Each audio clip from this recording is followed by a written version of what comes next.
A warm welcome back to Dota 2 at EWC, here live in the Paris Expo Porte de Versailles. My name is Permasneeze and I'm joined by Winter here. We already had a pretty solid series to start us off. Not really the upsets that we're aiming for here on this stream. Well, to be fair, Rune Eaters were up against a very tough opponent, none other than Falcons themselves. Second place last year, they aren't going to be easy to beat, especially when you give them a Shadow Fiend. The SF puzzle continues, you know. In the first day, people are trying to solve it. Today, again, you know, everyone seems to have some type of hypothesis about, okay, if we kill him in the lane, we'll be able to solve the hero's problem, you know, because the hero snowballs too fast. He's a very strong laner. He snowballs, he takes your tower, he takes your Roche. He takes everything. Yeah, he takes everything. He makes everything his. So you have to slow him down, either from the lane, or you need to be able to have the right heroes to outscale him. Yes, you do. But I feel like the solutions that were presented by some of these teams so far don't really... The thing is, the outscaling him also has a problem. The heroes that are good against SF, TB, Darkseer, you make copies of him, right? Grimshow. Sure, but you generally never get to the stage where you can actually deal with him. Because you've already lost. Yeah, because the lane is so hard, the early game is so difficult. You lost Roche, you lost Tom, and then the game is over. The SF dilemma continues, and maybe one of these upcoming teams can solve it, because we're hopping over from Group A over to Group B. I believe we have standings available for Group B, so we can see how it's going so far. But with that being said, we don't really... I mean, the standings aren't really a good representation, right? Only one day has passed. We'll talk about Team Liquid then in that particular case. Team Liquid, of course, no strangers to this level of competition, no strangers to the fans at home. I mean, I'm sure they're one of the most liked teams in the entirety of competitive Dota. And I guess the biggest story for them is them being able to refine their footing with Ace and Tofu. I feel like ever since they made that change, it's been ups and downs. They still have their moments where it feels like they are that top caliber team, but they don't really feel like they have that same magic that they used to. Yeah, having double pause for, I think it's one of the issues that they were trying to overcome initially. Yeah. So you see them picking position 4 heroes for Tofu on the safe lane. Yeah. Like he was playing like Hoodwink, Marcy, and I think in this current meta, the pause 5 heroes are kind of like, they are just pause 5 heroes. They're not 4.5. You see the Wyverns, you see Undying from the previous series, then you see... you're meant to be pure pause 5, is what you're saying. You want to have like a very, very clear, distinct pause 5 hero. So I think this is something that we want to see if Liquid can overcome, or they already have the capacity to overcome it. I think I've seen Tofu play some Wyvern games. Wyvern is kind of like a pure pause 5 hero. He's finding his heroes for sure. Yeah, he's slowly getting to the stage where he can actually have enough heroes to shuffle around, in case one gets banned or it's just not a very good game for this hero.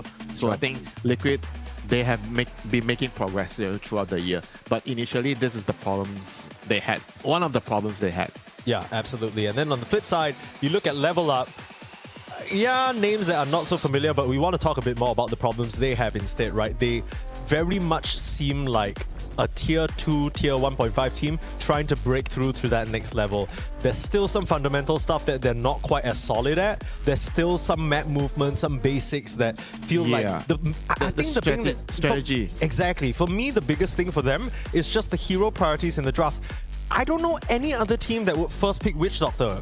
And then they're just full comfort. They don't really care about the meta. They don't care about what their opponents are doing. I think to a certain extent, when you're playing tier 2 tournaments, 1.5 tournaments, it's still okay to play that way. But here, with the best teams, everybody's so good at the game. If you're not utilizing the meta heroes, you're not using the best heroes, you're going to be playing with 1 feet. You're shooting yourself in the foot. Yeah, here's the problem, right? Because you're not using meta heroes, you're also not good enough at your comfort heroes to beat any of these other teams on their meta heroes. So you're just not proposing any problems. Right? Yesterday, we saw a Death Prophet come out. We saw a Witch Doctor, a Centaur really early picked as well. And I think because they were playing with Aurora, after Aurora very easily 2-0, then we were asking Mira all about it. And Mira said, it was kind of brutal the way he said it nicely. But in essence, he's like... They play, you do that, and it's gonna work in your pubs. But it's not gonna work here. I have to say things like him, nicely. Brutal but nice, I think that's the ideal. That's your peak state. If you can get there, then I think everyone will be very happy. Sometimes you sound a bit too harsh, People get hurt, people get sad. People think you hate the entirety of certain regions. I'm just being honest, Mike. Yeah. I don't want to lie to you, Mike. This is a classic problem. People always say that. People say, you know what? I'm just being honest. I'm gonna say whatever the hell I want without any regard. Well, guess what, Winter? You can be honest. without hurting other people's feelings. Just like how I can say, Level Up Needs to are level a up. good team. Okay. But given the context of EWC here in Paris, whether they can step up to be a team that survives the group stage, that's another question altogether. Their problem, I want to like just focus on the macro part. I think the heroes part is something that maybe it's too difficult to change because these are the heroes that you practice. These are the heroes that your players are good at. You do not want to take that away from the players, but instead you have to focus on, okay, the macro part. How are we playing the map? I think there were a lot of problems yesterday in the games that we saw. They didn't really understood. Again, you know, very similar to Rune Eaters, where they have the problem with who is supposed to be going where, what heroes are going to be walking with what hero. Yeah. And yeah, hopefully they can get a draft which minimizes the problem here for them. Sure. There's some very specific bans already. Level Up taking out the Puck, Nature's Prophet, and Witch Darkseer. Doctor. Oh, okay. Wow. Respect ban, Witch Doctor. I don't know if you need a respect ban that. I'm gonna be real with you. Then what is this ban? If it's not a respect ban. I guess they're A gearing casual up. ban? I mean, they're gearing up. Okay, the one thing I will say is Ace, his hero pool, really rough into the Witch Doctor because he loves playing those tanky Every heroes. offlaner is going to say the same thing. Untrue. Amar, you're wrong. Okay, what is he going to play into Witch Doctor? Razor. Any further questions? No. Thank you. Let's go back to the draw. First pick, Draw Ranger. Okay, I like this a lot more. This one makes sense priority-wise, but then now Level Up, you have the additional problem of how are you going to protect her and enable her lane? So what are the counters? Usually Lycan. Like Zoo heroes are good against Drow. Carry heroes, there are Spectre, but Spectre you cannot really pick it so early. And Spectre's actually already banned. Yeah. They already removed the Spectre. So What's Drow, the deal with this Spectre? It keeps getting banned out, I see. it's a good hero. I know it's a good hero, but I just didn't know it was first phaseable. It's not a... I don't think it's a first phase That's hero, my but concern. I'm telling you why the hero is good I'm right listening. now. The game is hard to end. Understand. So the game tends to stretch out. Okay. So Spectre is one of the best scaling carries in the game. He might be shit in the lane, Sure. but he's very good in the mid and late game. Okay. And he counters a lot of the range carries right now. I'm putting the piece. I'm putting the piece. I understand what you're saying to me right now. I'm picking up what you're putting down. Shadow Fiend will be the selection. So the two premier ranged carries of this current meta showing their ugly Who's getting heads the right axe now. now? Who's getting the axe and the Zoo heroes? Yeah. Okay, Lycan's banned. Lycan's banned. There you go. That's good for a start. That's an ace hero for sure. You think we're going to see another punch? From who? From Ace? From Baby 3 packs, baby. What are you talking about? Of course it's going to be Level Up. They pick the punch, perhaps. No, you're saying Ace can't play Pudge? I'm sure he can play the Pudge. I think what you're doing is you're drawing a lot of conclusions. If Liquid pick Pudge, do you not believe it's going to be on Boxy instead? It could be, Yeah, it potentially. is for sure. 50-50. Boxy loves that Pudge, bro. He loves his butcher. Yeah, I mean, Pudge is no longer a hero where I think it's like a completely clown hero. I think the hero has a lot of potential. You need to truly master the hero. You have Yeah. 1,000 games on the hero. I will say, I feel like Pudge is the type of hero where the entry level is so much higher than any other hero. Like, you need to get to a certain I mastery. mean, it depends on what entry level you're talking about. I mean, to a pro game. To a pro game, of course. I mean, anyone can pick a Pudge. Nothing stopping you other than the ban system, but How about the report system? the report system has held back only a few. And many unshackled criminals loose on the streets, Winter. I'm sure you know all about that. Being I know a about the criminal yourself. Zeus post force, you know. The Zeus. Well, you know what I know about? I think the Zeus Pos 5s are actually good guys, but the Zeus Pos 4s, those are bad guys. Zeus Pos 5, bring 5 mangoes into the lane. They slam down all the lightning bolts that they can. They harass the offlaner, carry gets free farm. That I can abide. But the Zeus Pos 4s, man, I don't know where they go. I don't even see them. They're not in this game. They got lightning hands 15 minutes in. Undying is in this game with the SF. once more. Okay. Well, Falcon Special back on board. So it's a Phantom Lancer game soon. Phantom Lancer is a counter to Undying. Okay. So we're going what? Drow Ranger mid, Phantom Lancer. I did see mid one play this Drow Ranger mid.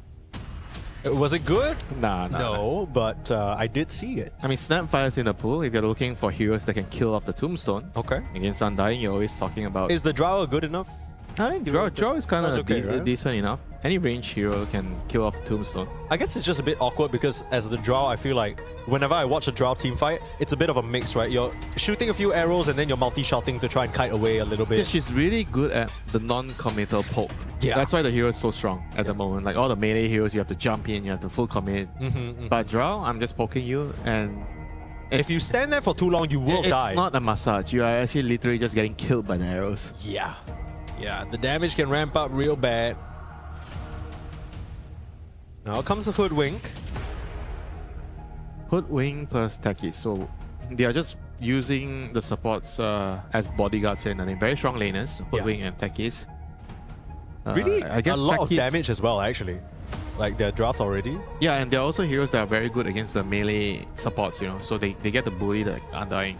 Doesn't matter where the Undying is going. If you decide to put Undying off lane, the support is still going to be really good against you.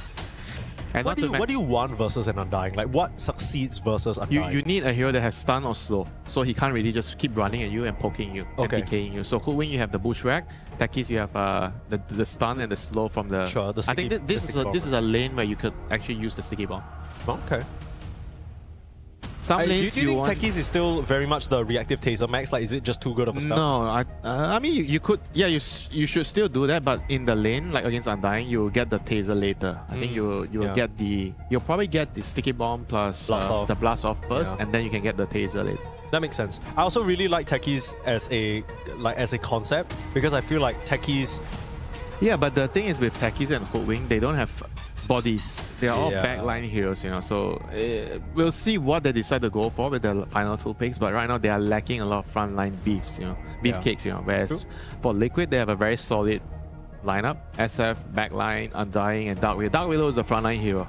She's a hero that she wants to get into the front lines, do her damage, get near to the enemies, use her Bedlam, and you have a very strong combination in a team fight. The Terrorize can protect the Tombstone. We were talking about hitting the Tombstone, but guess what? It's gonna be tough. You're gonna have some problems, you know, dealing with the Tombstone. They got double fear, actually. Yeah, double fear. Brambles on the ground. It's gonna be a mess. It's gonna be tricky for Techies. So to now really navigate they need to show like a flex hero. So they go for the X. Like, no surprise here, it wasn't banned. Only Lycan was banned. This is a Blade Mail hero that counters most of the range heroes. Very strong lane with Dark Willow. Yeah, man, this is looking rough right now. For the level upside, they need to find a melee hero, a body hero that can initiate and protect the fight. They need Earth Spirit, Ember Spirit, whatever melee hero, Primal Beast, whatever melee hero is available. Centaur is available. They need something to stand in front and tank. Okay, hold that thought, because you were mentioning that the supports are going to be really good bodyguards for the Drow. In the lane. Yeah, you pick the Axe and the Dark Willow. Is that a strong enough lane versus like Drow Techies? Yes. I feel like Drow Techies can stop the Axe from creep cutting. But I feel like it's a very volatile lane. You could easily make a mistake as the Drow or the Techies and you die in the lane. So I think they might be strong, level 1 heroes, but the lane combination also matters, right? When you talk about the laning, it's not just about individually how strong you are at level 1. It's also about the pairing, how strong the pairing is. Axe plus Willow, a lot of kill threat. You land a Battle Hunger plus a Bramble. I mean, the Brambles you're gonna die. Exactly. Yeah, you're gonna Brambles, die. I don't know how you're gonna kite your way out of that one when you're slowed by Battle Hunger. Yeah. Drow is gonna be dead, you know, if you get caught in that combo. Sure. Centaur's still available, like you said, but they need some beef. They need some boys up in the front. And the boys up in the front specifically, usually on the off laner. I feel like Baby 3 pets... they need two. One is not enough. They need the melee hero to be a body and the off laner to be a body. I mean, I feel like yesterday, I didn't get to see Baby 3 packs really put up any semblance of a performance. The Pudge and then the Centaur, after it was just... It really did not inspire. So I can understand if he's hesitant to go back for the Centaur because of the PTSD from yesterday. Okay, this is a decent body in a way. Works with their lineup. You have a catch from the Remnant. But it's not like oh, that's such a great 18. That's a problem, right? You have this 18 pick, all important 18 pick on the side with the overall first pick, and you cannot use it properly. Yeah. And when that's the case, it means that the previous picks, something has already gone wrong. So what do you think they should have done? At what point do you think they should have It's the support though. They needed to have a more balanced support though, a melee and a range hero. Okay. Ideally. Like a Tars example would be a Tars plus maybe a Techies plus Tars or whatever, you know? Like they need something more balanced. Hoodwink and Techies kind of feel like they're overlapping on each other. And we are talking about Liquid having 2 pause 4s. That's the problem they had in the beginning of the season. Right. I think this is the classic problem, right? Like Level Up's doing. Why having 2 pause 4 heroes in a draft is not wrong. It's not that it's completely game losing, but it's going to be very hard for you to pick the heroes later on. The 18 pick and the 23 pick are going to be so difficult. Yeah, that's why they took so much time on it, but Liquid also a lot of considerations on their end. Largo and Beastmaster taken out. Yeah, it's very easy. They just ban out heroes that can, front create pressure for the Drow. So, I mean, I think there's still the Centaur, but it doesn't really feel very ideal against Undying. Undying just absolutely dumpsters you in the lane. What else can they go for? There's no Darks here even. So this is a very, again, a very tricky pick. There's not a lot of heroes that could, be that final body for the Drow Ranger. Yeah, also the options available, they're all not very good. You're laning against an Undying Shadow Fiend, so your lane's gonna be shit regardless. There's Primal, there's I guess Mars, but Mars gets dumpstered in the lane against Undying SF. Yeah. So you're a bit hoodwinked. Like you can't even, I feel like you can't even pick Tide because of the Undying. The lane's unplayable. Yeah, it quite literally is. Brewmaster, that's the one. I like this one a lot. Actually provides kill threat onto the Undying. It's still pretty hard to play this lane, and it's not that great against Undying. Yeah? The zombies spawn on all your split, all your pandas. So you get kited in the team fight. Okay, well, with that being said, I will say that Brewmaster is one of those heroes that as long as he gets EXP, even if he doesn't have gold, he can make things happen early on and snowball that way. It's a long cooldown, Mike. It's not a 60-second cooldown spell. I know, I'm just trying to find the positives here because to be honest with you, yesterday, level up, they did not necessarily inspire, right? The drafts were a bit funky, the gameplay was worse. This is a complete outdraft in my opinion. You think so? Like with this last pick, everything just looks so nice for Liquid. They have the catch, they have the team fight, they have very strong lanes. Both side lanes, I imagine, would be very heavily Liquid favored. Maybe the mid lane, Earth Spirit against Void Spirit, maybe could be favored for Void Spirit, maybe. But I think the side lanes are very clear. Liquid, they are going to run away with the side lanes, and it's going to be, again, up to the Void Spirit to help the lanes. So he needs to do really well, control the runes, rotate. But then again, if your lanes are already so far along gone, like you're so far behind, what is the rotation gonna do, That's the problem. Yeah. You always hear me players say, where can I play if my side lanes are all down the drain? They're all gone. I mean, you guys are so busy losing, you can't even come to mid and help me, so I guess we're just they're gonna go to mid because they cannot play their lane. So they can only play mid, they can only control the runes and play there. So I think it might end up in a situation where the side lanes are just beyond hopeless and they can only play with the mid lane. So there's a lot of pressure on this Void Spirit, and this matchup is not a matchup where, okay, it's gonna be a home run, for the Void Spirit. He's gonna absolutely dumpster. Yes, he's gonna have some advantage, I believe. A small one, maybe 55-45, but that's not going to be enough for him to carry the weight of the game when your two side lanes are going to be having a very difficult time. Maybe based on matchups. Yeah, I get what you're saying. Maybe it has to be a situation where we're looking through the mid lane to play, right? Maybe the supports just have to accept that those two cores are going to eat shit, and then you just play directly through Incred. Just send them to the wolves? Yeah, I mean, what choice do you have? You want to play through the losing side lanes? You can't. You have a Drow. You cannot let a Drow play alone. Drow is not one of those heroes that can be left alone. What if the Drow goes to jungle? What if the Drow jungles early on? Mike, Drow cannot jungle in the early game. I think that's a matter of perspective. Sure, you can jungle, but it's extremely slow. Yeah, that's what I'm saying. So based on your perspective, where there's a any hero can jungle. All I'm saying is that where there's a will, there's a way. Yeah, get Quelling Blade, hide somewhere, jungle. And look, I'll say this. I want to root for level up so bad. I really do, because and I'm doing the opposite as you. No, that's fine. You can handle your own business. I'm just saying, we're going to be covering the level up games for the next few days, right? We're going to see their journey throughout this bracket. Yeah, but it has to be case by case, game by game. And in this particular case, it would be crazy cool if they beat Liquid, sorry. I think if they beat Liquid, it'd be a really cool story. I mean, even make it close in both games, that'll be ideal for me. I don't even... Maybe I'm stupid too low. I don't know whether they could take a game. At least not in this game, number one. I'm not fully believing in the draft. I want something to believe in. I want to see something from level up that makes me go like, okay, they might not have gotten it this series, but they might get it in the next, right? They didn't show us anything of that sort yesterday.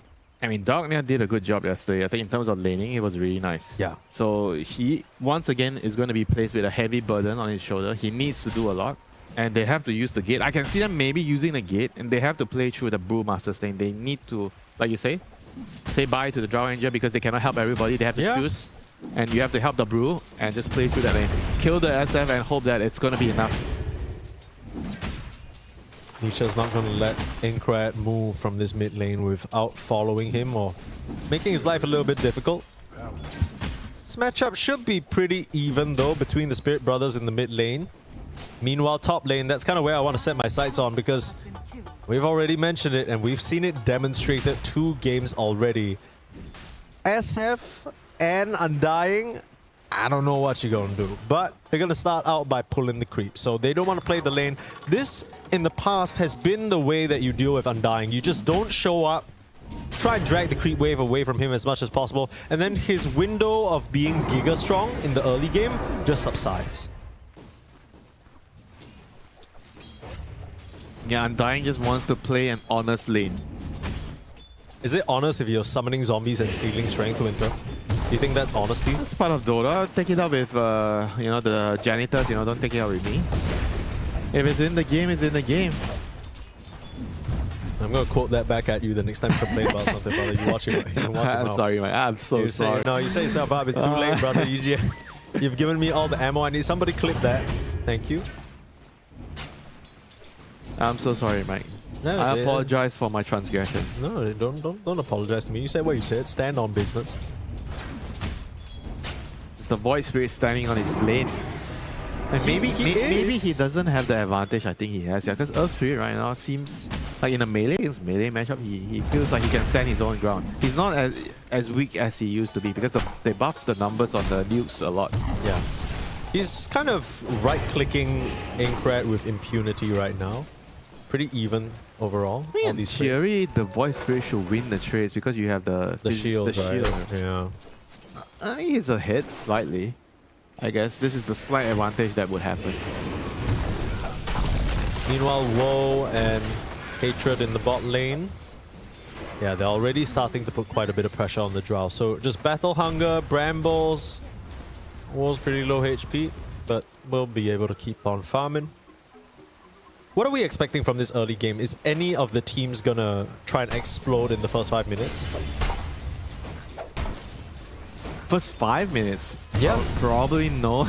Okay. Brother, you have to play the lane first. I mean, apart from playing the lane, I guess I'm also discussing the gate aspect that you really like to talk about as well. The gate aspect, I feel like on the level up side, they have to try to bring the Techies. Techies is really, really good at gate ganking. Yeah. Like on the other hand, Liquid, Undying's okay gate ganking. Not as strong. You are kind of relying on other people to set up the gank. But yeah, I mean, the gate ganking is going to be very, very crucial as usual. You need to try to kill the SF first if you're level up, and as Liquid is going to try to kill the Drow first. But the advantage is going to be on Liquid's side because I think the baseline laning matchups are very, very nice for them.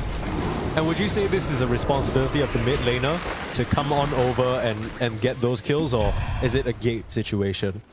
I think both, you know, the mid laners have to look if they have an opportunity to get a gank going by controlling runes, bounty runes, or wait for the gate ganks to happen and then they can connect, you know. So there are multiple ways of doing this, but I expect a lot of action happening, I think, right from 4 minutes to around 8 minutes. There should be a lot of movements trying to upset the balance of the game. You know, that's when you exit the laning phase, and that's when you try to destabilize the game. Probably going to start around these rune fights. Both teams, solid heroes for that endeavor. They're actually TPing in Queasy to try and put a stop to these lane cutting shenanigans, but... They see? I think I saw him. There was some pings. I don't know who was pinging though. This is not it's not something that seems like it's gonna work. So a wasted TP by Queasy here. Yeah. Right. This is a small Brewmaster little thing, suffering, but it's gonna have some implications on the game. You know, he's going to feel the heat on the Brewmaster here being alone. He's definitely feeling the heat. Okay, night time. He's got EXP, but he's not really getting a lot of last hits. I guess that's why they picked the Brew, right? They already knew that this whole lane was not going to work out the way that they wanted. They weren't going to be able to overpower the Undying and the Shadow Fiend. So they're saying, okay, you know what, we're going to pick a hero that can still have teamfight impact, can still have that power to do something even without the farm, even without the items. All you really needs maybe is an urn, right? And then you get 1 or 2 teamfight wins, you build yourself a Midas, you scale back into the game, it's all nice.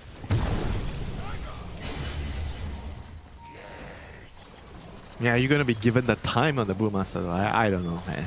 It's going to be hard here. 6-minute power run, this is going to be the start of the game for the mid laners. They both won the rune very, very badly. And the supports are not here on the level up side. They're late. Nisha's gonna get that Magnetize going. Yeah, the extra denies. I mean, he doesn't need mana to put another Remnant down. They're doing everything they can to keep him away from Aincrad. Having to TP out but kick down Nisha. Just outplaying his opponents, and Ace has come over as well. He wants a piece of the pie, finds it in the form of the techies, and already a great early game move from Liquid, putting them 2k ahead. Yeah, it's very, very nicely done, the sequence. Meke was also doing a really good job. He was pushing the top lane, so making sure that the Brew cannot leave the lane to help the runes. He knows that the runes are going to be so important. So as the carry, if you do not join the rune fight, the other thing you can do is shove the wave out. You force the enemy off laner to stay in the lane so he can't help the rune fight. I mean, even if he leaves, if he does help the rune fight, if nothing ends up happening, he's losing 2-3 waves of creeps. It's not going to feel good. 7 minutes on the clock. Liquid surrounding this poor Brewmaster. He might love a drink, but he's not going to like to see so much of Liquid in front of him now. He needs all the courage he can get to try and scurry his way out of this, but that means trying to Wisdom in jeopardy. They're able to get over to it. Oh, they got it. Stop Mickey from getting in range, and the blast off to the side. Nicely done from Hatred. They got both the shrines. War on the Drow Ranger also stole the shrine from Liquid. Oh, this was not what Liquid wanted. Now they're in too deep, and the full response, level up. This is exactly what we wanted to see. A full fight back, a punch in the throat of Liquid. And what started out as a move that would cement Liquid in this early game ends up crumbling them instead. Nisha just not able to take part in the action. Oh, that was a very nice move by the Drow Ranger, realizing that Liquid are bringing the numbers towards the enemy, their shrine. And then he just secretly walks over to steal the enemy shrine. Drow is not a carry that you will oftentimes see walking to the enemy Wisdom Shrine. No, absolutely not. And whoa, he had to sacrifice a wave or 2 of creeps for that because his lane was being cut, but so worth it to enable the rest of his team. Even with the Wisdom Shrines being taken, the support levels on the side of Level Up are still a bit lacking. Let's see a replay of that. Of course, the way it started at first looked like Liquid would be able to gather in, but nice body block. So it's a combination of plays, right? Queasy starts out with the bushwhack onto Mickey.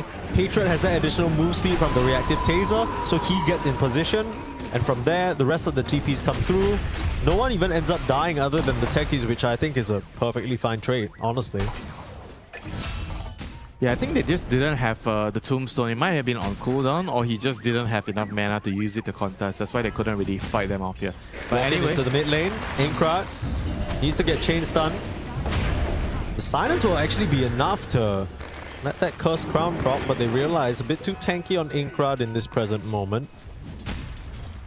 yeah, this is still looking like a very rough game. You know, Drow TP'd, he got some kills, but he's not a hero that can actually have a lot of impact at the moment in the game. He still has to rely on the Brew and the Void Spirit to kind of dictate the play of the game. Like, Drow is still a connecting hero. So Drow being your richest core is not something that I would say that you're really looking forward to play with, you know, at the moment.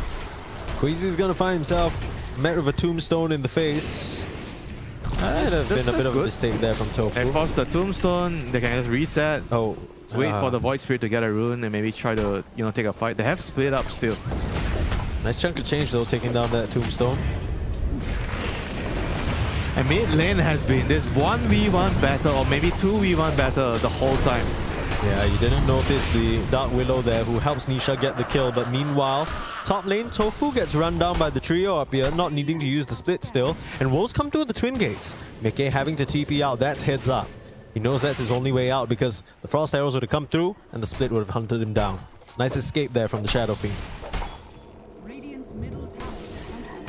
And they need to get this tower for the Brewmaster. He needs to be able to finish off his tower to open up this side of the map because Ace has been completely free farming at the bottom. Top of the net worth 10 minutes in on the Axe. They're trying to deal with him, but meanwhile Liquid are striking top. They see the TP out. They don't spot any heroes as now the move on Liquid will be revealed.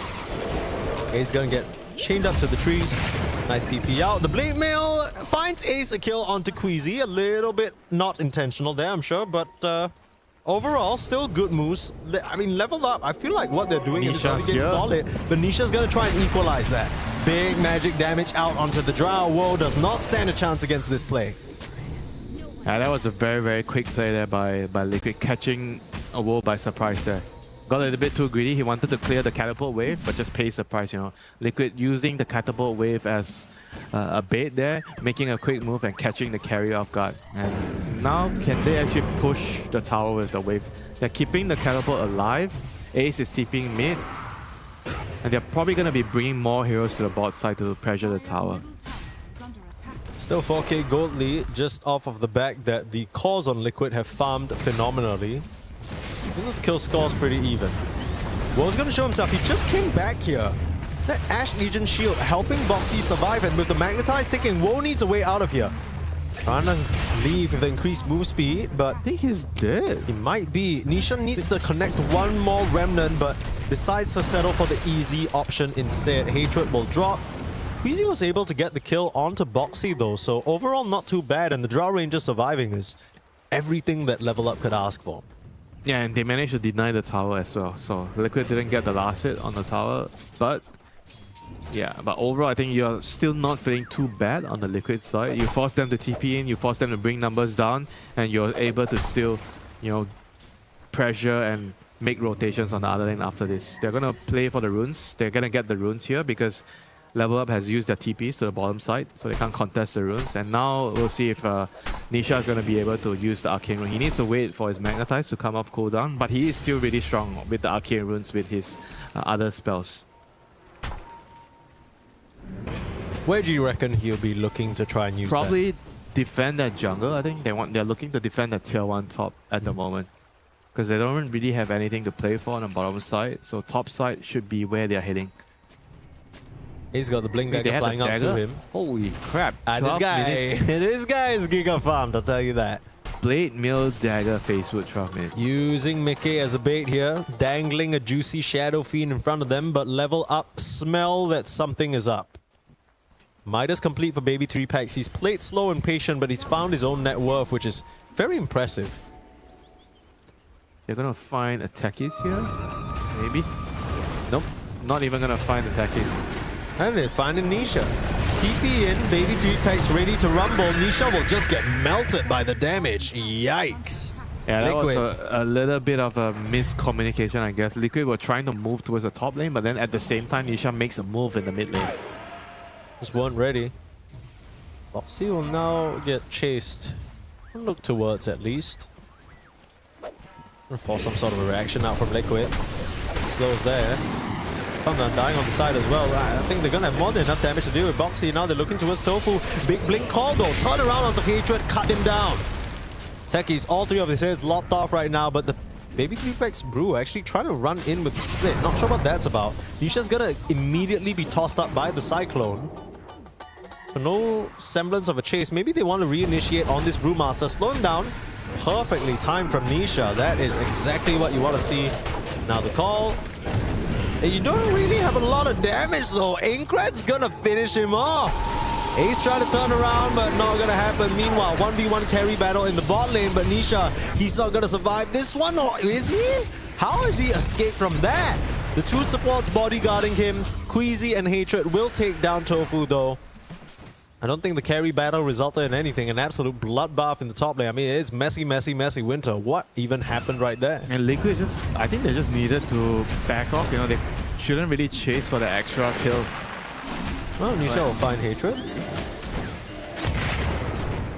And Liquid just not really playing very, very cleanly right now. They're still ahead. But Nisha, he needs to get out. The call comes in. Silence is there. Boxy with the damage on the Bedlam will set up for the chop. So this is more what we were hoping for from Liquid. This is the tempo they want to play. They just need to clean the corners a little bit, right? So far, it's been scrappy. So far, there's been moments where, you know, a misspell here, a miscommunication there. That's the only chance that Level Up get. But if Liquid keep it tight, on paper, with their advantage, they shouldn't be losing anyone.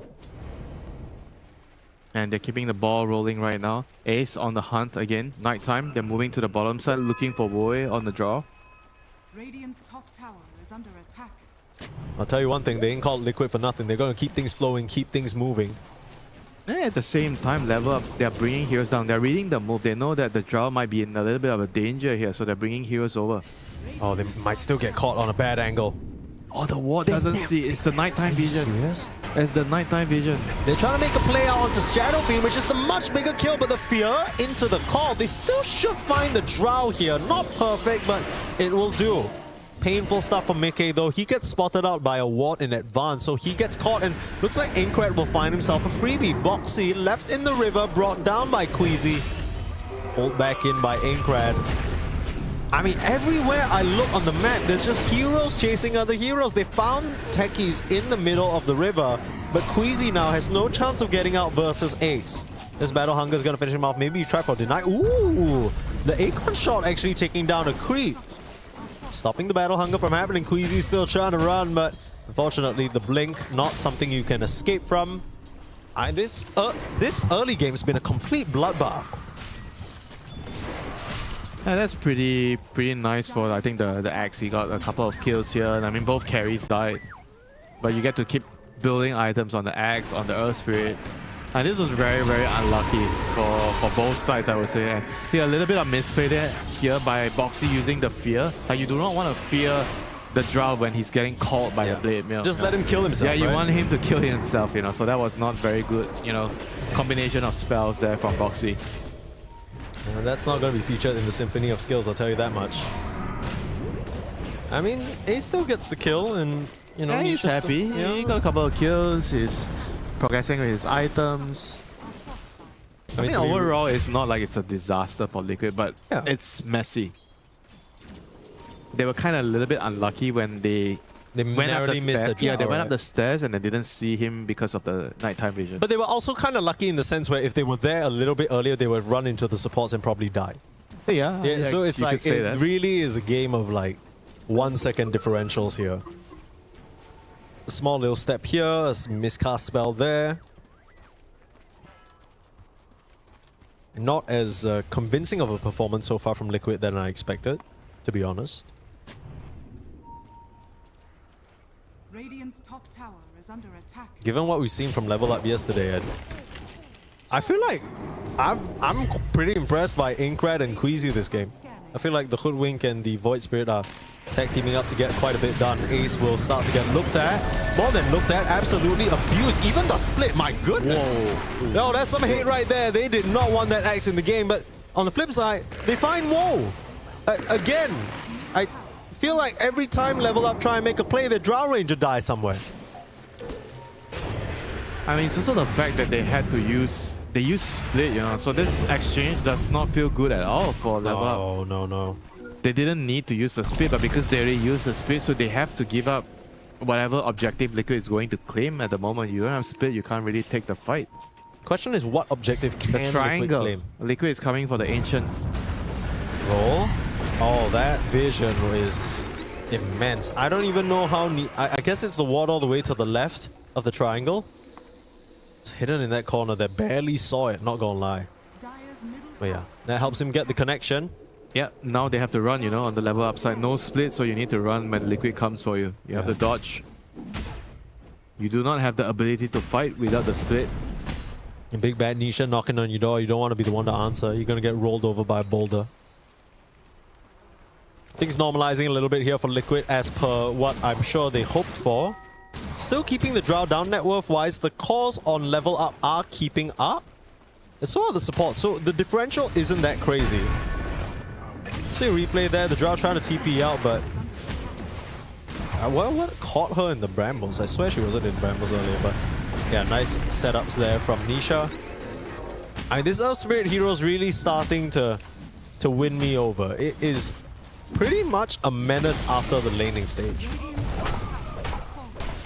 The king of the team fights right now. Yeah, seems that way. You don't have BKB, you just can't seem to fight against Magnetize. I don't think anyone can actually tank that. Nobody's buying Pipe right now because Pipe doesn't feel like a good item. Yeah. Pipe is one of the best items against Earth Spirit. Maybe it's time for people to change their narrative. Maybe you should buy Pipe against Earth Spirit. Yeah. No, I mean, I'm sure Pipe versus Earth Spirit is an excellent idea, but I think trying to convince people to buy Pipe is the problem where we're stuck at right now.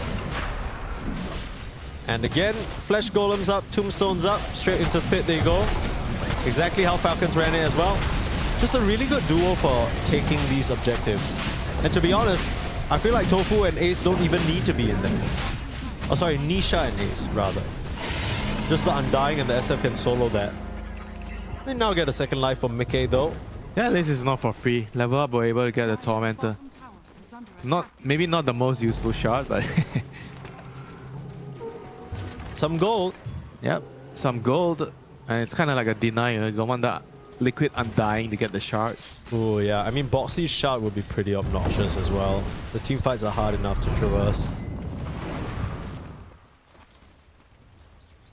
Ace about to finish his BKB. This is going to be a very crucial item for him, so he doesn't die during the initiations. As part of playing like Initiator, you have to think about how can I keep scaling, right? I can't keep just playing for my team. They've been talking about, oh, you need to play for a team. But sometimes as an Initiator, you got to think about, I initiate for my team, but I have to ensure that I have a way of coming out of the fight so I can scale and keep getting items. Because if every time I initiate, every time I die, I will have problems getting to the next stage of my items. So he's choosing to wait for his BKB to arrive before he makes another play.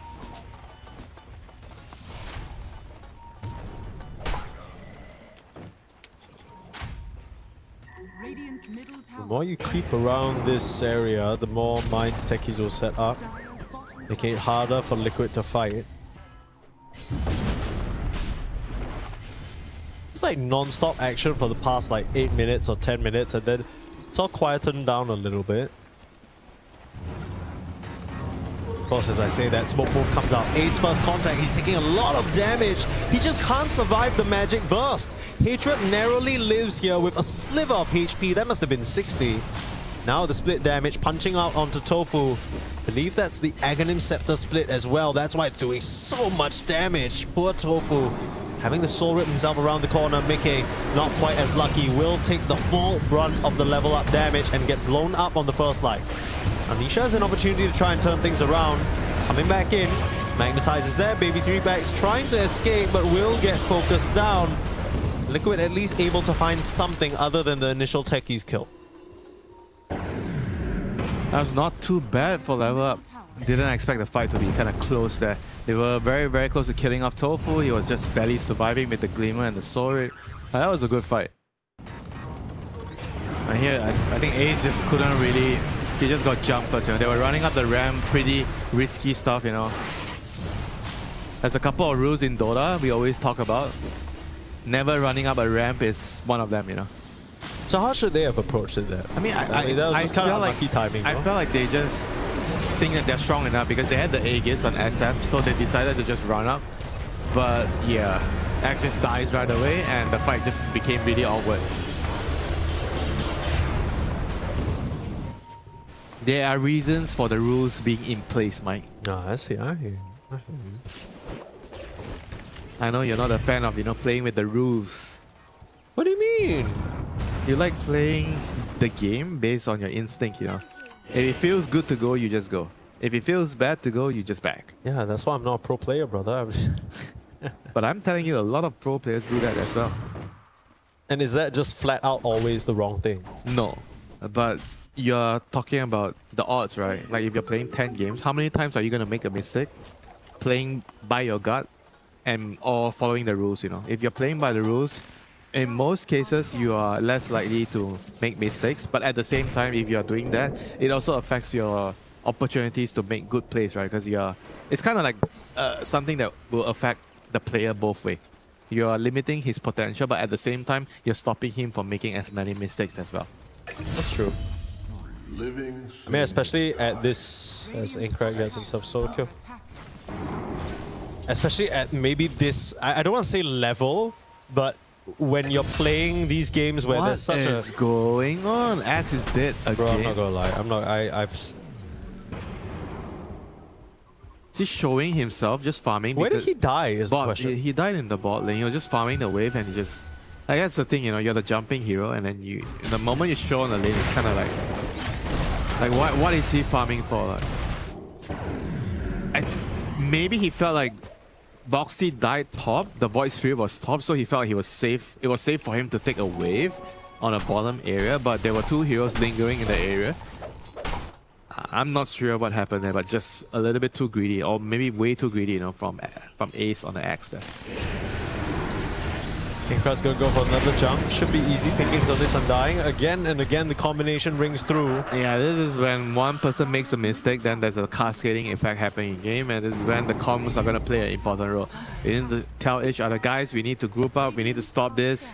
This has to end right now. Wait for everyone. Be patient. Don't die anymore. Somebody needs to take charge on Liquid, and I'm sure they have a strong voice right now telling them that we need to group up because it seems like on the minimap they're moving towards the Shadow Pit here. Just need to try and lock things up together. I mean, the team fight isn't weak. Ace is going to blink on forward. Got Hatred following up though. Boxy is in big trouble. He's a lot of their damage. Still surviving for now. Now Ingrat's committed a bit too deep. Still able to dissimulate. Need a Requiem to try and fear him. They got the damage. Meanwhile, Nisha cleaning up on the backline onto that poor techies. Looks like Queasy was able to TP out. And they didn't want to split in that case. It was just fine to back up. I mean, you've seen the team fight, it's just Liquid just reigns supreme if they can actually just unleash their spells, get the right jump on the Axe, the Magnetize, the Tombstone, and the Dark Willow plus Shadow Fiend combination is just going to decimate the heroes. I think level up, they kind of want to, I feel like, take long fights. They want to like try to drag the fights out. If the Tombstones drop, they need to try to run, kite away from it. I mean, here they're fully committed. They just got caught. So they lose the Void Spirit. Void Spirit went in, and it was a very, very difficult position that his team is put in. And Nisha is just like blocking out the back lines alone. So the Void Spirit was on the high ground on his own, and Nisha was just blocking the rest of the heroes. Like they couldn't get to him. They were too split up in that fight. I feel like apart from the Drow Ranger literally right-clicking Nisha for maybe 10 seconds straight, I don't know who's killing Nisha unless you do the full focus of the magic damage spells onto him. He has a BKB. Yeah. You have to hope he doesn't pop it then.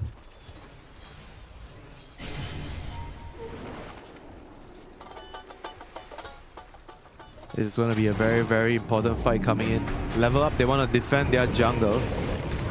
Looks like they spotted the target. It's Queasy. Try for the easy one. Brewmaster Brule is going to be scared back by the fear. That's really good. Very good fear. I'm Boxy. He puts a stop to that fight single-handedly. Leaves it with a pick-off and nothing more for level up. Now they have a split and no one to hit. Which means Liquid, all they need to do is wait this one out, and it's a tier 2 tower. There's for the taking. Perhaps even the Roshan. Hey, Void Spirit has a shield rune. I think that could be a very influential rune for the next fight. They're TPing top. They're looking to catch the Void Spirit. They're bringing heroes. Liquid are TPing heroes out. Missed out on the call though. Still trying to get him. Need further follow-up, dispel, damage, whatever you can find. Rolls off the mark. Get a silence, perhaps. There you have it. Aincrad will get felled. Shield rune or not, that's not going to save him. Too much damage coming out on the Dark Wheel and the Earth Spirit and the Blade Mail from Axe. And this is the Liquid that we kind of expected to see more, you know. The way they're moving on the map. Cleaner, less mistakes. They're not overcommitting. They're doing the poke and prod. 100%. Yesterday they were 1-1 against Playtime. That is a very strong opponent. And maybe a bit of shakiness from Liquid, but today looking very comfortable. Sure, the early game wasn't entirely clean, but now they're just on a rampage across the map. Level up, not much they can do. Big Requiem in from Mickey. Just blows up Hatred. Gets through the defender's gate, they're completely fine. It's kind of a lot used for the support, is the only concern I have. I mean, as long as they get the tower and they get out, they wait for their cooldowns, they're not gonna be punished by level up here.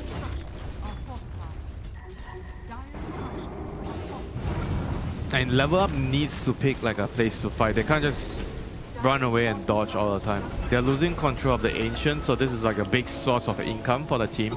And they have to think if they are gonna be able to at least fight and get it back, or at least farm the enemy Ancients. If they cannot farm the enemy Ancients, they need to stay around to try and reclaim the territory. They're pinging the enemy triangle right now. Have to be careful not to give away their location. Roche is going top. Jumping towards Nisha. Do they have the burst damage is the question. Drow Ranger arrows raining in. That's what you need. Gem on the deck as well. Can run forward and grab it. Queasy's gonna notice. Queasy's gonna snatch. Yeah, that's not a good time for your Earth Spirit to show on the lane. He was trying to go to the lane to, use his spells to clear the wave quickly, but just pays the price. Good move, good catch by level up. Now can they actually snowball this into something very, very useful like the Roshan? They're pinging the Roche, they're moving to the Roche with the draw, but Liquid, they're in the area. Can they actually get here to create a fight that would favor them, They need the SF here with the BKB and Requiem. Yeah, I mean, whatever it is, I feel like there's no chance in hell Liquid gives this one up for free. That would just be giving level up a ticket back into this game, formally inviting them almost. This Roche Pit fight is going to be tricky though.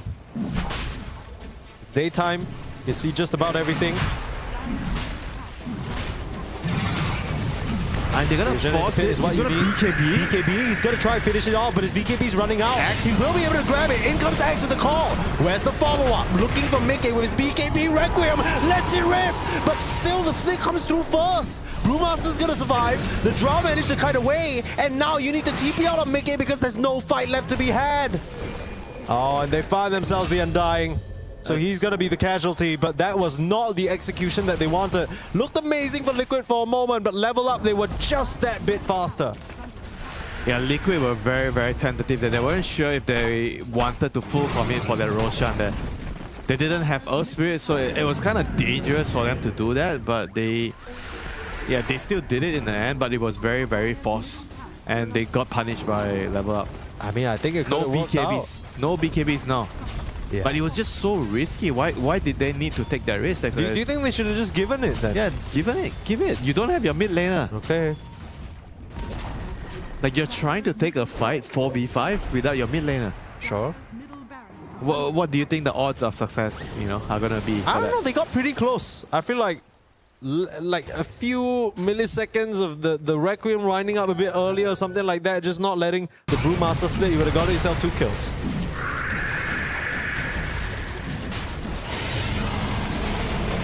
I mean, first and foremost, Ace was really close to sealing the Aegis and stopping the Drow.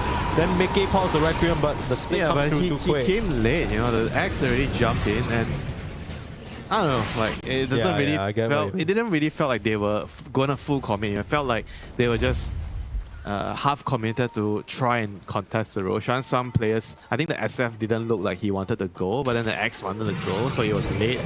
Smoke's gonna break Nisha. Immediate BKB rolling on forward. This is troublesome. You got the BKB from the Drow and the AD rune, damage reflecting because of the Blade Mail, and the Drow, even with a second life, cannot stand her ground. Managing to save the Axe out of trouble for now, and Inkrat has to ditch as well. Nisha will finish off the kill onto Hatred thanks to the magnetized damage. Not really to fight the level up wanted though, and now Baby 3-packs should just get Requiem down with the fear. Full control. Brewmaster does not stand a chance as Queasy in the tree line, but will get swatted out. Mickey with a double kill. Liquid, they're doing a great job fighting around that cliff. Yeah, also very, very important that Ace finds the Drow Ranger. I think the Drow Ranger is the hero that deals the most damage in the team fights. If you can control him, the SF is going to be able to stand and deliver and just remove all the other heroes out of the equation. It's very, very important. Nisha finds the Drow Ranger, forces the BKB, Axe jumps in, stops the Drow from hitting the SF, and they were able to take her out. And the important thing is she got killed and she used her BKB. So the second life of the Drow Ranger didn't really matter as much if you don't have BKB. Yeah, you just can't afford to stick around anymore, especially not into this team of Liquid. Ready to rip you asunder with all their magic damage spells. Arcane Rune picked up by Nisha now. Will have a very low cooldown magnetize if he finds an opportunity to use it here.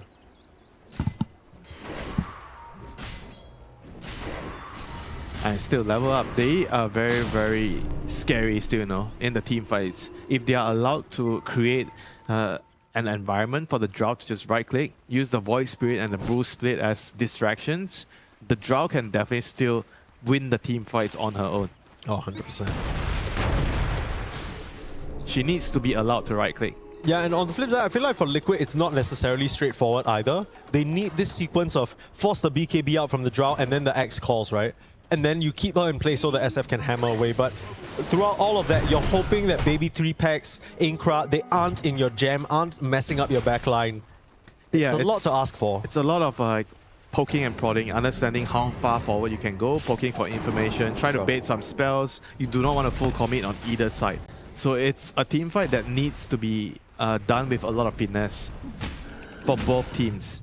You're trying to poke and prod and trying to bait the enemy into bad positions and understanding which hero is expendable and which hero is not expendable. So what is the ideal setup here for Liquid? What are you trying to do? Because obviously it's easy to say find the Drow with the X call, but... Yeah, basically that's one of the most important things that needs to happen. Okay. It's not a good start here with the BKB early from Nisha and Magnetize as well. Okay, that's the pipe against Magnetize. Yeah. Freshly picked up by Queasy. The Magnetize does absolutely jack. Not a good sign if you're a Liquid fan. Seems like the control of the game is slipping away slightly while Level Up continues to amass teamfight prowess. On Liquid's conditions get more and more thin. Margin for error starting to slim, but... Oh, they don't get the jump. They missed. BKB. They did miss the jump. Inkrat, pretty awkward now. So both mid laners on each side just kind of whiffing the initiations. Hack's gonna try and find an angle, but gets stopped by some Techie's Mind's Hatred. That's the annoying part about playing against this hero. Try to chase through an area he's been before. You know he's gonna spot you and damage you all the way. Very, very, very stressful times for both teams. You know, both teams trying to find an advantage with a board, with a high ground vision, and trying to hold their area. And finding the right initiation is just going to be key. Okay, support kill. It's a good start, 50 seconds. That's an important kill. The hero with the pipe. So it means Level Up has to back off. Are they backing off? They are not backing off, Mike. Trying to go in onto Ace here, forcing his BKB, but now they really need to get out because Nisha's here to play. Straight onto the Drow, trying to BKB TP out. She will be able to successfully leave, but what about the rest of Level Up? Can they escape? Looks like Aincrowd is hold free. Call keeps the poor Brewmaster Brewlings in place, sorry. Oh, he can't dagger. He can't dagger. Oh no, he's in trouble. He's gonna die. He is indeed. Mickey will raise him down and that's a double kill, but the Drow survives and Aincrowd gets out as well. Still rather painful engagement there for Level Up. No buyback on Brewmaster. Yeesh. No. So the supports are gonna respawn. Liquid is going to look to knock on the high ground here. Do they have time? 50 seconds, 45 seconds on the Brewmaster. All the outer tier towers are already taken, so the mid tower is the fastest tower they can hit right now on the high ground. Quick replay of that. Ace in jeopardy in the mid lane, but of course, able to escape thanks to the help of Tofu. And yeah, Nisha just with the connection. Again, it's the BKBs being the only thing that bails out Level Up at this point. You can also see the difference in terms of the damage for the Magnetize with and without the pipe. There's such a big difference in impact. Tormentor now for Liquid. Starting to size up the map, 8k gold lead. They're feeling a bit better now, feeling back into their form. Yeah, Tofu has the save right now. He has the shot. Beautiful. Finally, 38 minutes into the game. Exactly what you want. So what is he going to be looking to save from? I guess mainly from the Void Spirit initiations. If the Drow can hit the target, you want to just use Tombstone to save that hero. That would be your primary way of using the spell. You're kind of annoying also because it's just whenever you're in the middle of the fight and you're being poked by the Drow, you can just pop out inside there, like whoever it is. A little home to hide in. Wait for some HP to regen and whatnot and your spells to come off cooldown. I mean, right now, Liquid, they are 8k ahead, but this 8k doesn't feel like it's a lot, you know? Anything can go wrong, a wrong initiation, a wrong jump, a hero doesn't die from your X call, and you could just easily lose the fight. this draw against SF Saga is all going to be about these two heroes. Who is going to be allowed to right-click and dish out the damage in the team fights, and who is going to be allowed to survive in the team fights. I'm going to be real with you. I did not expect this game to be this close. After the start or after the draft? I think just in general. Even now, I'm kind of surprised that there's some moments where it feels like Liquid are overestimating themselves. They're just not really playing as well, but props to Level Up, punishing them, you know. When your opponents make mistakes, you need to be there to punish the mistakes.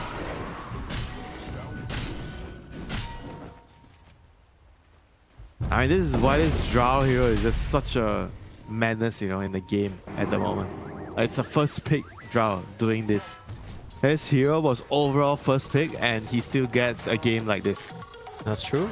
Well, he did have his struggles earlier on against the Axe, who managed to find it, but now with the other components of Level Up stepping up to the plate and helping their Drow Ranger, it's a lot easier for her to play. They're TPing him at mass TPs, they're coming to catch the Void.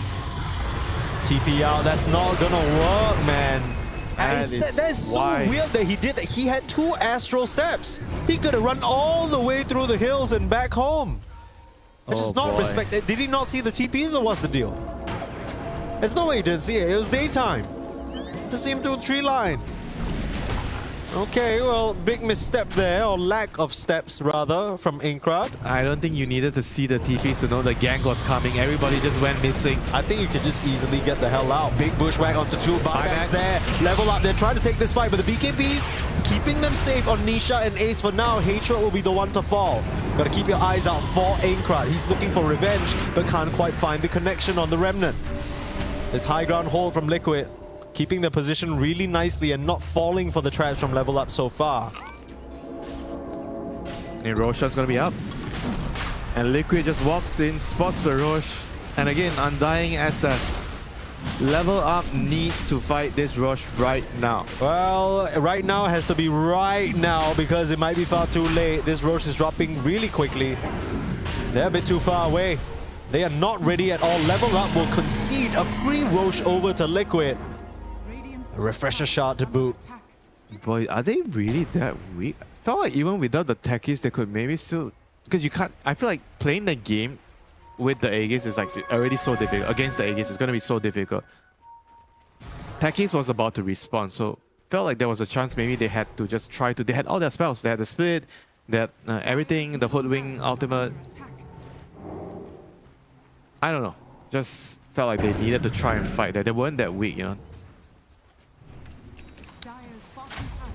I wonder, I'm trying to put myself in the mind of Level Up. Like, what are they considering right now? Like, what is their high ground ideal? They think that their best chances are to hold the high ground. It does seem that way, but I agree with you, Winter. I feel like they could come out and really cause some problems for Liquid. I mean, the way that Liquid are playing is like, they also think that Level Up can't do anything to them other than the high ground. But then this is where you kind of need to throw a little bit of a curveball, right? You need to catch them with the pants down. You know, Ace wants to cut some creep waves. You go over there, poke him a little bit, force some sort of a reaction. I mean, they got the damage. Inkrad has shown time and time again he can burst these heroes. I mean, you got some techies follow up. You got the Hunter's Boomerang as well, amplifying everything. It's going to be good. I mean, I'm not complaining though. This game's been tense. This game's been a good one to watch. Yeah, this 14k advantage is not really that big. It doesn't actually matter, right? It really comes down to the initiations, who can get the jump and who can enable their ranged turret carry to do the work. Who is going to be more patient? That's true. Do not overchase. You poke, you prod, you reset, and you find another move to go into the team fight. You don't just initiate and just go all in one direction on one hero. Yeah. I will say that the way that Mickey has oriented his items, because he's got a bit too much going on in his inventory right now, he's chosen to put the BKB in the backpack, which is very normal for heroes carrying Aegis, but I guess that just means he also doesn't have a chance to blink BKB Requiem as a follow-up. So that gives you a bit of a glimpse into what Liquid are thinking. They're not necessarily looking for a jump right now. They're seemingly clearing out these waves, holding the triangle, almost waiting for Level Up to run into them. Doesn't seem like Liquid are in a rush to get to this high ground. It's also respecting the high ground. It's not easy to push high ground. We know how difficult it is going up the high ground against the Drow, you know, especially. You can just she can just stand on the high ground, just right click you with the shots, the multi shots, and you're just gonna die if you make a wrong move. So there's a Getting lot of close, though. risk involved. Mines are always going to spot you out. That's the issue.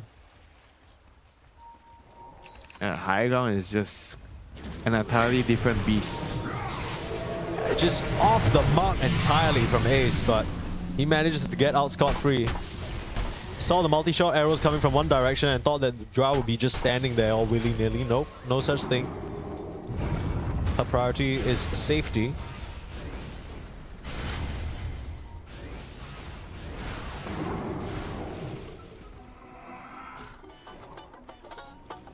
I mean, Liquid's best bet right now is to control the map and wait for the pickoff. They need to just try to be patient. Wouldn't you say that the longer they wait, though, the techies is going to be just mining up the whole base? Yeah, it becomes harder. It's going to get harder, but you also need to push with the right conditions, right? You don't want to just push because you have an Aegis and you just push. I mean, you can poke the tower. Now there's catapults, you know, it's the catapult wave. You can try. Now is a good time to try. Look at the damage Mickey is taking. They got call out onto the Brewmaster. Mickey, he is in some degree of trouble. The Drow's just laying into him for free. And now the Brewmaster Brewlings on top of this SF. They'll toss him out into the sky, wait for a follow-up with the Remnant. They get the first life with ease. It's just a Brewmaster split used at the moment. Boxy will set a fear, pushing them back. And Mickey able to get pulled away. That Earth Spirit saves him for now. And look at how difficult it is to push the high ground. It is impossible. They barely did any damage to the tower. They can't do shit right now. And Nikkei is the only one of them who can actually hit the tower. Yeah, maybe this is why they were so patient before. They, on the level up side, they decided maybe taking the Roche fight will be more dangerous than defending on the high ground. And right now I can see why. Mines everywhere, Drow arrows everywhere. You need to kick the Drow Ranger out of her base. I mean, honestly, with the way that spells are flying out of the level up base, it's almost like someone's playing Nest of Thorns. Just get all those little ability upgrades, auto-firing non-stop. Gotta play dodgeball, Queasy. Caught outside the base, though. Should get spotted by the Shivas, yep. Hunted down. Sad little squirrel, raised to death. Okay, is that an opening? 1 minute, there's buyback available. Yeah, this is a good opening. You should just try and force something. Bullwing is a very, very key hero with the pipe. Okay. And that is not a good death. I think it wasn't worth it for her to try and push that one extra wave and risk her life entirely, even though she has buyback. And now she has to buy back, like all that money that she made, she's gonna have to spend it. Enkrat in, big damage onto Boxy, forcing a reaction, but Nisha's in as well. Look at that magnetized goal, buyback is there. Queasy's is gonna come through. And Liquid immediately respecting the buyback, just backing off. They don't want to mess around. The discipline is still there, you know, for Liquid. First game and of the day for them, but still, you know, within the game you can see them improving. They didn't start the game off very cleanly, but I think the moment you see the game starts to flow for them, they start to understand what they have to do on the map. I think post 30-40 minutes, they start to, you know, feel like the old Liquid. You know, they're a lot more cautious, a lot more calculative with their movements. They're a lot more safe. They don't overchase. They're playing with the odds. They're controlling the map. They're not rushing. Yeah. I think the way they started the game, they kind of, maybe they were not respecting their opponents and they were just continuously running at them, thinking that the fights are going to be easy. But after that went down very, very badly for them. They understood, you know, you need to, you know, pick your moments with the initiations. You need to be very, very careful with how you're jumping the Drow. This hero is a very, very dangerous hero. If you get the wrong jump, she's going to destroy your whole team. One might say Liquid understand it now. A refresher done on the Brew. That's going to give the Drow Ranger a lot more protection in the team fights. Outsourcing your work to 3 elemental bodyguards. Yeah, I mean, also the aura items. There's offering on the Taki, so they're just buying items to boost the Drow Ranger right now. The carry battle will be the battle that matters in the team fight. SF against Drow Ranger. Who shall reign supreme? Small move up, level up on the prowl. Enkrat has reached this point. We frequently discuss The Void Spirit, hold that thought, Boxy, able to immediately blink away.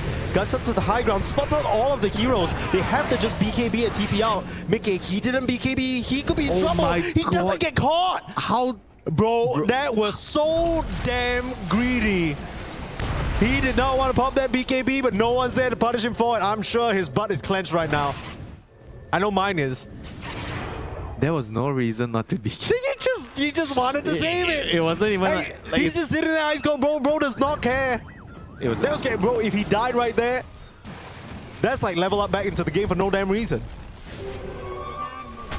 Roche could have been dead. Roche could have been dead.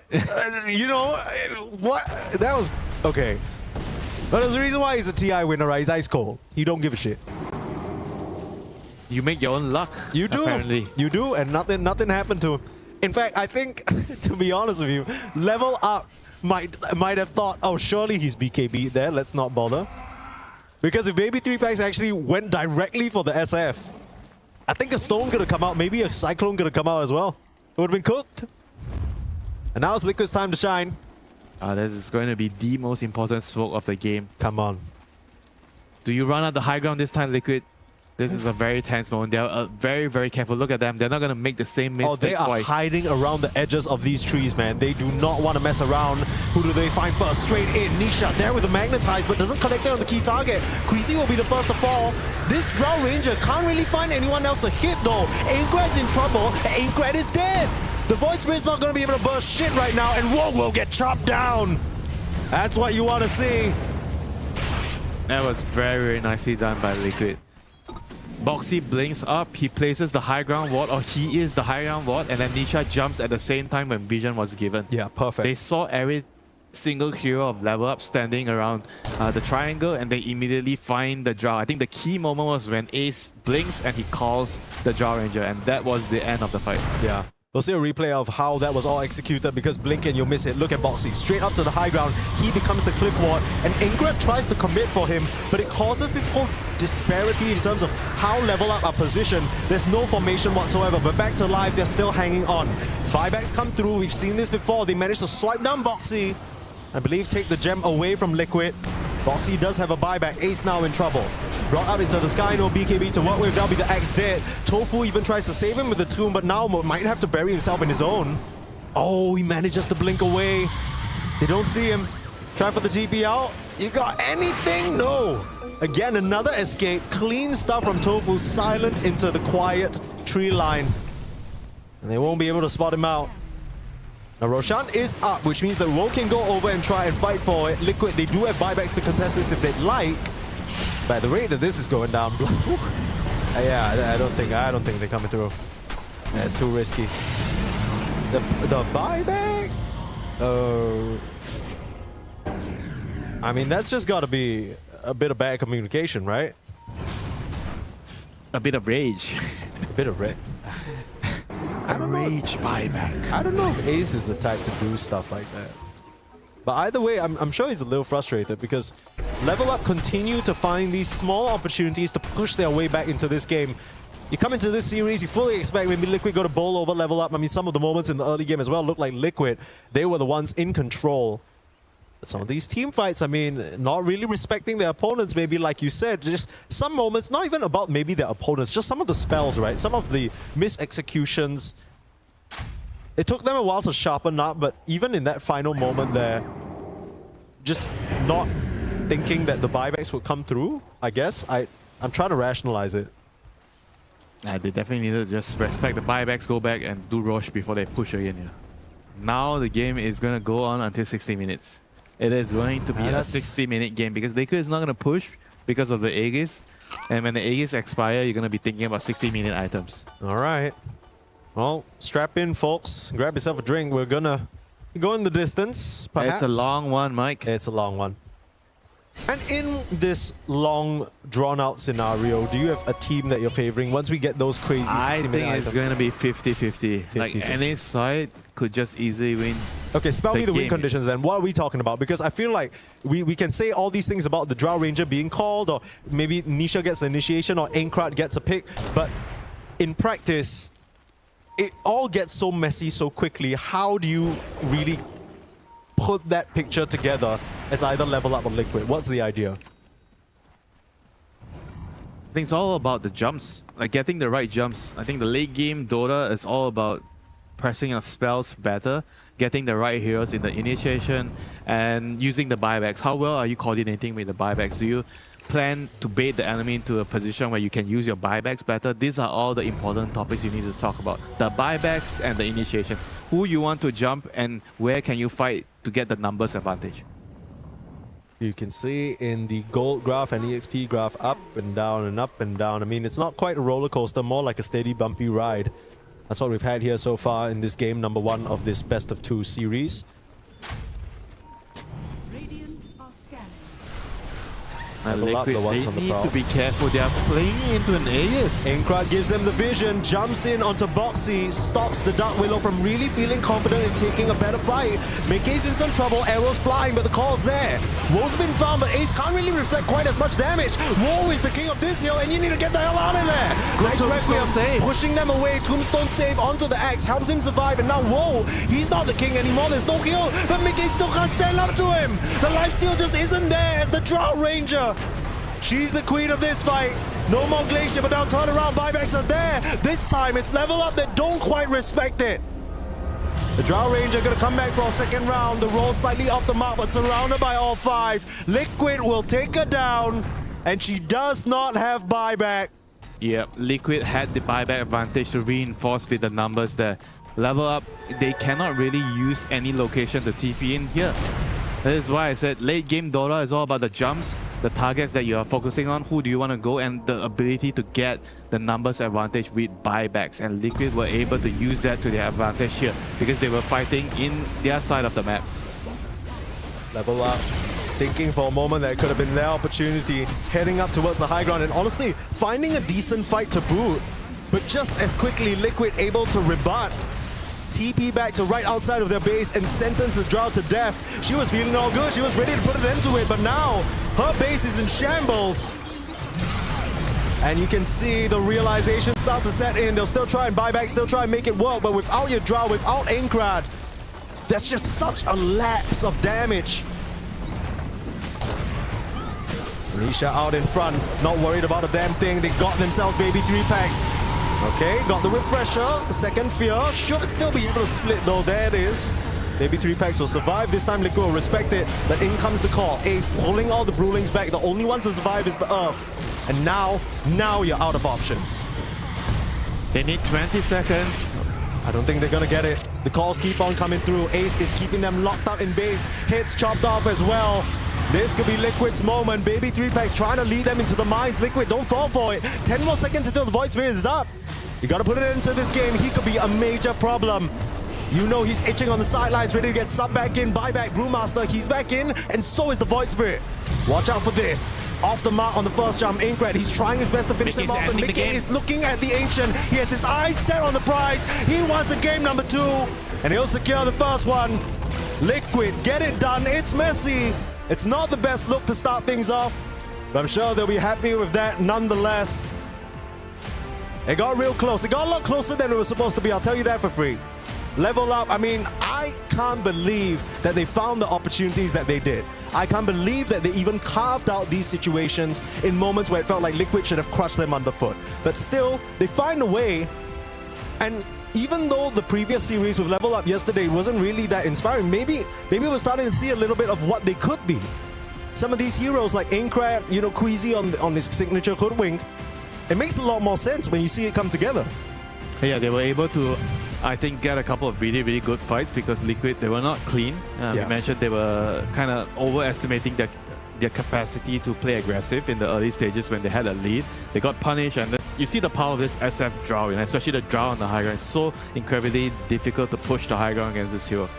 And Liquid just slowly but surely, I think they just barely won the game because they were clutcher in certain areas of the game, especially the team fight department, when the game was very, very close and anything could have happened. Any side could have won. They found the jumps that they needed, especially the one where Boxy ran up the high ground. He blinked up, he gave vision, he was the ward, and then they found the Drought Ranger with the axe. I think that was a very, very critical moment in the game. Because before that, it just felt like Liquid, they could easily lose the game. They had like some lead, 10, 14k lead, but one wrong move, one wrong play, you know, the game could have just been over. And in the end, you see them again, they went to the high ground, they didn't go for the rush. The buybacks were used, they lost heroes, they lost the rush, and then the game was very close to going to 60 minutes. You know, then we have a completely different dimension with the 60-minute items coming into play.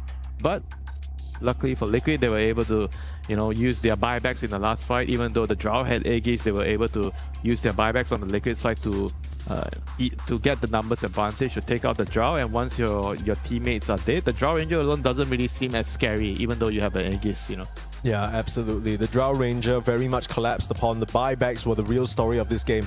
But I just want to say, look at level up and how much damage they were able to deal. Specifically the techies, as well as Aincrad on that Void Spirit. I feel like it's another situation. I'm looking at Aincrad. I feel like he is doing so much in these team fights on the Void Spirit.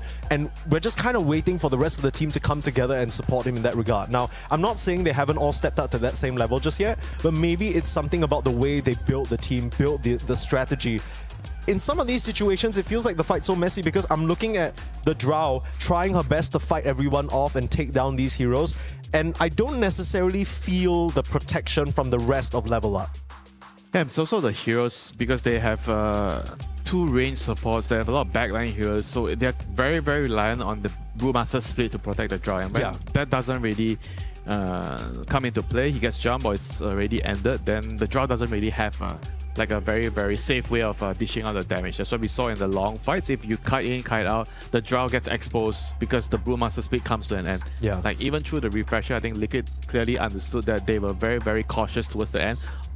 With how they're approaching the fights, they were not really all in the Drow Ranger first. They were trying to look for the supports, kill the back lines, slowly poke, kite out the Brew split, and they expertly drag everything out in the last fight. And the Drow was alone. You have Aegis, so what? You're alone. Yeah, you'll die once, you'll die twice, and you'll die 20 other times to boot with the way that Liquid were playing. I think it just also, one thing that I'm now noticing as I'm re-looking at these heroes, both teams picked these really, really strong ranged carries, but one team had 4 heroes that all had ways of protecting it. Yes. Right? Shadow Fiend was buffed up to the gills. Everywhere you look, your allies have a way of helping you out. But then you look at like a Hoodwink, okay, yeah, I mean, you got a Bushwhack. You got a pipe. You got a pipe, yeah, you got a pipe, you got a Force Staff, but compare that to like a Tombstone Save, a Soul Rip, even Boxy with the Fear and the Bramble physically stopping people from hitting you. These all made a major difference. We can see in the last fight, Liquid were just able to pile onto Woe, and the teammates are all looking at him like, okay, I guess you're dead. Like, what can I even do? Yeah, they don't really have an actual save. That was, I think, one of the problems in the late game team fights. That's why Liquid, they had a lot more options in the fight. They were able to kite in, kite out, use their heroes to move around. But whereas for the Drow Ranger and his team, she was kind of like stuck, you know, everybody needs to be around her. They have to absolutely play around the split, and the moment the split is over, the Drow is like a very vulnerable target in the middle of the fight. Yeah, we saw her completely exposed, the lonely Ranger indeed. But hopefully, coming into this game number 2, Level Up will give us a similar caliber of performance, because that game was tense until the very end. To be honest with you, I didn't even fully believe Liquid had it until the throne exploded, and hopefully that's the level of game that we get after a short break.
Play is in our DNA. Whenever we let it out, it becomes our superpower. Now imagine an entire city being built to supercharge it. Kadir City, powered by Play. We were there. For every click, every clutch, every respawn. We were there for the years of grind. And we're here. Now. The proud founding partner of EWC. Powering the biggest event in gaming. Shoulder to shoulder with the world's best. Making history. Greatness deserves a stage. Lenovo Legion. Reach your impossible.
Dota 2 action continues here at EWC Paris with me, Perm Sneeze, as well as Winter. We've had Liquid versus Level Up game number 1 just earlier. And as with everything on this stream so far, sometimes the expectations get fulfilled, right? Sometimes the underdogs don't really get to beat out the big guys. But at least today, and in some moments yesterday, we had some stories, we had some games where things got tight because maybe some of the big dogs are not quite as solid yet, right? And specifically for Liquid, at certain times it seems like they ran out of gas against Level Up. There were moments where it's like, what's going on here? What's the thought process? But in the end of the day, things are still as always. Liquid did end up winning that first game, but Level Up made it pretty close. I think it's safe to say they have already leveled up. Oh, okay. Oh. They have improved from yesterday. I would say, yeah, 100%. Like 100%. They look like a better team. Yeah. They made a couple of like adjustments, I think, especially like the coordinations, the team fight. Maybe we have criticism, especially me, for the draft. They have too many backline heroes. But you gotta play within your hero pool. Maybe they didn't have the hero pool, maybe they could. These are the best heroes they could play. Yeah. And I think what was most apparent to me is that some hero priorities had changed, right? Some of the stuff that they were immediately gravitating towards in terms of the draft, they had already been like, okay, let's come into the day, okay, priority is Drow Ranger, right? We're going to try and pick a draft that works with this Drow Ranger to the best of our abilities, and that's maybe where the hero limitations came in. Maybe not every single one of their players can actually run a hero that complements the Drow fully, right? Where even though we had some criticism, for example, with the Hoodwink, right? The Hoodwink doesn't really give your Drow much, but Queasy still played a pairing. good The Hoodwink plus Takis. It's not Hoodwink, one hero that's the problem. It's like the pairing they had. I think Hoodwink would be fine if the pairing was like Hoodwink with a frontline hero. Like maybe Treant Protect. Like Treant or whatever, you know? Like, no, that's fair. Ogre, Clockwork. I don't know what was available, I don't remember, but something like that. No, I understand. I get what you're saying. I think this is kind of what we're alluding to as well, where this might be where the limitations come in, right? In terms of the hero pool. Like, you can only do so much, but Level Up, they're getting there. Small steps, maybe a bigger step in this game number 2 that they can try and manage. Want to see what the adjustments are though. Can't imagine that it's going to be another Drow SF battle. As I think Liquid have shown they understand very well how to play for each other. I keep thinking SF is banned because the Spectre... Yeah, because the Spectre... No, me too, okay? Me too. No, I get that. I keep getting tripped up. I'm like, damn. Because I feel like it's been a long time since I've seen Spectre first phase, and we discussed this earlier on in the previous draft as well. Maybe we're just absolute plebs, like we don't know what's going on. But it's, I can't imagine the Spectre 8 or 9 pick. That sounds crazy to me. Maybe the idea is that 9 pick, maybe. Okay, maybe no, I understand. No. Maybe it's one of those things where teams believe if you pick the Drow or the Shadow Fiend in the 8 pick, they're happy to do 9. So you want to protect your range carry first by banning the Spectre, so you don't get Spectre 9'd on your range carry first pick. Yeah. I can understand that. How about you try getting 9 out of retirement? 9 out of retirement, okay. Well, in case you didn't know, Winter, there is another 9 who's actively playing right now from Mexico. Okay, so we don't need the old 9. And by the way, he already tried, you know, it didn't look that good. You gotta let some things go, you know what I mean? Some people aren't meant to unretire. Darkseer comes through from the bans. I like this. Remember what I was telling you? You make copies of the SF with either TB or Darkseer. Yeah, we got the first piece of the pie there, but the question is, you're good against him in the later stage of the game, but the lane is still gonna be a concern, no? And you have to ban out some supports that's annoying against you. Like Oracle, the Dispel supports. Oracle, Enchantress, things that can remove your Iron Shell. Yeah, for sure. The thing is, if Insania was still here, you know the Oracle's going to come out 100%. Tofu is here. Yeah, Tofu is here. But you know, Insania Oracle... He plays Oracle. He does play Oracle, but it ain't Insania Oracle. You know what I'm saying? No disrespect to Tofu, of course, but it ain't Insania Oracle. Is all I'm saying. But it's still an insane Oracle. Okay, I'll give you that. Thank you. Do you want to pick the Oracle in second phase this opening? Like, why not? I think why not? You definitely would consider it. Oracle with SF. I mean, if they show that's what I'm saying, right? If they show the position 4 right now, and you think Oracle SF can get away in the lane, then why not? Why the hell would they show the position 4 right now? Well, I mean, it's possible they could just pick the position 4 here. Depends what they want. Sure. You pick Darkseer, I think that you're more or less going to show a support in the next pick and on the 13th. I kind of like this Darkseer because from what I've seen, Baby 3 Packs is less of a front runner in terms of starting the action. He's more of like a follow-up enabler, right? Yeah. He even isn't the one who's blinking in first, splitting and asking his teammates to come get this guy. He's kind of playing behind Inkrat as the primary. So now with this pick of the Darkseer, it's going to allow him to enable whatever spirit hero Inkrat is going for, which I like. Or enable the supports. You have Spirit Breaker plus Winter Wyvern. Those are very, very good heroes. Plus Winter Wyvern? Yeah, why not? Oh, as in vacuum into a Winter Skull? Yeah. Okay, I was thinking purely Ion Shell. I think Wyvern is kind of decent. Like, it's very nice to play Wyvern with Darkseer. Yeah, what happened to Wyvern? I feel like prior to this event, we were seeing quite a decent amount of Wyvern. I mean, we're still seeing it. Like, some teams still pick it, you know? Yeah, I think the hero is still pretty good. Very good at ganking through the gate. Very good at securing the lane. You talk about SF needing to be ganked. Now, this Undying presents a gate problem. They're block picking the Undying. They block picking the Undying, and it can also come to the Twin Gates, put a Tombstone down, and then Shadow Fiend don't stand a damn chance. It won't be so easy. Respect banning the techies is kind of hard, though. I'm not gonna lie. Like, I think it won't be so easy for the Undying to gate gank the SF. It really depends on like the state of the laning phase. Sure. There's a lot of factors, and Undying you don't have like a stun, so you need someone else to do it. And it's Darkseer in the lane with Undying. Darkseer ain't gonna stun a hero for you. Yeah, I guess so. I mean, that's where your position 4 comes in. Because I'm assuming the pos 5 will be Undying, not pos 4. Get his ass. Yeah, so right now they didn't show the pos 4, they showed the pos 5, so they can't pick the Oracle. You don't want to pick the Oracle versus Undying. It's kind of... No, probably not. But kind of spooky. Kind of spooky, eh? I don't like it. So they know that with Undying picks, the enemy wants a range carry. So immediately Axe is picked. I dare you to pick a range carry right now. Both these teams kind of trying to one-up each other in the 4D chess board right now. Yeah. With the Undying pick, obviously, not only is it a deny pick, it's also excellent in terms of overwhelming a team fight alongside the Darkseer. Usually against Axe, you want to pick melee tanky cores, which are not the flavor of the meta right now. Sure. Like Life Stealer, I don't know if Abaddon is a hero, you know, stuff like that. Yeah. I will say, just on principle, Level Up's WoW seems to really like ranged carries as well. Yeah. Right? That's kind of the vibe he gives me. With Undying, you're going to want to pick like Luna, Wind Rangers. Yeah. I think Luna kind of is nice with the Darkseer Undying lineup. It's very strong in the team fight with the Eclipse. I guess this Axe pick makes the Drow just like so uncomfortable. Now you can definitely still pick it. I don't think it's like absolutely unplayable. It's just there's an answer in the team fights. You have to be careful. It's not like a free Drow game. Yeah. I don't think the Axe makes it impossible for you to play the Drow. It makes it difficult. It just but kind not of feels impossible. bad, no? Like you kind of half counter pick yourself. Yeah, but then low-key. you already picked the Undying. Sure. If you're still unsure what you want to do, then you don't pick the 5. You pick the 4. Fair. But because they already showed the Undying, so yeah. They go with the Wind. So Undying plus Wind Ranger, solid lane, and Snapfire becomes a question mark. Is it a pos 4 or is it a mid?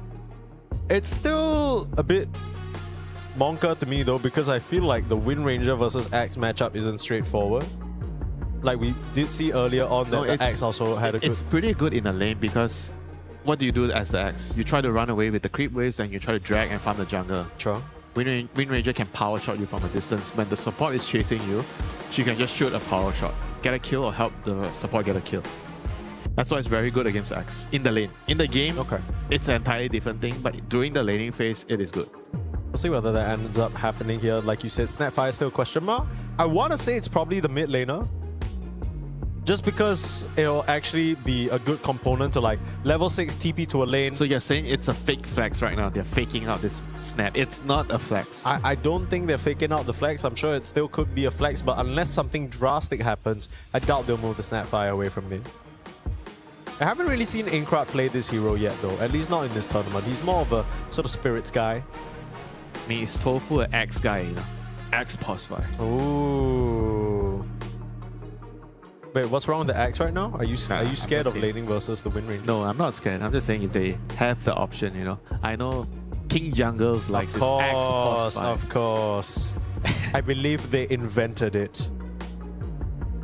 Yeah, but overall they need another support, they're going to be looking for another position 5 to body the SF. There's a Trian in the game. What else?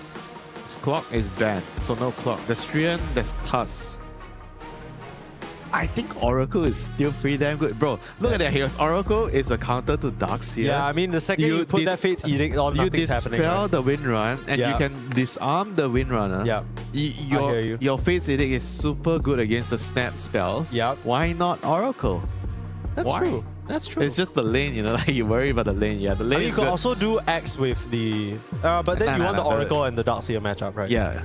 I think the lane is going to be your main concern. Can you get away with the laning phase? You're thinking about it. No. Oh. I actually think it would have been fine. Like, I think the laning stage would have been okay just because SF is so damn strong. Like, the SF is going to cover for the weaknesses of the Oracle, and then the Oracle also cancels out the... You know, it would have been okay. Yeah, I think so. So the options remaining are Tusk. Oh, there's one more. There's Marcy. Marcy SF. I know Liquid loves Marcy pos 5. They like the double position 4 heroes on the team. And Marcy is kind of good to kill the Tombstone. You have your Unleash, and you can save heroes from the Snapfire. Yeah, that's true, actually. That might actually be a good pick for Liquid here, to round up their lineup. Let's see if Level Up will sniff this out, the Marcy, or they think Tusk is going to be a problem. Which I feel like Tusk is not as scary as Marcy. Marcy kind of, I think on paper, does more with their lineup. They removed the Bane. Okay. Bane SF. Kind of scary as well. But I want to see the Marcy, Mike. I don't. Okay, so what do you want to see? The Tusk? I love a boxy Tusk. So you want Hoodwink pos 5? Yeah, why not? Hoodwink pos 5. Tofu loves Hoodwink. You know how it goes. Not this lane. You need to be a body in this lane. Can't you do... Ooh, okay. Largo pos 5. Okay. I mean, it could also be a X pos 5 Largo offlane. Okay, yeah, sure. But you might be right in the regard of like the dispel, right? Like that's the main thing we're looking at. So he just wants to dispel the Iron Shell. Exactly. That's all. Yeah, that's fair.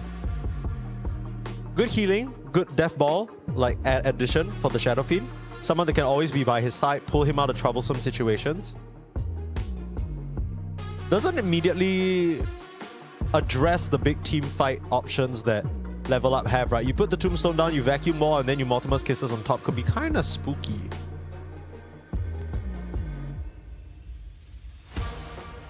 So what do they want? I think Snap as a mid will be fine unless they want to pick a counter match. I don't know what heroes, like what other heroes he can play against Amber as a counter match. We've seen Monkey King. Obviously, we've seen like the Vipers and the Huskars, but it doesn't feel like he plays those heroes. So he's going to just play the Snap and pick a Lion with the Darkseer. So they have another catch, another stun. And the lane is also pretty strong, Lion and Darkseer. I like it. I like it. I think that gives them I mean, the Hex is going to go crazy. Yeah, they kind of needed some burst. Because with Undying as your position 5, Undying doesn't have a lot of damage. He's tanky, he's annoying. He slows heroes, but he doesn't do a lot of damage. He's missing damage and he's missing catch. So right? Lion is his best partner. Okay. You hold hands. They love each other. And you walk to the Eiffel Tower. To the Eiffel Tower. Yeah. Enjoy the view after losing 0-2. Did you know you have to pre-book tickets to Eiffel Tower? You can't just show up and say you want to go up and sightseeing, do some sightseeing on top. You know what? If you come to the Esports World Cup here in the Port de Versailles Paris Expo, you don't need to pre-book tickets. You can buy your tickets on the spot. You can just walk in, watch the Dota 2. I mean, hell, I don't know if you guys have seen behind me, but like Team Liquid are quite literally right there. All the players, all the teams are quite literally right there. You get front row views. It's beautiful. There's a lot of activations as well. Lots of nice fun booths and festivals that you can take part in. This is where you want to be if you're anywhere near Europe. If you love esports. It's not just Dota 2 happening as well, right? There's a whole bunch of other titles. There are a couple of... we got Valorant week 1. has been really Gotta fun. be careful which Fatal game Fury. you're talking about, yeah? Oh yeah, I know what I'm talking about. Don't worry about it. Careful, Mike. Yeah, but Esports World Cup is a celebration overall, but this is what we're here for. Dota 2, this is the premier game, if I do say so myself. The premier event. He's very scared. He's very scared. Winter's over here. Yeah, I'm scared. You know, I'm shitting my pants. Am I supposed to say this game? Am I supposed to say that game? Okay, let's say this. Am I allowed to talk about the other game? No, let's just say this is gonna be a good damn time. Let's level up. They showed us a good time in that game number 1 up against Liquid. Made them sweat a little bit. It wasn't easy at all for Liquid.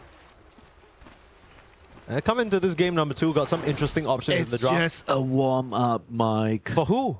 Level up? Until now, they were just going to own Liquid? Is that what you're saying? I could buy it. But I'm not selling it, Mike. Very good. Okay. I didn't say I was buying from you. I think I'm the only provider. Relax. Okay, let's stop joking around. Let's talk about the draft. Because I really like what I see from Level Up here. Because I'm looking at their heroes. I know what they want to do. I'm also liking what Liquid is showing here. I think this game we actually have a 50-50 draft. Damn. The last game, Liquid won the draft, but it was a hard game. And now it's a 50-50 draft, so by those odds, Level Up is going to win this game. Come on, that's what you want to hear. And I mean, and no disrespect to Liquid, but just, you know, sometimes when the underdog team wins, you know, who doesn't love that? That's a great story. I guess Liquid doesn't love that. Liquid ain't gonna be pleased if they end up losing the second game in this series. That's for sure. I think there's probably expectations, you know, with how Liquid have been doing so far.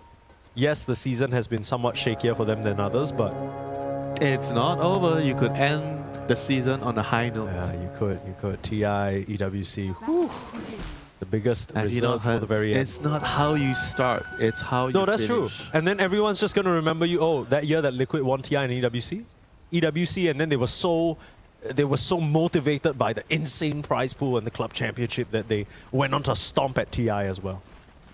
Yeah, How fantastic! fantastic. And take a trip to the Eiffel Tower. You know what isn't fantastic? This Snapfire Ember Spirit matchup. It's gonna be a little bit difficult for Nisha. This should be, I think, at least 60-40, even 70-30 for Snap. Snap is just such a broken laner. Yeah, Like, it's disgusting. The innate is just... Expect the nerf stick coming in for Snapfire. This is even after they removed her innate working on called denies, broomstick. right? Is it called broomstick? Boomstick. Boomstick. Yeah. I believe that's slang for what she calls a gun. Because it's a stick that makes things go boom. You get that, Winter? You understand the connotations? Oh. Okay, Mike. Should I write it down for you? Yeah, you can. Wait, You may. I can draw a picture if you want. I need some assistance, Mike. You're a visual learner? Yeah. Okay. Just like Tofu. He needs some assistance. Does he? He's getting bullied. I mean, he looks okay. He's licking queasy right now. He's hungry for some lion. He's just busy licking away the iron shells. Do you get bonus? Oh yeah, you get Yes, bonus. you do. The health regen, right? Yeah, the health regen from dispelling the iron shell. It's kind of crazy that Aincrad went for that play, cooking in to cancel the Flame Guard at around 90 HP. Yeah, he just wants to use all his bottle because he's gonna get his bottle now. He's gonna drink. Whoa. He literally almost died. What the heck? Yes. This guy is crazy. He's not crazy. He just knows his limits, Mike. He wants to use his bottle. He knows he has Fairy Fire. He wants to get the water rune. Yeah. And this is the most normal mid lane ever, and I'm over here freaking out. My bad. Every mid laner knows this feeling. The first wave, the first couple of waves. Yeah, you're playing on like 100, 200 HP, something like that. Gotta click the Fairy Fire fast and not you're cooked. I mean, Nisha is doing really well. This matchup should not have gone this well for Is him. this a surprise to you? Yeah. You talk about the Nisha, I'm surprised by the matchup, not the player, but if you... the Polish Talk boy wonder? Come on now. Yeah, the last game, Nisha didn't really... Yeah, he wasn't in top form. Let's just put it that way. Okay. Well, you know what? You're saying that because he missed a few rolls. I'm saying that because he made a couple of bad decisions in the game and he Okay. got caught. I'll trust your authority on it as someone who makes bad decisions all the time. I know a lot about that. Yeah. Name one bad decision. Radiant structures are fortified. You don't want to hear that from Our hatred getting caught out there. Yeah, is let's it? just talk about Dota. Okay. Oh, you're playing around too, man. I'm telling you, Nisha's gonna do it to him. Okay. Nisha is just styling this game. The Okay. last game, he made a couple of massive errors. But this game, he is out to prove that that was just the first game of the day for him, you know. Yeah. Yes, this game, all 3.5 minutes of it, Nisha has been styling indeed. You're so correct. And this matchup is by no means easy. Oh, All sure. the spirit heroes struggle against Snapfire. Yeah. On paper, but not Nisha. I mean, my understanding of the Ember Spirit matchup is you just gotta find a way to peel the Flame Guard off, and if you can't do that, then you're not contesting him in lane. Yeah, and the Ember Spirit has to try to use the slide to dodge the Scatter Blast. Yeah. So if he dodges it, suddenly Inkrat thinks he's cancelling out the Flame Guard, but he's taking a lot more damage than he expects. Speaking of a lot more damage, he is dead again? Okay, I mean, I'm starting to feel like with this Inkrat guy, he either pops off or he just ends up getting slapped around, and right now, it's Nisha the one on top. His Ember Spirit's looking solid. How you pick this matchup? Oh, hatred? Bro, what? Okay, this game has been just one-way traffic for the first 4 minutes of the game. I need to see what type of beverages they gave to level up in the break, because I do not want to be drinking that. They're not juiced up right now. How about Liquid? Do you want to drink what Liquid's having? I want to drink what Liquid's having. These guys are looking monstrous. And whoa, he's gonna... Is he dead? Oh, that was... Okay. Still stick charges. I mean, you show yourself a little bit more, you gotta get battle hungered and killed, bro, dude. And then they are losing all 3 lanes. And Nisha is just diving him. Very cool. Queasy's gonna TP in just to watch his Snapfire melt into the ground. Horrific. Yeah, I think, Mike, this is You gotta say not it's going over? to be very, very nice for level up from now on. The game is going to be, it's kind of like over. When you're getting mid-div this hard, it's going to be very, very difficult. I don't want to like blame a player most of the time, but whenever this happens, you just have to accept that if you lose the game, it's just, there's nothing to talk about after the game. You just got mid-div. It's just a little bit strange because I feel like Inkrat, of all people, I feel like he would know like the limits of what an Ember Spirit can do. I know he plays quite a bit of Ember himself. Yeah, but sometimes you have a bad game.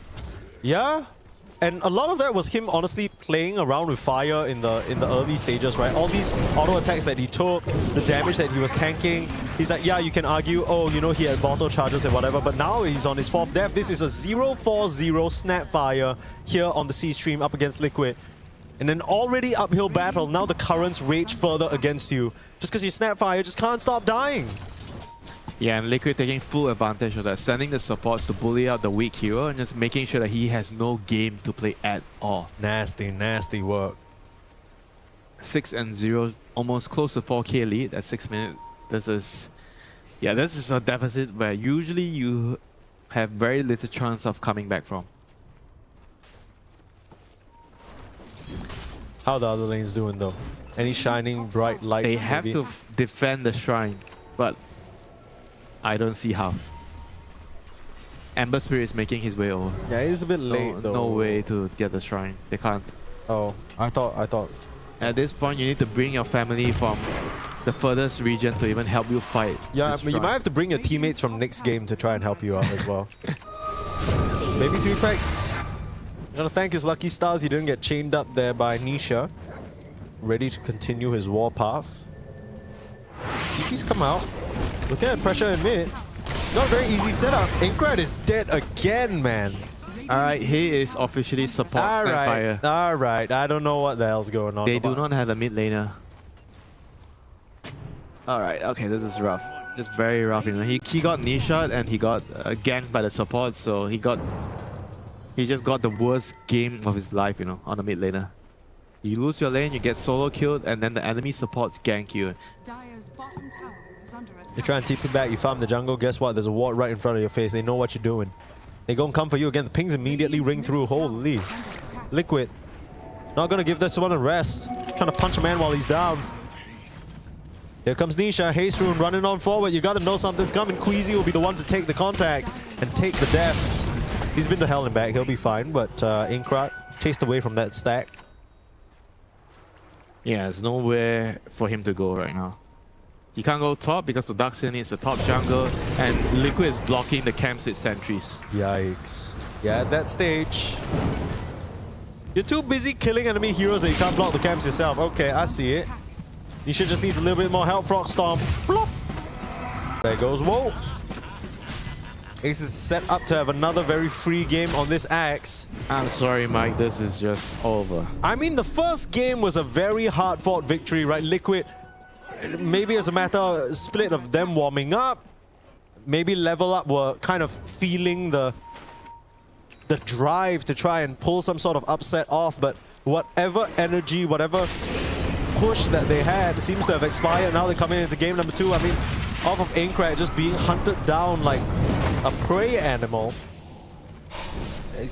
Yeah, I mean, he's just alive. Okay, no, of course not. There's Chop. Okay, 2 more heroes there. Yep. Cool. 0 and 11 with them. Yeah, I mean, sometimes this type of game too happens when the underdog team plays against the top team, and the first game becomes a very long game. It saps a lot of their energy, and then you go into game 2, then you're tired.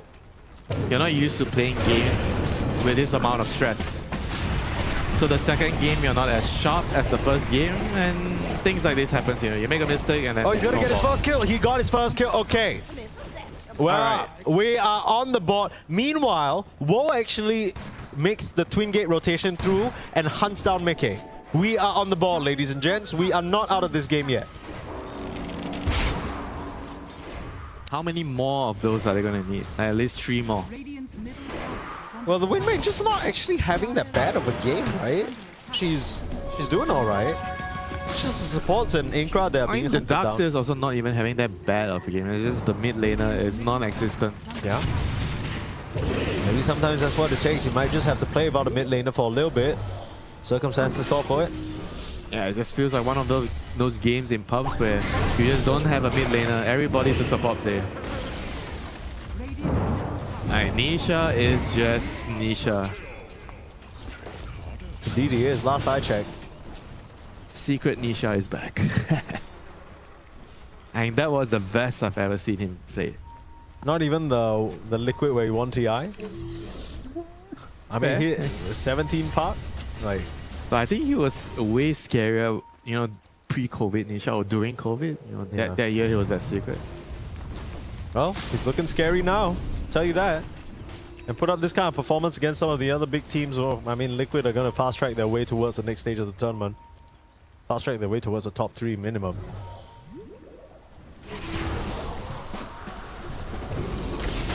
Mickey being spied a little bit. Nice little tongue lash, pull him out into the Requiem. They save the Hex for this. Still trying to wind up the damage, but they just don't have it. Oh, yeah. Well, it was only a matter of time before Nisha was going to show up there. And now Baby 3 packs. Trying to save the Surge. Oh. What? Wait, what the hell? What? Oh, that was one of those... What just happened? Yeah, so I think they lost vision. Okay. That was so strange what just happened. we kind of swapped perspectives, so we saw what happened from Liquid's perspective. For some reason, the Darkseer just completely disappeared off the screen. So there was a, what, blind spot there? Perhaps. Tucked his little pointy head somewhere no one can see. Inkrat is still trying to make his way towards the Boots of Travel. But why are you buying Boots of Travel in a game where are you going to travel to? Yeah, there's no place to TP. Travel back to the fountain, maybe. Why is he buying travels? By this point, he don't need the Boots of Travel to get back to the fountain. He's already a frequent flyer. Bro's got a bunch of depths. He read the Lion book of going to hell and back. Ace is gonna run into this smoke move. He's like, what the heck? Oh, okay. Run, Queasy! Run! Oh no, Queasy. Okay, it was a good attempt. He almost got out. I respect it. And the rest of his teammates get out, so not too Yeah, bad. but they needed Queasy here to get this kill. They do, because they can't start the fight with a decay, unfortunately. So here comes Nisha. He can absolutely start a fight with a slight chance. Save it to the last moment. Aincrad, wishful thinking, hoping that he can get out. The AD rune says no. Aincrad. How many deaths are we on? Is it 6? Is it 5? I lost track. Yeah, that's not What I do count the know numbers of death. is that Nisha is 10-0. Woo, boy. Not good. 5-star performance. The shackle lands onto nothing. Saw that happening in slow motion almost, feels like. Push back there. Queasy trying to threaten them with his level 4 Lion. Very terrifying. It's just, it just doesn't feel like it's gonna happen, right? Like, it would have to be one of the most insane comebacks if Level Up could pull this one off. They had some pretty decent moments. I keep saying this, they had some moments of brilliance in that game, number 1. But now it's back to regular business. Liquid shook the rust off. Had something nice to drink probably, and now they're all locked in. Especially Nisha. I mean, this Ember Spirit performance, crushing in a lopsided matchup. That's what you expect out of him. I mean, there's a reason why you always hear all these Liquid, other players and staff especially, all the coaches say, you know, Nisha, best mid in the world. Now just games where he'll do this to you. Nothing you can really say or protest about it. Just have to let it happen. He's going to run up into the full legion of 4 heroes on the side of Level Up. He doesn't have the HP to survive it, but he does have a Blade Mail to force the Wind Ranger to kill herself. The rest of Level Up didn't have the damage to finish him off. Now Queasy will drop. I mean, you're just grateful they didn't get to your Snapfire, if I'm being honest. Queasy has level 6 finally. Congrats. 15 minutes into the game. What a moment. The Snapfire is still trying to farm the travel? Why is he? Why is no, he he got trying? the shot. Okay, he got the shot. Okay. Okay. That's fine. I'm okay with that. That allows you to clear the creep wave and stay out of trouble. Dire's top tower is under But he also needs the Soul Ring for mana. Like rushing Trails doesn't really feel like it's gonna help his cause at the moment. tower is under attack. I don't know if he cares about helping his cause, brother. I think he cares about helping himself.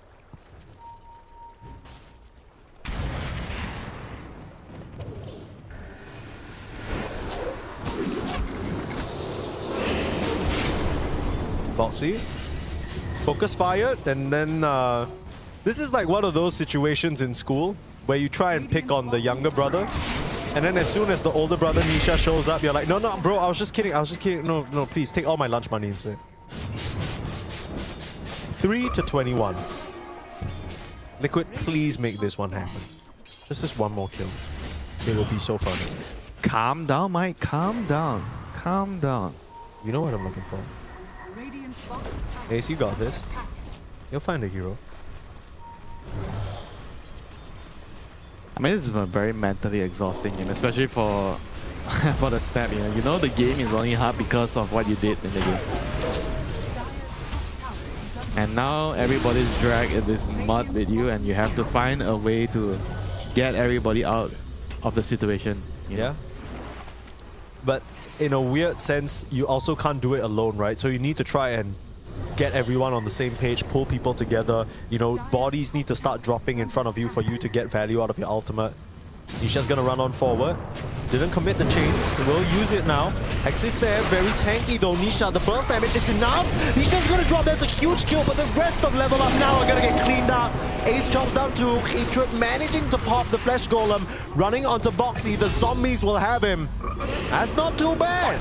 That's a lot of gold. In fact, it's pretty damn good, but Aincrad will drop, and Hatred now, he's out of friends.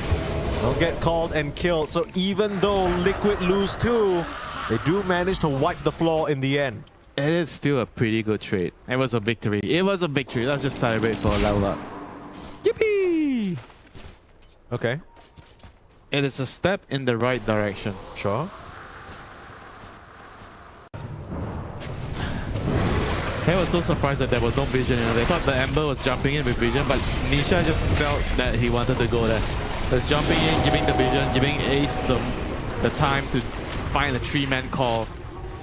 But the Undying, able to just get decay after decay, and the Tombstone just kind of destroyed Liquid here in this fight. And they needed to ditch. After getting the 2 kills, Level Up needed to run. Yeah, like, what were they chasing for? Yeah, but unfortunately, in a game like this, you're so far behind, and you think I understand. you smell blood. Yeah. You are not going to let up. You're going to chase. You need to get, because you need to get everything you physically can, right? To try and find your place back into this game. Yeah, it was very hard for them to stop there and back off. Yeah. Because you don't know when else Liquid are going to give you this opportunity. This could be the last chance that you get. Yes. So I understand it. Do you? Yes, I do, but I just also feel like maybe Nisha thought that the rest of his team was closer than they actually were. Because you can imagine if the Axe call came through just maybe a second or two earlier, he wouldn't have died there. He would have been able to slide and even remnant out. So yeah, it's just saying Nisha should be sending a complaint to the HR department about Ace's behavior in the game. No, I'm just saying that He's not a very punctual person. Well, it's kind of like if you book the meeting for 9 p.m. and then you arrive at 8:30 and start writing complaints about everyone else for arriving at 9:05. Part of the problem is you. But enough about all that. Liquid looking to have themselves an early day here after that. A bit of a long and heated game number 1. Found Hatred in mid lane. Easy pickings.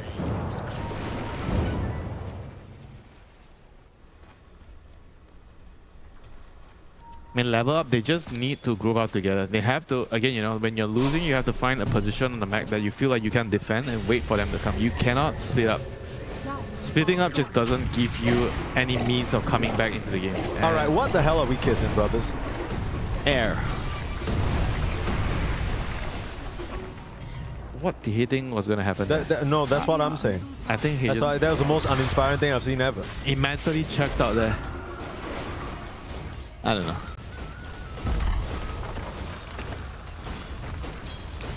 Yeah, tough game for Level Up. There's not many options. They have to find a way to find the motivation, to find the will to create a plan.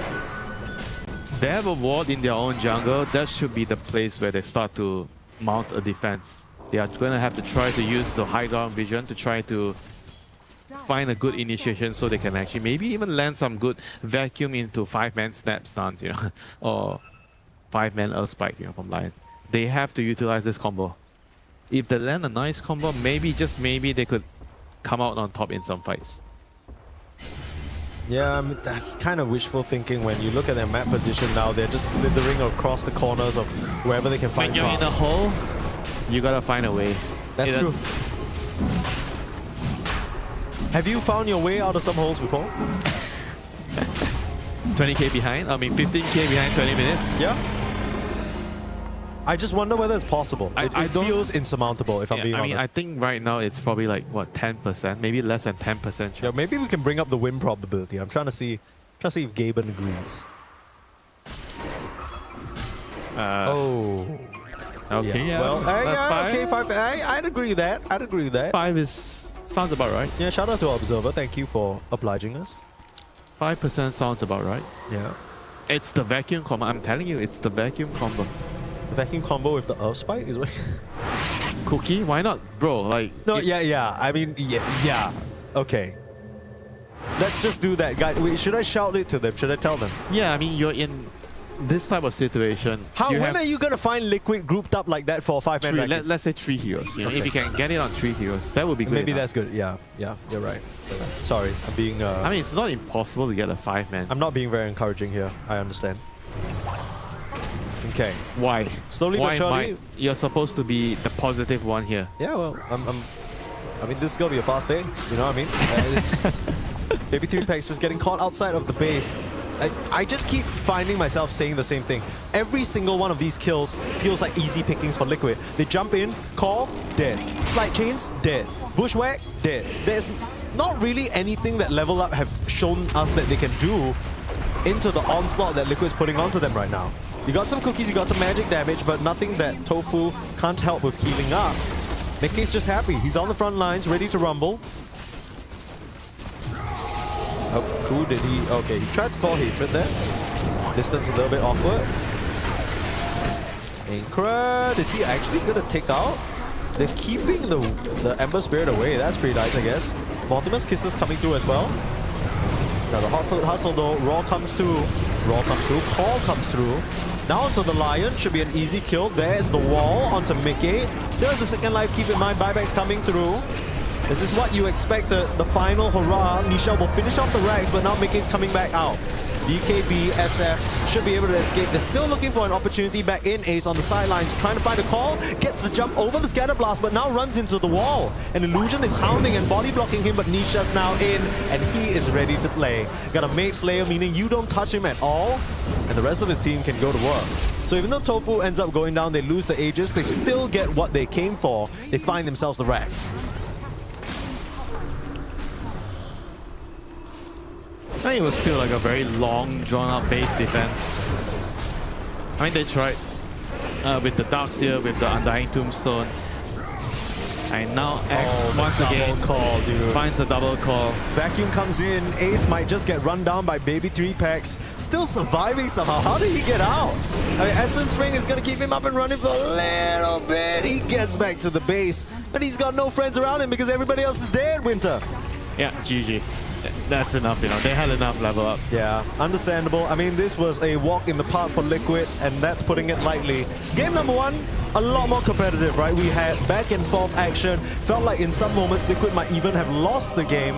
It was always Nisha. Game one was competitive because Nisha made a couple of like bad errors. And in the second game, Game 2 was also very one-sided because of Nisha. Because Nisha was back, you know, he is out of his slumber. He came back to his usual self, and he totally dominated a lane which he should not be dominating, and the game just went one way. I'm not gonna lie to you. When you put it like that, it just feels like the rest of the components of Liquid ain't doing their part. Because if you're relying fully on Nisha, you telling me Nisha is the one that lost them that game number one? I mean, he made a lot of like I think pretty big mistakes in that game. Okay. He made the game hard. They won the game, but it was hard. Sure. It was hard. Sure, I can respect that, but unfortunately for Level Up, they continue to falter here in these group stage games, not recording a single win so far. That, you know, maybe that's the scrim results, but you know, you come in, you're hoping maybe you catch some of these teams by surprise when they're not feeling the most stable. I think they're going to be kicking themselves about that game number one, because I think there was a very real chance. Second game is whatever, you know? Yeah, like there's nothing to say in on the second game. Yeah, I'm pretty sure no one's really sad about that second game. It's one of those situations where Aincrad just didn't have a start at all. So you're playing a mid laner down. Happens sometimes. We've all been there. And in moments like this, there's no point in just, you know, going to the guy and saying like, oh man, you lost us the game. He knows that. Right, so this is kind of like a loss that maybe you can put behind yourself. But what's actually worth discussing when you go back to the drawing board tonight and review the replays or watch what other teams are doing, it's probably more of, okay, what were the moments that lost us that game number one? Yeah. Like, how did we mess that up? Because we had it in our grasp. You have to find the positives in a series like this. You have to go back, you have to look at, okay, what did we do right that gave us a chance in a game? Okay. Instead of looking at it in a negative way. So what did Level Up do right, in your opinion? I think the first game just came down to a couple of very important moments where they smoked and they found the right initiations. I think they did really well finding the initiations. They were able to jump the ES a couple of times. I think they had like a difficult start, but they were playing together. And this game, I guess, again, you can't really compare this game because the start of this game is just, it's too difficult. So they couldn't really even try any plays, you know, to come back in the game.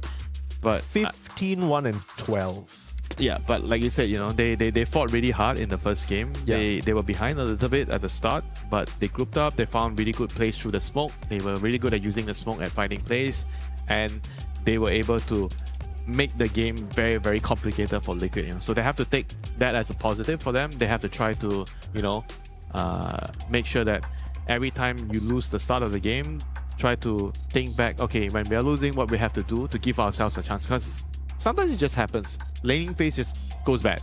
You need to do the right things to give yourself a chance to come back into the game. I'm going to be honest with you though, watching that game specifically, I don't know what Level Up was supposed to do in that situation, because by the time you die like the third death on the Snapfire, what's the next step? Do you actually I mean, go there's back nothing you can do. Your fate is no longer in your hands because your support can't even help you. So Okay. I felt like they should have just abandoned him. abandon the mid lane? Yeah.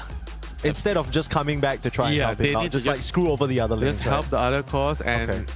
you tell him, tonight you're on your own, you have to go and buy your own food. Yeah. The chef is not cooking dinner for you and you have to figure things out on yourself. Yeah, I mean, it's one of those things where you just tell him, okay, you know, you did this to yourself. We didn't mess you up. You know, you'll dig your way Yeah, out of this if- hole eventually.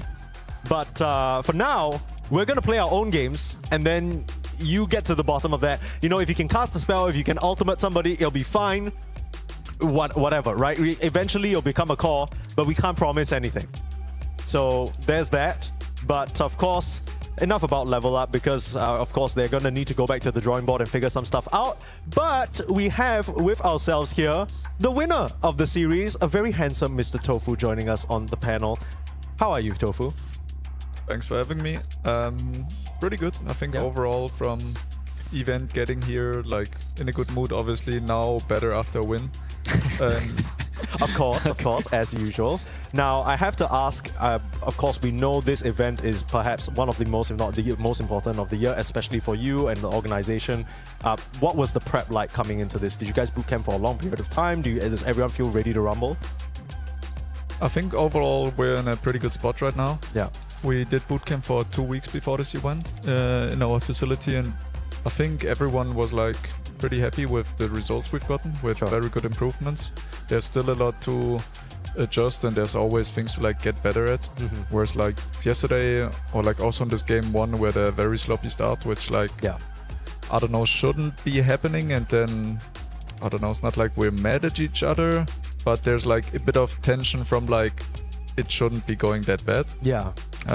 So I'm happy that we could execute it better in the second game. But overall, I think mood, vibes, everything's like pretty good right now. That's awesome to hear. I mean, normally, if you're playing a lot of games in a week, what are the important steps that the team has to take to move forward when you have a bad start like this? I mean, there's difference from like bad start, bad game mentality as in reset, and general like prep getting into it, where working on can be simple things as schedule, people like be up on time, eat, get warm up in, food, have some, I don't know, balance through like routine after the games and Yeah. stuff. Then also like hero progression, game and like replay things to like get better at and improve. And then just like playing, being in a good mindset. Eventually, especially in the first game, I think like nerves or getting used to a different setting, just like be on stage, have a different setup can affect people. Yeah. But then also just like giving like reaffirmation and confirmation to people that like we can do this, we believe in each other, we deserve to be here, we're a good team, and just make sure everyone's confident, feels good. And I don't know, I think we did a good job now. Yeah. I'm not gonna lie, it's kind of shocking to hear that from someone like yourself where, you know, it's not like you're not an established player, but the fact that there's still some semblance of needing to reaffirm each other. Is there some level of maybe even a lack of confidence at certain points within the past few months you feel like has been plaguing you guys that is something you guys are dealing with? I wouldn't say we're haunted by things, whereas like I'm sure there's other teams when like you never get into like let's say top 3 position in tournaments, Yeah. where like self-doubt can be creeping in and you eventually lose trust in teammates. Yeah. Where obviously depending on how much time and prep we put in, we will have better results / worse, but also depends like how much we want it at that time. Yeah. But we all know that we have what it takes to win tournaments. So I think we have like a base level of trust and confidence in that. And then if like level up, for example, or there's like some of these tier 1.5 teams, whereas maybe for some players it's like the first event, and even though there's not a big crowd right now during group stage, Yeah. there will still be nerves involved. Oh, for sure. I mean, look at the I don't setup, know, right? for us, I don't know, it will be like generally much easier to play. Yeah. I mean, where would you say you guys are at right now on a scale of 10, you know, based on your form right now? Based on the form, the vibes, like the confidence, everything, like after these first 2 series, perhaps. We're definitely not on the peak. Like we can feel there's room to scale, but in pretty solid form. So maybe like an 8. That's nice. That's good to hear. And last question, because I don't want to take too much of your time. Since you rated yourselves at an 8, what's left for you to fill out the remaining 2? What can be done within this time? Because you guys are playing only 1 series a day, right? There's a lot of scrims between that. I'm sure looking at other teams, looking at yourselves, what are, in your opinion, the steps you guys need to take to reach that peak? I mean, a combination with like good comms, but also just having more reps in us to like play and execute things. Where in the first game there was moments where we're talking about defending the tower, people are ready to TP in, but then once the enemies attack, it could be that we're not playing defensive enough, like dragging the enemies deeper into our tower, or the guys like smoking like 2 seconds too late. And then there's like different moments where we should be 5 on a screen, but something is happening somewhere, or somebody's connecting late and we're like only 3 heroes when the fight starts. And it's like small things that with comms and like, I don't know, just like talking about these things afterwards, it will like get a bit smoother every time. And I think that's like the most crucial for us, where like small timings can still make a big difference, where we can explode the game wide open if we get it right. Yeah, for sure. And yeah, you definitely exploded at game number 2. That looked like a walk in the park. You guys are good. You guys want a slow, I guess, a short day after that longer game number 1. But again, congratulations on this 2-0. And hopefully for Liquid fans and yourself, many more 2-0s to come. Thank you for joining us, Tofu. But of course, always a pleasure to hear from the man himself. And there's a lot to, you know, really talk about when it comes to what's next for this team. Because everyone's expecting big things from them. There's a, you know, you kind of expect them already to be at the top, but it's interesting to hear that despite all of this, there's still some level of smoothing out that needs to be done, right? Basic things like the comms. It still takes time to really mold that into something that works for everyone. But of course, that does wrap up our second series of the day, which means for myself and Winter, we're done casting, but the Dota 2 is far from over. Next on, it's Malibu Jesus and Atomo taking you through a series you do not want to miss. It's Spirit versus Nemesis after this.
P Vision is also getting their camera work done. Look at this pose. There's a lot of vision. You can see by where he puts his hands, he's drawing a lot of the eye down to this area. It's very dangerous. We'll see what he wants to do after that, because naturally most... Oh, yeah, get on there, boy. Spread. Oh.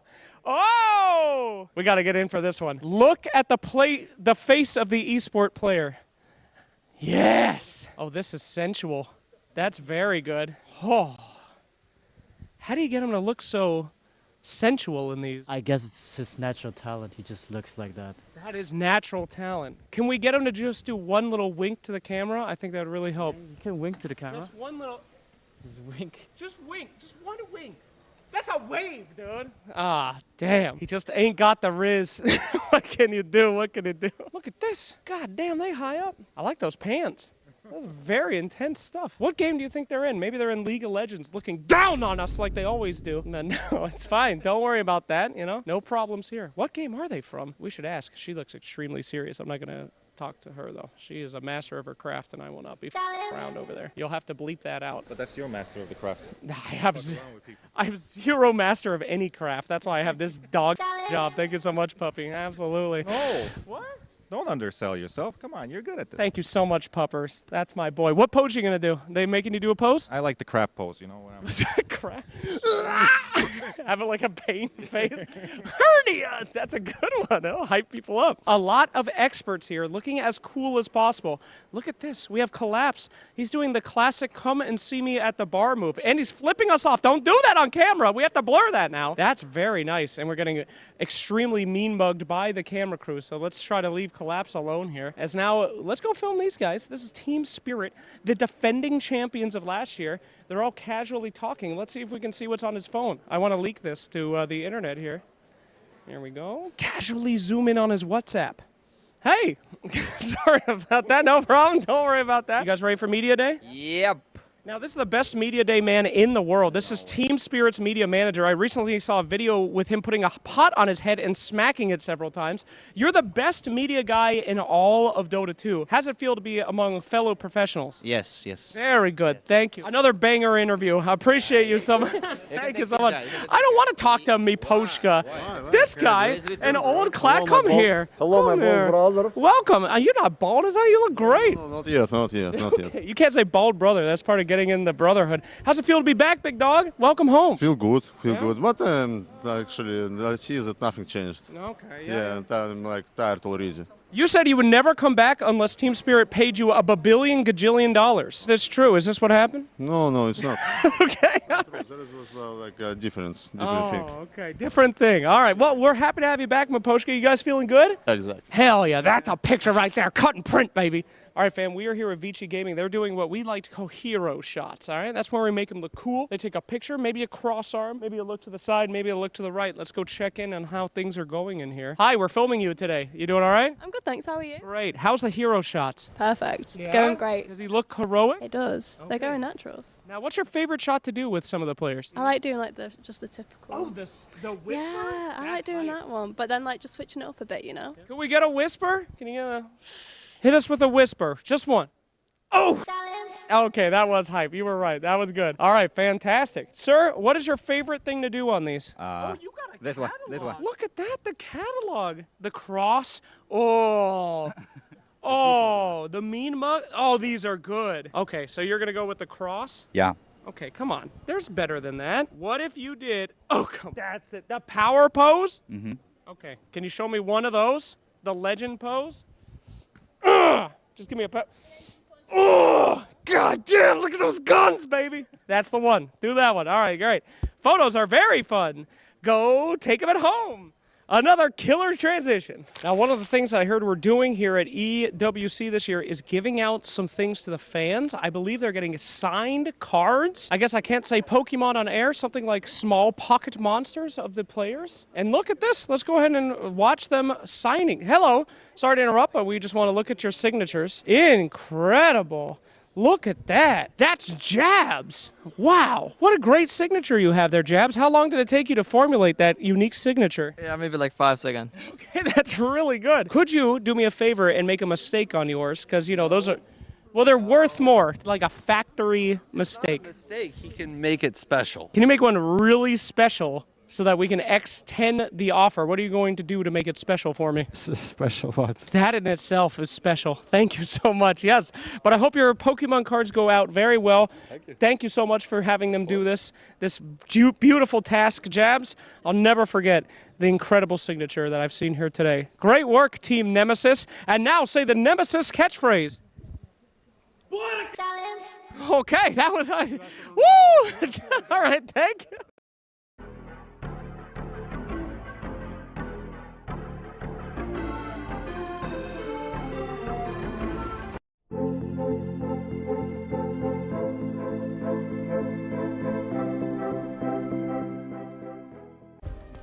Play is in our DNA.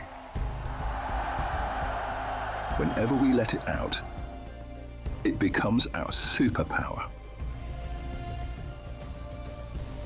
Now imagine an entire city being built to supercharge it. Kadir City, powered by play.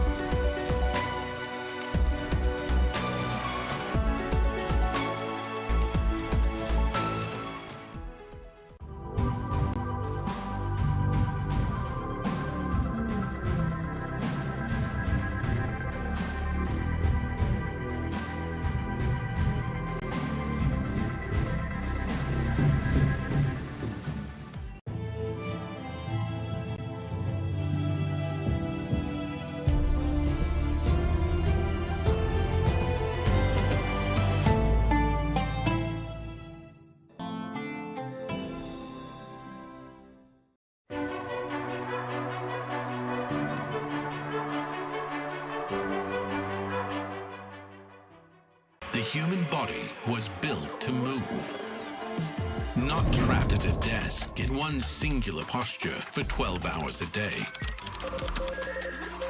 It's time your chair evolved. This is Secret Lab Titan Evo. Ergonomically engineered for you, gamers, hybrid workers, artists, backing your every move. Play is in our DNA. Whenever we let it out, it becomes our superpower. Now imagine an entire city being built to supercharge it. Kadir City, powered by play. Hello and welcome everyone to a very hype podcast. There was like a question I wanted to ask. How do you deal with emotions? Like how much space do you give that? Like, well, emotions, when people lose, people get very emotional, right? And you guys used to coach me, both of you. And I remember getting like very emotional. No, it's never happened. So like, you know, I kind of use like copy paste it, like your PMA and stuff. Cause all the players come out, we all like have dark clouds over us. And I see like, you guys are like happy, smiling. Like, it's okay, guys, we got this next game. I feel like that's a very important aspect a coach should do to try to lift the spirits of players. Because if the players come out of the booth to a defeated coach, that team is not winning game too. So you have responsibilities to always be like the pillar of strength for your boys. And how do you find that? Because you also deal with emotions as coaches. I mean, you watch a DOTA game, you're not stoic, like, you know, like no emotions, robot, we win, we lose. You're dealing with your own stuff. What's the process like? The game ends, you're feeling how you feel, I don't know, frustration, anger, whatever. What is the process for you guys before you meet the players? I guess these seconds are pretty important, right? Or minutes. You don't get a lot of time usually. It's kind of rushed, especially in a big tournament, LAN situation. Who wants to share a little bit? Share your wisdom with us. For me, enlighten us. I mean, I'm more similar to David. I think I used to get very emotional as a player too. I think what helped me the most in recent years is going for like a walk, writing down on my phone like what my thoughts are. So in the moment I don't get like, you know, why are you laughing, dude? Why are you laughing, dude?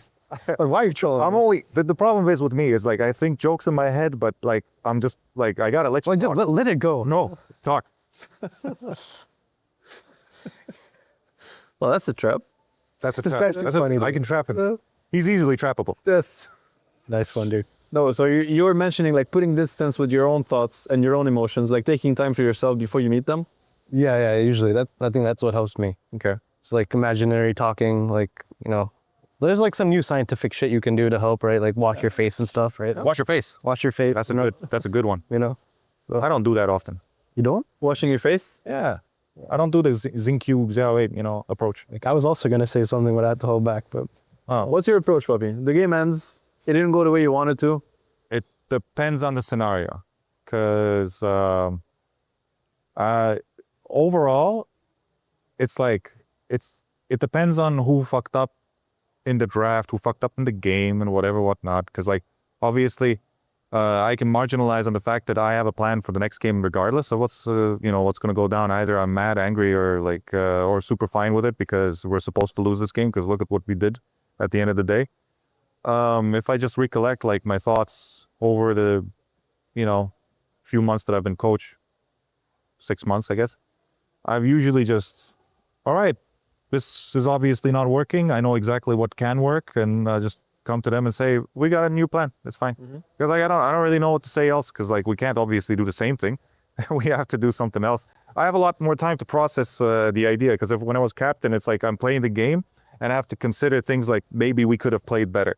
But when I'm actually sitting on like, a perspective of just spectating the game and just being, I'm not even thinking like we could play better. Like, I don't care if we can play better. We have to do something else regardless. Yeah, it's much easier to just plant an idea rather than to think about gameplay. Yeah. I never really, I think what Puppy said about like being authentic, like I'm not the type to like fire up in general. I'm usually like very just level. And so. At least it's that level, not higher. Yeah, exactly. And so I think like, I read something once that was like, you should never treat your players different like before the game as you do after the game. Like, some people might play really well, some people might play really poorly. You don't want the guys that play poorly to feel like, everybody kind of knows in Dota, or at this level, I feel like for the most part is self-aware enough to realize when they've messed up. Yeah. Like, what am I going to do to be like, bro, like, I usually just try and be like, okay, what's next? Pretty much like win or lose, the first thing I think of is, like, let's say we had first pick in the first game. I just immediately start to say, okay, what do we do for second pick? They'll probably take it. Let's like, what are the avenues and stuff like that? To help them like snap out of whatever just happened and move on to. Yeah, like Matu taught me that. He's like, when times are bad, like you got to be positive and just like move on to the next thing as fast as you can. Yeah. And when times are good is when you can like get more out of people. Yeah. Like if you win a game, you can be a bit more stern. Like, guys, we could have won this game even more. Like, here's where we can improve. But when you lose, it's generally like, okay, strategy, next thing. Like one thing I learned with No-Tail, with Johan, and that really stuck with me for long is to also remember to focus on what's positive also, and to focus on what is going well in the games, even the games that you lose, and what you're doing well as a team. Like, I remember our first replay session together, we would sit down and he would just show us how we won the fight and how well we fought. And I'm like, this is so cringe. Like, why am I watching my mid laner? Like, he already killed the guy and he's just outlasting him. And he's like, no, I want you to see how good this guy is, I want you to see what he does, what's happening on another lane. And it actually helped me a lot, because like then when my lane is crumbling or my support is just doing a bunch of stuff, and God knows, yes, I was doing a lot of weird stuff, and I'm like, where's my, so I haven't seen my position 4 in 8 waves. And then I know that my mid laner, if he gets help, stuff like that. So that kind of is to bounce on what you were saying, that to kind of like finding the positive also, and promoting it, I guess, nurturing it. It goes a long way, especially for players that have to deal with a lot of emotions with the games, right? I had a question, Puppy. You've been a coach now for like 6 months. When you guys just recently won Dream League, right? Yeah. When like, do you feel the same level of hype as winning that as a coach that you did as a player? Like, what is like the emotion behind it now that you've had some time to like be a coach? I haven't felt much winning tournaments anyway in the last tournaments. I was almost gonna say. Yeah. Did you either feel like No, like let's say like this. Okay, so I haven't won a tournament. Like, okay, the difference is that I've actually won a tournament over like 4 years or whatever. Yeah. Or 3. But I don't know. Like I share the same vision as like Zai does. You know, like to me, winning is a relief that I didn't lose. Okay. You know, Yeah. at this point, it's not like it's not that massive for me because I've already won so many tournaments, and I'm not quoting or some shit. I just don't feel it anymore, like this epicness of winning. I just want to. I like the game. I love the game. I want to play the game, but I don't want to be a loser. I don't want to, like in my own head. It's nothing to do with anybody else. I just don't want to actually lose. I want to figure out the game. I want to be the best, and I want to show my best appearance. But like if I do win, I'm like, oh, thank God. Thank God I didn't lose, you know, I feel relief right now. So it's not necessarily the same thing as like winning tournaments in the past. Just don't feel that. Do you get that feeling though? Like the same relief? Anyways, like do you get like the same lows when you lose as a coach? Yeah, I mean, I still feel good like that way. Like I still like, yeah, it's nice, you know, it's a nice feeling. I'm not hyped, but it's a nice feeling, of course. I felt.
Hello and welcome back, Dota 2 fans. We are here for our second day of EWC. Continuing action in the group stage on Stream C. You are watching currently.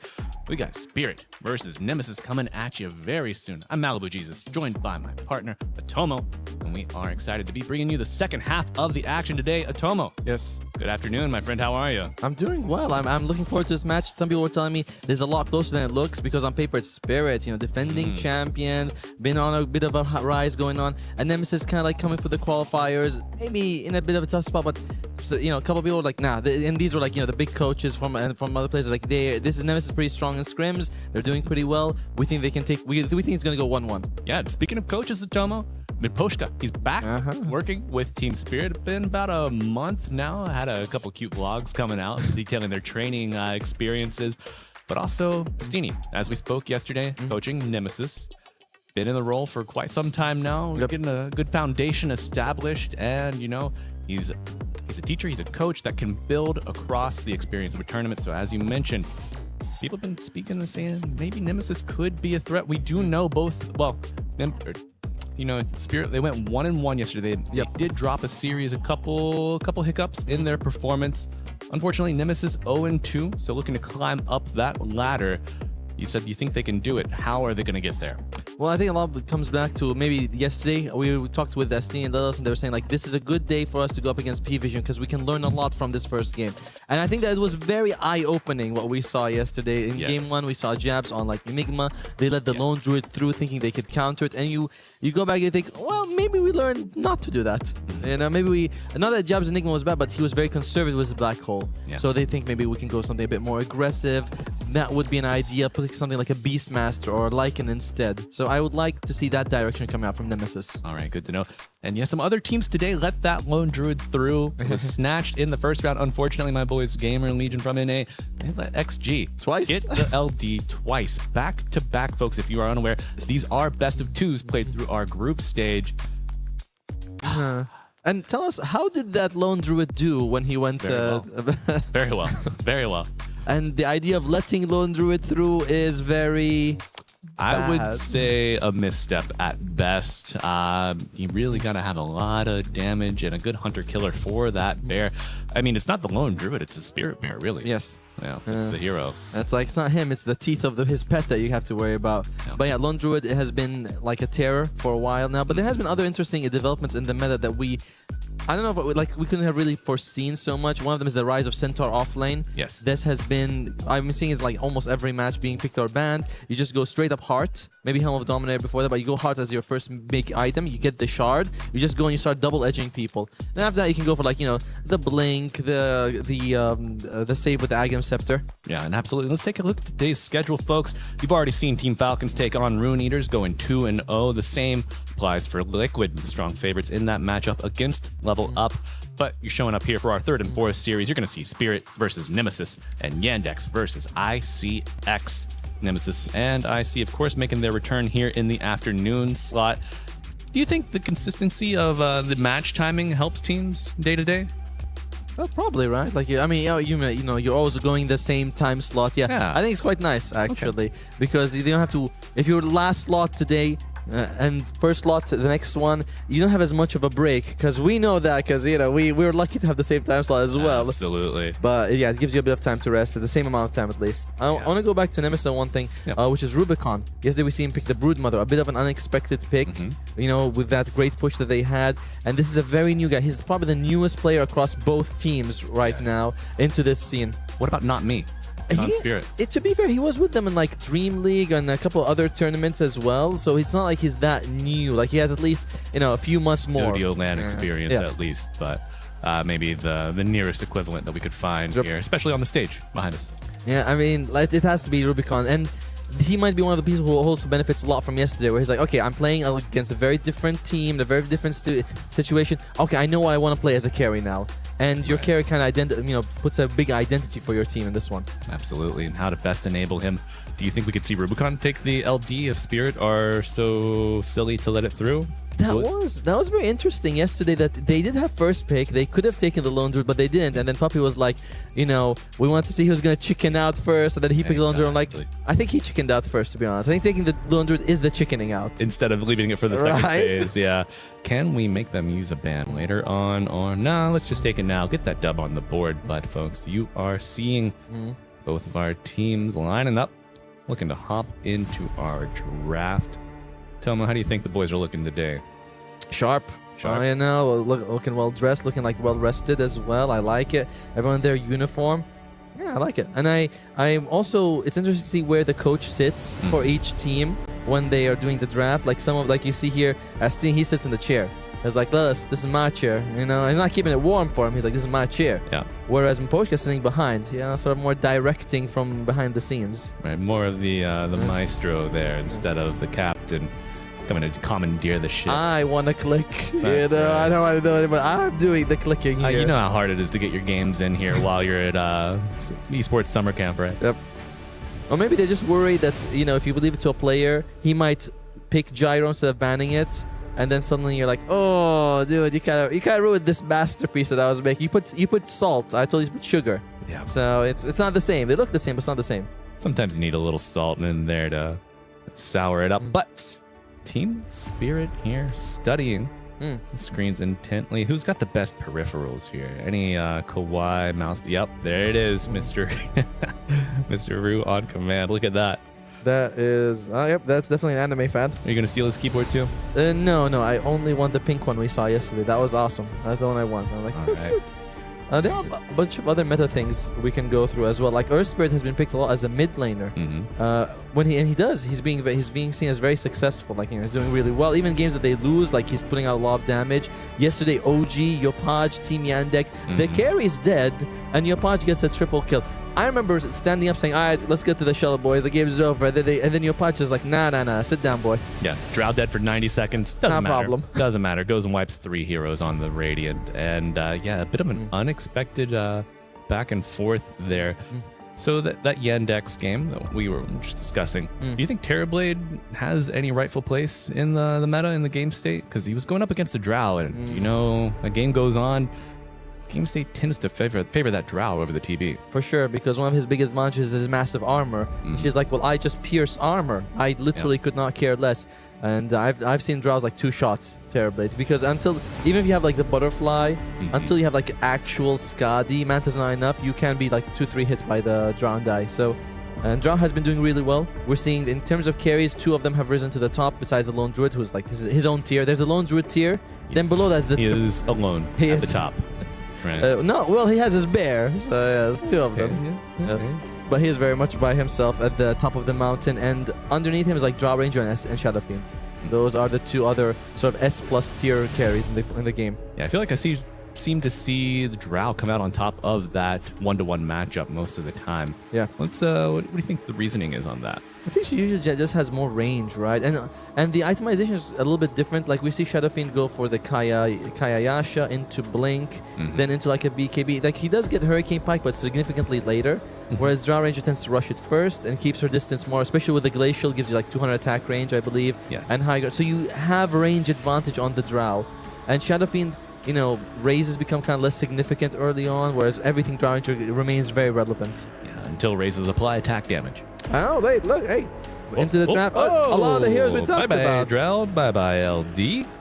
Yeah, Maposhka, he knows better than that. He says, boys, I might not be doing the clicking, but I'm doing the thinking. Get it out of here. Clinks as well. Clinks has been getting a lot of play. True. I don't know if I saw anything outstanding stats about him, though, to be fair. I know he's being picked up, but... Right. Well, I mean, look who they're playing against. We know Yadro loves his bone boy. Yeah, I don't know. What else has he been playing recently? Yeah, Clinks has been the most played. Shadow Fiend. And then guess what? Terrorblade. Wow. Yeah, I think Yadro, I think TB, I think Morphling. Not really great right now. But, still one for the history books. Taking their time a little bit here with this last ban for Spirit, getting rid of the Beastmaster, which you mentioned could be really good for jabs. Lycan, Beastmaster, Enigma. Enigma, if he uses the Black Hole, is really good. It's just that I think that when you play Enigma, a lot of times you're like, I don't want to throw a Black Hole, and then they know we don't have Black Hole, then they'll take a more aggressive team fight. It's like, there's all these mind games, but sometimes you just gotta use it. Yeah. Yeah, I don't know. I just want to see the ultimates get thrown out. And we saw Nemesis yesterday draft with that Enigma. Yep. Other long cooldown ultimates. Do you think that it's better to go all in on spells you can only use once every 90 seconds, or do you just want that to be your one and only? No, I like that they had like the Black Hole and the Phoenix. That was good. But I think any more than that becomes too much, because there's one value. It's like, oh, we just throw one, get a kill. We throw one, get a kill. We always have a couple of them. But when it comes to big team fights, if you mess up, that's all you have. Yeah, it's a big problem. Right. But first pick is going to be the Clockwork. I believe this is going to be Lil's hero. Clockwork in general has had a pretty subpar tournament so far. I think going on the stats roughly before this game, picked about like 14 times, won only 3 of them. So rough.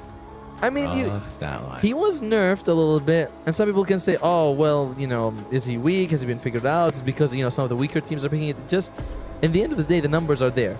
You can, try to get what you want from him, but Generals doesn't seem like he's doing too well. I think we could probably reduce that. Hero does not farm very well. That's very true. So, unable to really accrue gold on his own unless his team is there to help benefit and get those kills and tower shoves early on. What else do you think we can attribute that to? Is he kind of just like that all-in hero, and then he has no gold to survive with once he goes all in? I mean, the cogs give you a little bit of play from range, True. a little bit of obstruction, but beyond that, options are limited. No, he requires that blink dagger later as well. It's very hard to land the hook shot once fights get very chaotic. Like that's another issue. Absolutely. But on the other side, Team Spirit with a very standard pick. It is Shadow Fiend. Up to the Clinks, it is his most played hero for Yatoro, so he's very comfortable with it. I say most played isn't like, the last few months, so why not get it? Yeah. Edgy too. You gotta remember that, the edge factor. Very, very important for the Grey Cardinal. The Cardinal, okay, that's a good name, man. The Cardinal. All right. Well, you gotta get rid of the Darkseer and Mars. Still have a Centaur. This might be an opening for Nemesis, by the way, because Centaur does not like going up against Mars. You stampede, whoever's inside can't get out. Undying's gone. To be fair, I would say that this is not the best lane for a Centaur. Yeah. Going up against the Shadow Fiend Undying, it's like you lose the strength. The Shadow Fiend tends to hit you really hard. And he also has the raises, so you're like, your big health it's good, but it's not amazing. Absolutely. You don't really have to suffer through killing the Centaur when you just use spells on him. Exactly. Yeah. I was like, he's like, retaliate this. Yeah, exactly. Exactly. That was my favorite mid-90s movie. Really? Retaliate this. Yeah. Yeah, that's great. Starring Steven Seagal. Yeah, absolutely. But yeah. Oh, okay. So they feign the Centaur pick with that Mars ban, and then go for the Snapfire. You expect to see this in the mid lane? Probably. Let's see. I mean, yeah, it is Analog's most played hero. It makes a lot of sense.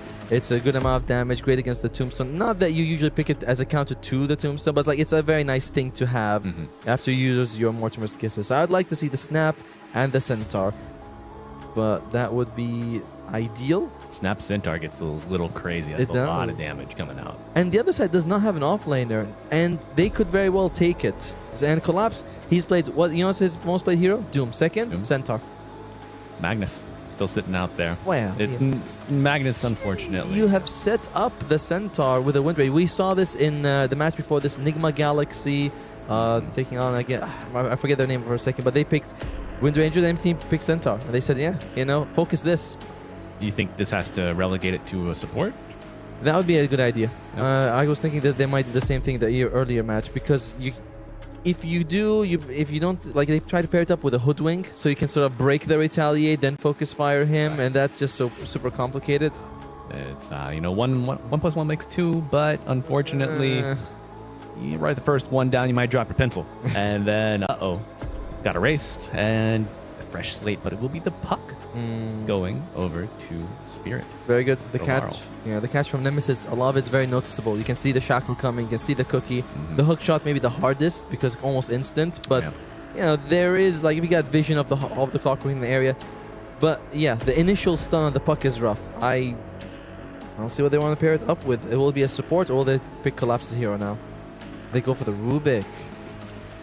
Solid steals from everything from the Snapfire is pretty damn good for the Rubik, actually. A lot of magic damage coming out from this team as well. It is.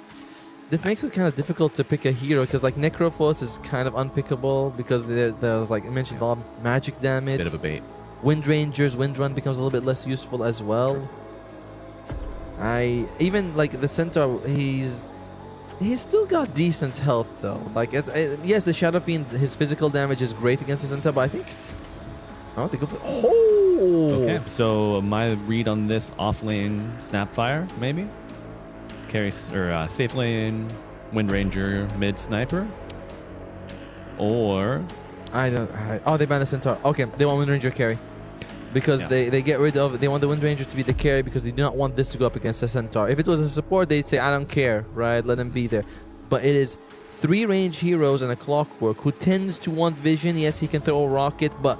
He's not much of a body in the front line. I mean, I love his body myself. It's very cute, but you want something a little bit more beefy. That's right, and we might find that beef.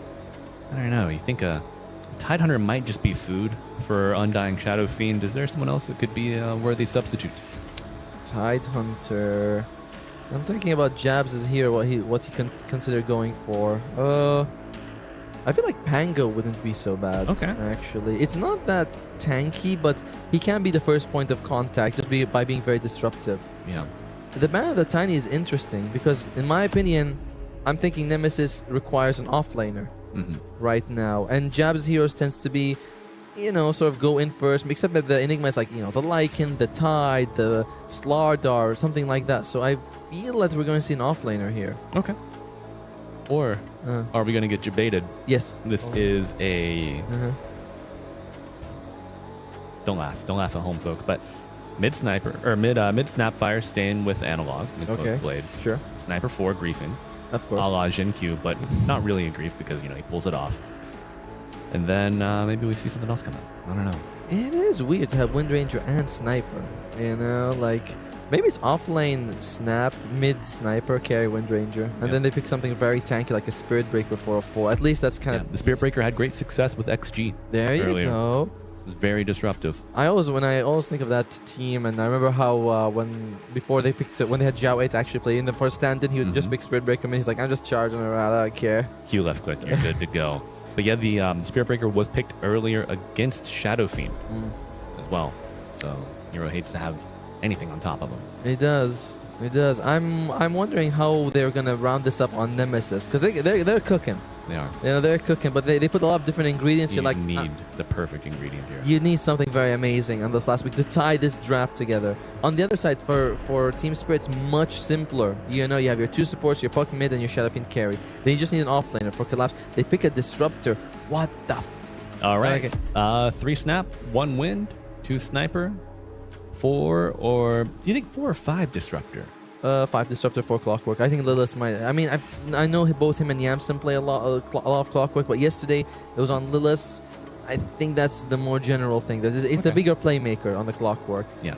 But the Wind Ranger, what do you think? Off or mid is the hard one, right? Wind Ranger off or mid? I think it's wind safe. Oh, it could be. I mean, what about the sniper? Sniper mid. Sniper mid against Puck is good. It's a very good matchup for the Sniper mid. Even though for Analog loves to play the Snapfire mid, but yeah, Sniper would be very much up his alley. Wind Ranger would be the carry, and Snapfire would go offlane. Have you seen Jabs play the Snap? I have not. It is a very he's played a little bit, like once in the last few months, so it's not a very common pickup. Decent combo, by the way, we mentioned. The Snap works with the Clockwork a lot better than it works with a Disruptor. And I mean, yeah, you have the Glimpse to set you up, but much better to have the Clockwork. It's a great gap close. So you cookie the clock, clock walks past, cogs back, you get the bonus damage due to the proximity with your innate for a big scatter blast. There you go. An axe comes out for collapse at the end. Glad that a collapse is on something showy. It might be a bit tough for him to actually get on top of targets, and they'll be split apart. They should be. But not like it's a solid pick here. They need something like that. The Nemesis draft is a lot more wonky, and it's a yeah. This is more of your typical pub draft that you might see. You know. Have you ever been to one of those restaurants where they shut off the lights and they bring you food, and you're like, I don't know what this is. It's good, but I don't know what it is. I'm just eating something. There are such things there. What the hell are you talking? I don't think like they bring you something weird. They turn off the lights? Yeah, they turn off the lights. So are there candles? No, like the actual. How do you see? You don't see. Like you have very dim light. You can't tell what you're eating. But basically, there are candles then. If they're then how do you see if the lights are off? I don't know. You don't see that. You don't see. Where have you eaten at this restaurant? Were you coerced? You are Were going you blindfolded there? How did you get there? You're going way too far with this. Maybe I was blindfolded. Oh my god, what was that? Was I kidnapped? How you got there? Maybe I was kidnapped there. But into the draft, Team Spirit's draft is cookie cutter, extremely standard stuff. Did you have cookies at the restaurant? No, but there was something chocolatey, but I don't think it was a cookie. Okay, yeah, chocolatey smooth Spirit draft at Tomo. You favoring them? The draft-wise, yes, for sure. It's just very normal. You have the Shadow Fiend carry and the mid Puck, the offline axe. You have Puck. You have Puck. Sorry, you have Rubik as position 4. So it just feels like a very and of course Undying 5. All very normal. Right. Maybe I won't say it's lack of stuns, but like your supports are. Yeah, you just have the lift, but it's fine. It's all very balanced. The other side, though, Disruptor, and with Sniper, Wind Ranger, and Snapfire, you have no one to go in forward. Right. Clockwork is your best, and he's pretty shit at it. All right. Well, let's see if we can make a cake out of all of this. You know what? Those ingredients that you just mentioned. But, folks, we got a game 1. Nemesis on the Radiant, taking on Team Spirit on the Dire. Spirit's record currently 1-1. Nemesis 0-2, searching for their first win format is best of 2 through the group stage. I'm Malibu Jesus, joined by my partner Atomo here on Stream C, and we are excited to bring these next 2 series to you today. Atomo, what do you think? Spirit in 30, Spirit in 35? You know, looking at it, the lanes should favor Nemesis quite nicely. Yeah. Sniper often destroys puck mid. Yes. Top lane, you have Snap and Clockwork against the Undying and the Shadow Fiend. You can get close to the Shadow Fiend. You can instantly remove every tombstone that drops. Like, it's pretty damn solid duo. So I like that. And bottom lane could go either way, but it's like 2 range against Axe. They can move him around a lot, set up shackles. Like, I think Nemesis could win all 3 lanes and snowball from there. With our conversation with Puppy yesterday, we know how important the lanes are in Dota these days. You gotta get to a good start early. And with that, gonna be a 2-for-2 bounty rune split going out. No one starting behind here. But it will be Sniper taking on Puck here in the mid lane. Not necessarily a late TP for the Disruptor, but it will be... it's like Spirit. They're blocking the wave in the off lane, maybe killing the range creep. Always love to get that done. Get that early experience on the board. Oh, Laurel. Oh yeah, it's starting already. Observer ward won't help you here. There you go. Nice. And it does get slightly better for Puck as the levels go. Look at him, he's standing next to him. He's like, Love that's this. all right. Love this. This prevents him from getting creep aggro on the wave, right? Yeah. Oh, this is very unfortunate. But yeah, it is a tough matchup for the Puck. And first to level 2. Now that gives you the chance to also proc your headshot, a little bit more damage. And of course, the lovely sound of quack, quack, The quack. best. There you go. One of the best cosmetics for sure. But yeah, that feels so bad. And even getting that CS perfectly with the added armor for the creep, very good on that range. I also like that what he's doing on Analog. He's not really aiming to get the deny, but make sure that there's no last hit going on the Puck. So 7-0, 4-2-0, it's not so bad for... I mean, it's not so bad for Lara, but it's still not a good situation. Now, bottom lane is going to be Team Spirit Collapse and Not Me going on against Yamson, as well as Rubicon. This is the one that... This is the most volatile lane. I feel like either side could win it, but I still favor Nemesis slightly. Yeah. Just because 2 range against 1 melee guy, the melee guy is going to take so much damage. Yeah, I've played Axe into a double range safe lane a lot and hate every minute of it. Dream of Blade Mail. I dream of Vanguard. Unfortunately, they get delayed a little bit. It's like, I'd like to go get a chipped vest right now. Is that possible? Right. Neutral creeps have spawned, please. You could, actually, if you really wanted to. Yeah. And while top lane, Lilith is pulling the wave. Even top lane, the Snapfire is coming out a little bit ahead of Yato, which is what we expect. All 3 lanes for Nemesis. At least 2 of them should be guaranteed wins. 3rd one, we'll see. Now, you say the Snapfire is coming out ahead of the SF, so if you're in that position, why are you dragging the wave between towers? That's a little bit surprising. Maybe if he does that, he can just deny a full creep wave of his own, right? Yeah. It's like, we can afford to do it, why not? Give Maybe Snap the solo XP as well.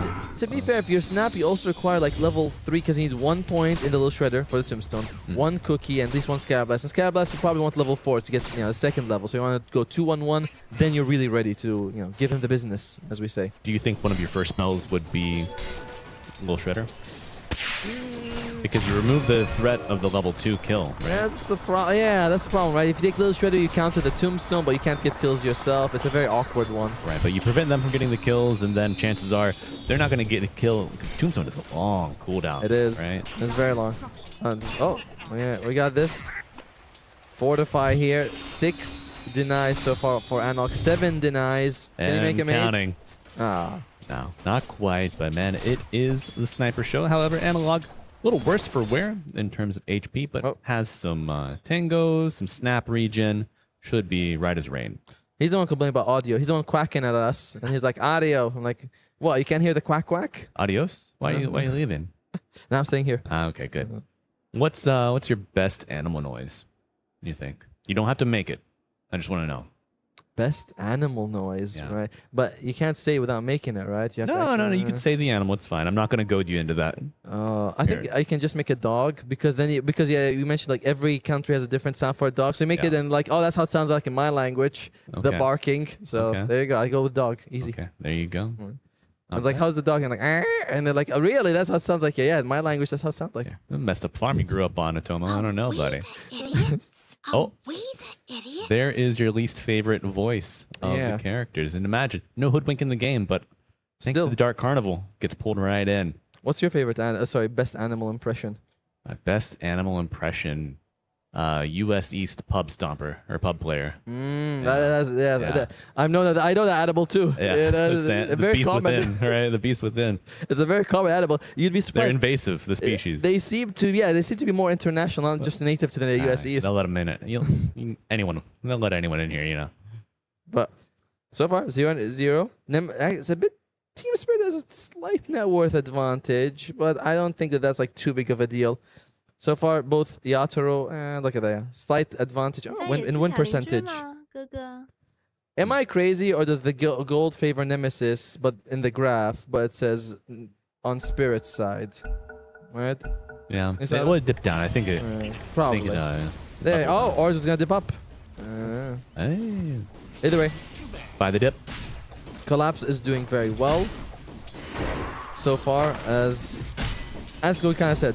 Right, he is the only one who can really have a good laning phase early on. Analog needs to be careful. I like that he buys an early infused raindrop. Some people would say, I don't want to buy it now because I'll be harassed and I'll end up using the charges, which is exactly what you want. You want to use it. That's right.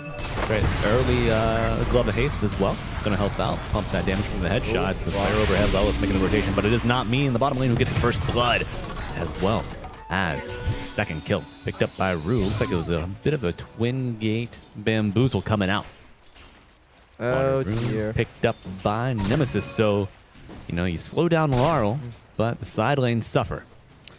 This is a very nice move by Spirit. They're saying, all right, we know the laning phase is bad. Here's one way you can always win the laning phase. Is don't play it. You just start rotating around the map. You force the enemy team to sort of react to your movements, which they'll be, often a bit slower than you because you're there before them anyway.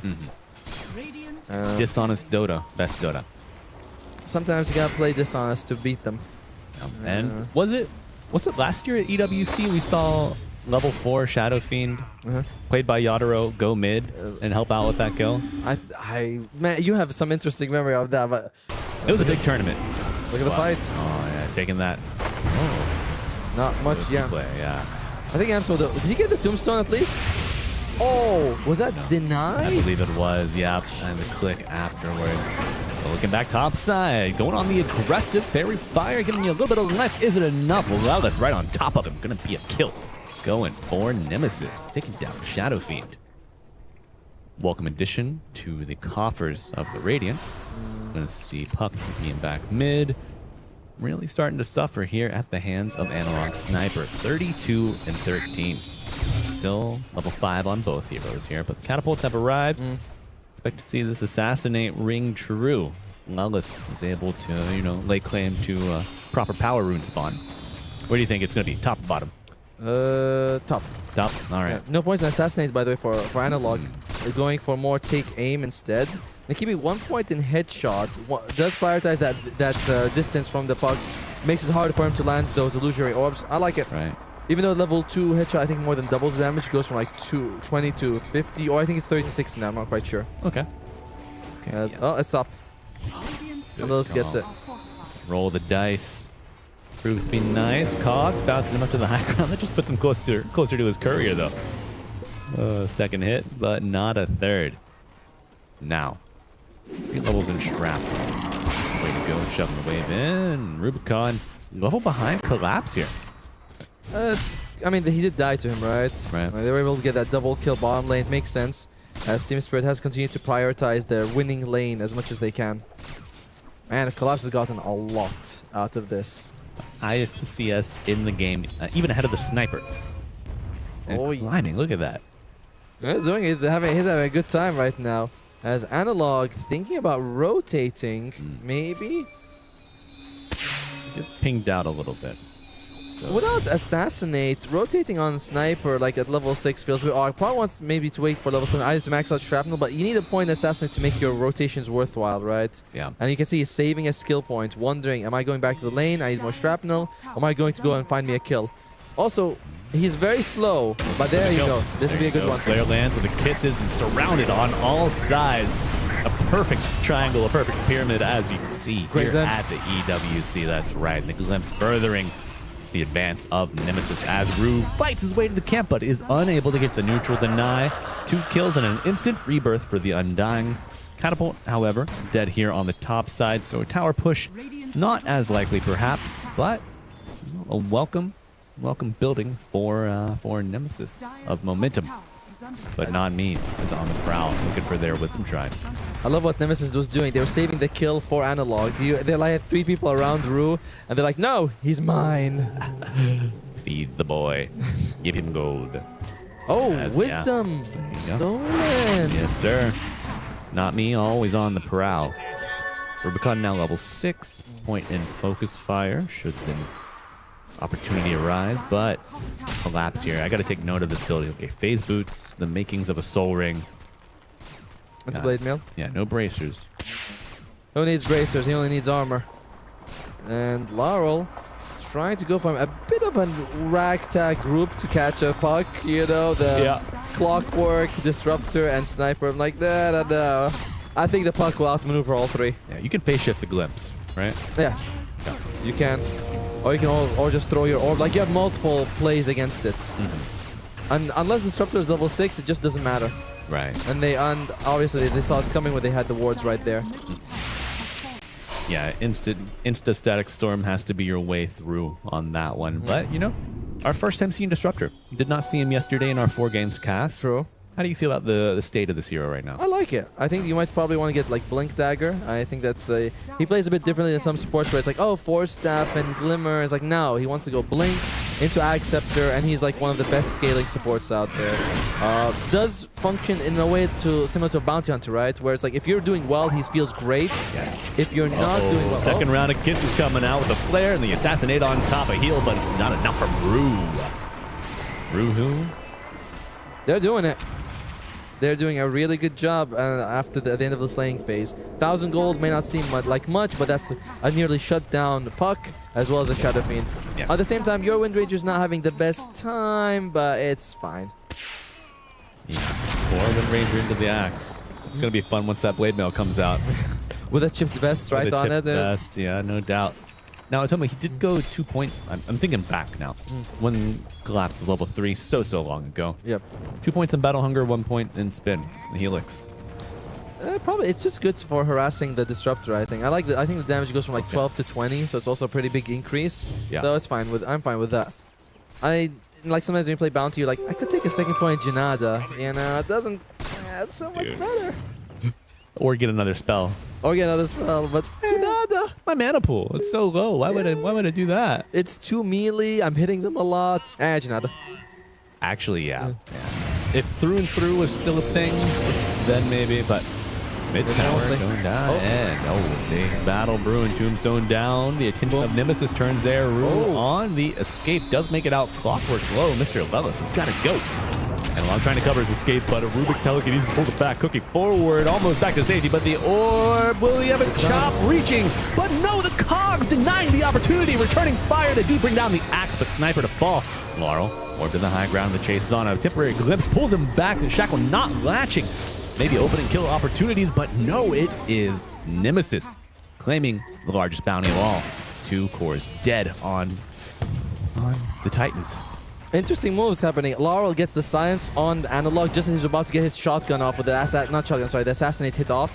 So he's like, okay, silence can't actually land the attack. They try to get away. Beautiful use of keeping Collapse. So Collapse, like, he can smell the blood of that sniper, but doesn't get him. And yeah, very nice move there by Nemesis in the end. Oh, and Yamsen, I think he glimpsed just as the puck was reaching his orb, so he didn't actually go anywhere. He's like, no, you're sticking right here. Yeah, Tomo, you know, I hate... I'm gonna hold on 1 moment. Disruption, pulling him back. Glimpse, rather. Collapse low. Bounced by the cog. Will be okay for now. A stolen cogs. Oh my, not me. Cheeky boy. We'll get the glimpse. Well, Thunderstrike. Oh, Thunderstrike. Interesting. He didn't go for any points in Kinetic Field, by the way. Going for the second point Thunderstrike. Damage does double from 30 to 60. Cooldown reduces, and Marcos only goes up by like 5. So it's a great spell to, you know, level up. But the 1 point in Kinetic Field is kind of seen as very necessary. He might see the cogs as, you know, why would I need to get Kinetic if I have cogs? Ooh, but I'm thinking, you Kinetic Field very close to the cogs. Yeah. very easy hits for Lellis, right? True. No. And then because it doesn't bounce you, would it bounce you back out of the cogs further? Sorry? Yeah, let's look at this replay. Look at the signs coming out for Laurel. Just as they're about to get the assassinate off, they've got this. Ru is dead to rights here, but the science comes out, and then he's not able to do it.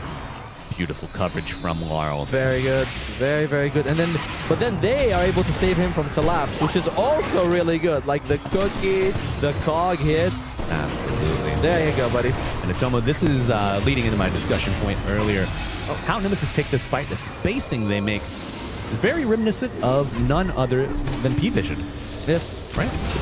I mean, we talked to Estin yesterday. He says, we are studying P-Vision. We want to play like them. You know, and obviously, you have the master chef himself who made, well, not made, but, you know, certainly helped in making P-Vision. Now he's coaching Nemesis. So, you know, you have a lot of the same ingredients, or at least the same guidebook. Absolutely. Interesting move by Analog. A lot of times you see Snapfire going for first item boost of travel. He's like, nope, I want Blink Dagger, which gives you a lot more offensive utility in the fights. I like this. The fights are coming to you oftentimes. Yes. So, you know, the travel's not as necessary. You want damage early, because if you wait too long, this Team Spirit draft, they're going to beef up. The Shadowblade picked up on Sniper, maybe. Have you ever seen first item Shadowblade? Not often, no. It gives you some decent stats, but smoke breaks. Oh, okay. The smoke is broke. Lilith, interesting. That was missing a hook shot. Well, like taking a second after you see him, you know. Mind games. Yeah, it's kind of like I don't know. I don't think they saw him, Lilith, because he was maybe smoked. But either way, odd move. Yeah, daytime vision though, hard to say. The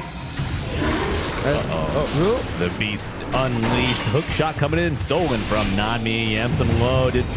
Managed to get off the static storm, but no field. So Laurel just able to waltz right out of that one. Small mistake from Nemesis got punished quite well. Hook shot gets stolen. You get the kill on the disruptor. He uses his ultimate. Very quick. So skips the shard thanks to the travel. With the travel are a little more important. Would you agree with that? I think it's fair because he couldn't even buy the shard anyway until like 10 seconds. He's got 1100 gold. He'll probably get the shard at like 15, 30. So it's not really any delay. He just wants the boost of travel now. Now Analog, he's been playing perfectly so far. Oh, Mr. Yatoro. Yeah, we've been relatively quiet on the effects, the progress of Yatoro. Mask of Madness, working for that Yasha. We'll be going for the Manta. Now, interesting point about this Manta. We saw P-Time play the SF in 2 games yesterday. Both times picking Shadow Fiend. One time they went Manta. I think the other time they went the Kai Yasha, which is the tried and true. But however, good kill. Try and true that. Snapfire. But yeah, what do you favor here? Do you think the Manta's a bait on SF? No, I think it's fine. I mean, you want to go Kaya Yasha if you're fighting early, you think you can win fights and snowball. If not, you just want to go for the Manta. Manta can also give you that very small chance of using it to get out of the kinetic field if you're at the very edge. Which is one of the points I want to talk about, is that cogs and kinetic field. When you're being cogged, you move through everything. So you can actually be pushed out of a kinetic field, be pushed out of like a Mars arena. So maybe that's why he's like, they kind of anti-synergy in a bit there. It should do damage if you get forced through it. Do you think? The kinetic field, right? Yeah. Like you're being ripped through the Cuts you in half, yeah. Hey, at least I'm just happy Glimpse does damage. For a while, Glimpse does nothing. Now it's like, oh, it does damage. At like 580 is insane. Yeah, maxes out per distance traveled. Oh, that stolen Glimpse, though, from Rubik. I'm surprised. Well, if he ever is to steal it, could punish the wind run heavily. Yep. Could punish the repositioning of the sniper, or should he get concussive grenade, the cookies away. There's a lot of value for it, for sure. Collapse. Oh. We're going straight in, boys. Well, heat collapse. Blade Veil active. Kisses landing. Blade damage returning some, but not enough damage to get him out, as Rubicon will pick it up. But a return kill coming out. Going to be 2, in fact. Both supports dead on Nemesis. Team Spirit, do they go on the offensive? It looks like they really want to, knowing both of the supports are down and Yato is here. I feel like if you Nemesis, this might not be a good situation for you. Uh-oh. Rubicon on the run. Maelstrom ready, but I don't think you want to stop and take too many pot shots. Silence applied. Oh. God, so low. Power shot stolen too. That's going to do a little more damage than yours. It's cooking with mama's sauce, but maybe overcooked that one. Glimpse. And an assassinate with a glimpse coming in. Did not disjoint it, thankfully, so not stacking damage. Oh, big call onto 2 here. You lose your SF, but it could be worth it. Double kill coming out for Collapse. Oh, that was... Wait, it's not over yet. It's not over yet. You get more than what you paid for, folks. Lelis on the run. Double bracer, keeping him alive through all of this, but it will not be enough at the end, and Collapse can not be dissuaded from pursuing this Wind Ranger. In fact, Rubicon quite low looking, like he might not have a way out, but Yamson reviving, coming in to save his carry. I like what Nemesis did initially. They backed off, waiting for their 2 supports to come back to life. That was brilliant from them. They were able to get this beautiful assassinate on Yator. Assassinate gives you vision, making it very easy for the glimpse to come out. They get their kill, but 2 of their cores were standing right under the dire ward. You can see the bottom lane. Very easy for Collapse to jump on them. We kind of mentioned that it'll be hard for him to do that, but I mean, they set up. Yeah, oh, canceled blink. Very nice. Oh, they got Glimpse. Now Glimpse back into the damage. Oh, there you go. I'm loving this Disruptor and Jabs combo here, but returning the damage of the Assassinate coming out. Focus fire on top of the Static Storm. 2 dead for Spirit. Will it be more? Laurel unable to escape. Oh, no, it's a disaster. Only Snapfire to fall. Undying, resurrecting due to his innate. And Nemesis packing a punch in game 1. I'm not sure if it was the Thunderstrike or the power shot, yeah, or the rocket that stopped the blink from Collapse. I think it was the Thunderstrike. Yeah, but either way, it came out. This was an interesting start for them. The problem is the 2 supports are on one side and all the cores are on the other. Yeah. So it was very easy for Team Spirit to wipe them after they bring down Collapse. Yeah. Now, Tomo, point of discussion here. Oh, no, this is okay. Still replay. Let's switch seats for a second. Double bracer picked up here on Lelis's Clockwork. What's your read on that? I like it. It's just a bit of extra health that you need. You know, it keeps you going in the early game. It's just a nice bit of stats. We have a code, by the way. 2 bracers is an item build. 3 bracers means you're gonna lose. And I was like, this guy's just buying bracers. They got no chance. Oh, that's still replay. It's funny. There's just so much action. It's like we're jumping forward. Is this real? Is this right now? No, it's not. But back to action. Lelis making a play on the twin gate, but it's the entirety of Team Spirit here. Oh, you poor little cog. Chopped down in your prime. Collapse to pick up another. Despite all the kills they've gotten on Nemesis, they're actually the ones behind net worth and that good laning phase. Like, that has gotten them to this point of being even with Spirit at 20 minutes. Yeah. All that success early on, because Spirit has just been able to farm the map so much better than them. Definitely. And Atoma, I'd like to point on the mini-map, you see, well, hold that thought, Collapse with a jump forward. Beautiful glimpse from Yamson, but now going in waves, Team Spirit overlapping their attacks, and they are able to bring down the sniper. So, this smoke play coming out. If you look in your mini-map right now, you can see a dire courier. It's been paused on their observer ward. They've had an item on it, but the discipline to keep it there, not show on wave, not ruining that smoke. Small things adding up. I mean, Yato won like 1 match in TI-10 because he was able to notice that creeps were being aggroed somewhere, even though he was out of vision. I was like, wait, that creep doesn't move that way, that neutral creep. Yeah. So they're very aware of this sort of stuff. The game's turning, and with it, my stomach, as I'm not sure about what Nemesis... Like, as the game goes on, things get harder for them. Yes. It becomes easier for the puck to jump, for the axe to jump, and... Like, your draft doesn't get much more mobile on Nemesis. No, it does not. You have some small additions, like concussive grenade, double cookie eventually. Yeah. But now, that shard for the Undying, thanks to the Tormentor. Another save. Yeah, if someone gets glimpsed into a bad spot, you just put them into the tombstone. You're like, nah. It's like, he'll go in this tombstone, not that tombstone. We made our own. Yeah. It's a family heirloom. Well, Wind Ranger does have the Maelstrom.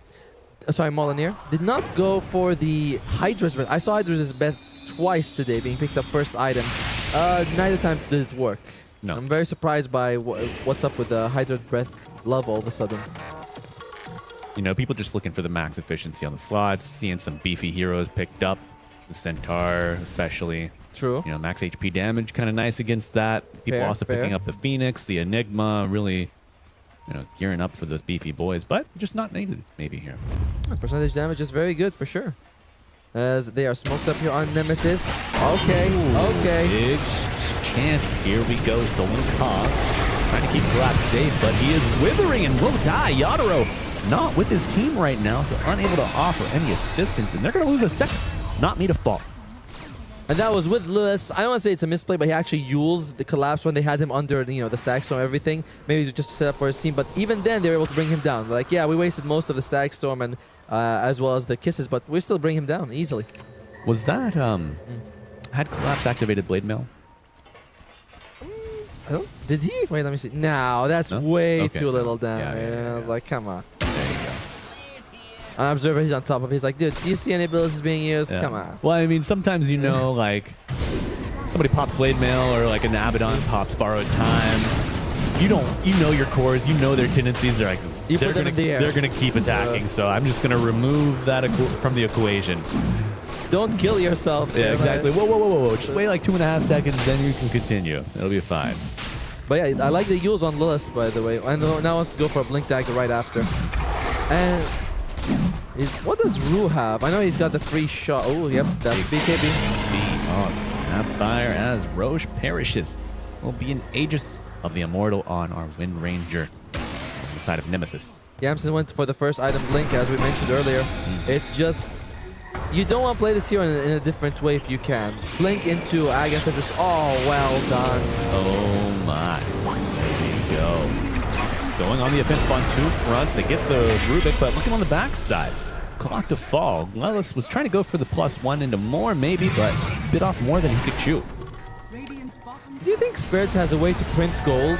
Because somehow they're still 4,000 gold ahead after losing Roshan and 2 people and then trading 1 for 1. It's like, are they printing gold somewhere? There must be, someone check their map. So, Dash Greed is good, right? Rue gets a counter reward, but he might give his life up for it, hopping in the tomb. Saves him temporarily, and Analog, with the double damage, has to back away. However, Tombstone down and comes back, and then dead undying. Don't worry, Team Spirit will still gain gold out of this. Someone check those lobby settings. Who made it? Was it Collapse? He made the lobby. Like, I see. Yeah. All checks out now. Mr. Yadaro, 14K, the first to it.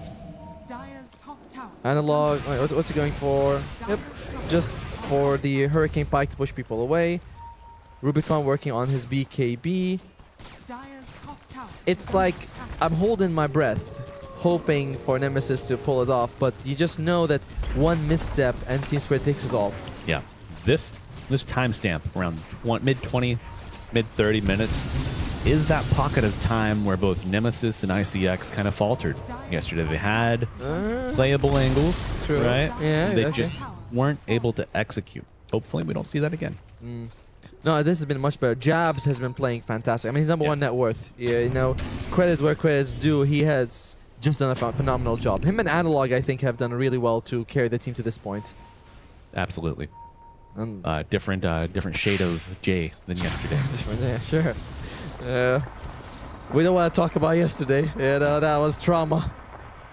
We don't want no trauma, but gonna be a shiv for Mr. Yadaro.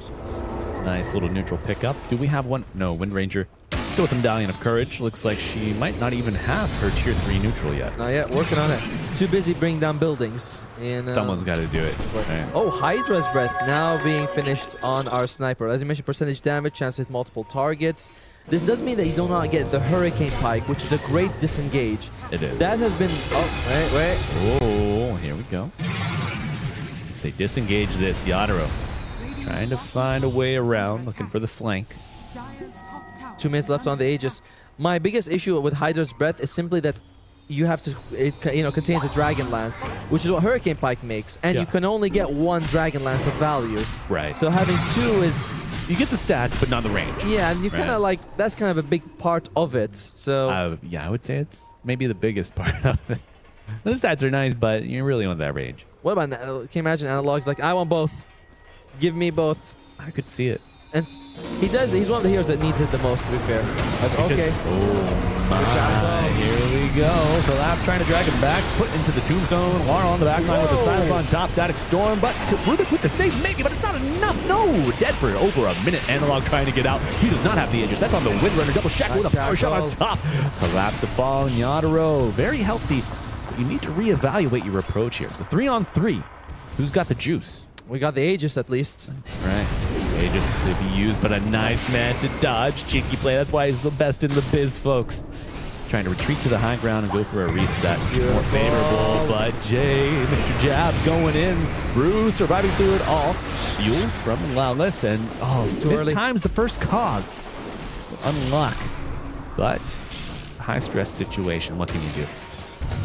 Still a solid fight. You do trade 2 for 2, but you get 2 of their cores. Laurel very much commit to bring down Yamsen. Stays for a bit too long and gets caught in the Stack Storm. By the way, he's going for the Agam Scepter. Yeah. It's the best build, I'm telling you. You don't need Arcanes. Get your mana draft and you are good to go, you know? That's true, right? He didn't even know he's going to get mana draft. He's like, nah, I'll get it. Don't worry. I'll will it into existence. Right. 1k gold only for Team Spirit. Win percentage. Oh, wait. It's going up. It's going up. It's all saying Nemesis. It's all looking Nemesis until what? What would be the straw to break camel's back? Honestly, it's looking really good. Man, I mean, I did say that it will get a little bit harder for them because of their mobility and jump on Team Spirit. Maybe you only want to take a fight when you have the Aegis, but if you have the Aegis, I feel like I favor Nemesis a little bit. Crazy. Yeah, maybe the next move. Look at that. Oh yeah, Partisan's Brand. Partisan's Brand. That's what we want. The Ag Scepter, 1800 gold. Not too far. I like that here we're guaranteed gold now because it makes Hero Cell as Disruptor have problems farming much more viable. But then one questions: should Disruptor have farm? Yes, that's how you get your Aghanims. Then you put an AoE Doom. It's filthy. Here we go. Oh. Or not. No, not quite. Not me. Scout it out, but the... Oh. No vision. No. Do you find it odd that Yamsen blinked away? Yeah, I guess he was worried someone was going to be there, but... you know, it's like you mentioned, like in these situations, you're not quite 100% sure. They don't have vision of the area. Doesn't want to throw his life away. Better to make the certain play. Yeah. Right. Like, if you blink back, you survive. If you blink forward, who knows what could happen. Yeah. I've done that a couple times before. Blinking into no vision, always a roll of the dice here. So you're my anti-mage last night. Right. That was you, the blinking I guy. told you not to play pubs. So that was you blinking in every time? What can I say? I'm an aggro. Aggro AM. Follow me, guys. They can't be over here. Follow. Oh, they are close to breaks. Here we go. Hasted Clockwork, but you're not going to get the chance to use it. Chunky damage coming out from the Assassinate on the Sniper. Shackle Shot stolen and used by Rubik very nicely. No Aegis this time. That's a dead Wind Ranger. Look at this split shot coming out from the Sniper on the high ground. Jabs. Gonna be the BKB TP, but I hear a coil. Level 19 Laurel looking for revenge, and he will find it. Yeah. Good Essence Distiller. That's not good. Nope. That's not right. That's not right. No Witch Doctor. Unfortunate. I'd like to see him more. Yeah. But, well, we're in trouble. Yep. Well, we're not in trouble. You and I. Oh yeah, that's not me. True. Yeah, I mean, but you know where our hearts are. Yeah. As Nemesis, after a really, really good performance for the first about 30 minutes of the game, they do that tiny slip up. Lilith dies, which is fine. You get called as support many times. Remember why Yamsen blunked backwards? That's why. Yeah. But losing 2 cores right after was a big, blow to the neck. Now, looking at this replay, what have we missed? I feel like at this point you just say, screw him, we're out. But no, they kind of go a little bit forward. They get caught on the way out. Otomo, one maybe factor I noticed there. Lilith grabs the haste ring. Still had flare. Didn't use it. Okay. You mean the rocket flare? Yeah, rocket flare. Rocket flare was ready to go, but didn't rip it. Yeah, I could have thrown it out to make sure that no one can jump on him, give him vision for the team if he dies. But yeah, you see a ruin, you want to take it. Who cares about anything else? Give ruin Katka. But no, it just didn't come out now. Little shard going to Mr. Yadaro. At this point in the game, you generally aren't going to be using Shadow Razes too much. Like, it's nice, but it doesn't really... It's more valuable if you get this early when you're going for a more magic build. Still useful, though. As you mentioned, once the Shadow Raze applies actual attack damage. And you're going against 4 ranged, so, pending like a crazy call. Oh, Yadro looking to get even. BKB jabs going forward, but now he's got to get out. Yadro with a BKB of his own. Fearless. Picks up the kill. That's a solo kill. Yeah. 900 gold for Mr. Yadro. Literally 2 minutes ago, it was 1,000 gold lead for Team Spirit. And now it's 14 because, well, 13, okay. But with that one fight, Lara loses courier. That's kind of nice. Oh, dear. Oh, no. Not like this. Not like this. Oh, Mr. Bubbles. Okay, focus fire coming out on a collapse, but you're eating a lot of damage. Have to BKB to cancel that. A collapse still with the BKB of his own, looking to go forward, re-engage. Static Sword coming out, but Lara's got a BKB for you, and it's shiny, new, all chrome. Call on to Analog Sniper. It's not looking good. The Fade Bolt to finish it. And Nemesis routed thoroughly. No GG yet. Still resolute, but a 15k lead for Spirit. What's the angle, Atoma? It's this. This is the angle. The Aghanim Scepter on Yamsen. Yeah. Suddenly, all your BKBs, your Mantas, your Blade Mills are all completely worthless if he can get the decent jump. Catch any two, and you throw on them a Sack Storm, and you're gonna get a one fight. But Nemesis, ball is in their hand, but it was more slippery than they thought. Yeah. Ball is life, and when the enemy steals it, a little unfortunate. But second Roshan gonna go down, and the flare causes the roar. So would take increased damage here if there was anybody to do damage. But thankfully it is too. I hear Roshan as well. With the jump and the lift down, Laurel going forward, silences Loveless. I hear a call on the side. Who do you get? Oh no, it's Yamsen. That means no Aghanim Scepter anytime soon, while Analog is just doot-dooting along here. Hits a creep, looks for a camp. Nemesis, a minor mistiming has really ruined them past 30 minutes. It's just like Aghanim Scepter. Like they're 300 gold away from it, but they feel like we gotta go contest Roshan. We gotta go contest Roshan. And suddenly you lost that your biggest fighting tool. And they still won Roshan. Yes. It's like I don't think that high ground is that bad for Nemesis. You've got power shot and sniper. Yeah. Certain ways to get rid of the creeps. Snapfire as well. Yeah. Banner was acquired. Look at that. Oh, whoa. Not me with the lift out, but it's not enough. Tier 3 tower still alive. Worse for wear, of course, but still standing. Like Spirits, if they go higher, that was significantly more damage than I thought, but they will have to commit that level almost. And, it can cost them. Yeah. I'm surprised you just don't put Yadaro in the front, ready to telekinesis, ready to entomb him, ready to go for the blink call, or... Maybe they're worried about the glimpse, right? But I mean, like you said, you have the tombstone and you can lift him up and then tombstone him. Oh! Here we go. Okay. From the sky to the ground. Alright, so we learned something today, which is when you're flying, even when you get feared, you still continue flying the same direction. You don't actually turn around. Yeah. I knew that was happening when Axe Berserker's calls. You still fly. He Berserker's calls, but you're just flying through. You're like, I can't. Sorry, but I can't U-turn here. I wonder if that's because the jetpack affects the turn rate. Maybe, right? Like you just get here. There's some weird number wizardry on the back end. Fair. But I think he didn't even look like he was turning though, right? Like he looked like he just kept going the same direction. Alright. We have it. I'm not an ambi-turner. We have the Aghanim Scepter. Yeah! The gold spent per kill, 0 for Sniper. I don't know what that means, to be honest with you. Very efficient. Or very bad, or like is that good or bad? The 0 value, the null value usually shows that something's broken. Alright, Yamsen has the Aghanim Scepter, but Yataro's got the Aegis, so... Well, it's a deadly combination. Let's see who comes out on top. Spirit with the pressure, limiting map access. Surprised Analog is actually 0-6 in this game. I felt like he was involved in so many kills, but never the actual final shot. Oh! Absolutely. There we go. Oh my, Kisses coming out. You think Kisses are worth the Rubik kill? By the time he comes back, everything will be available. Yeah. So it's not a big deal. Like, let's just go secure it and we'll be fine. I don't think that Team Spirit is going to say, let's play, let's go high ground, no vision, 4 versus 5. That's more of a streamer sort of thing to do. Unnamed. No. Lelis finds Yadaro. But who found who, really?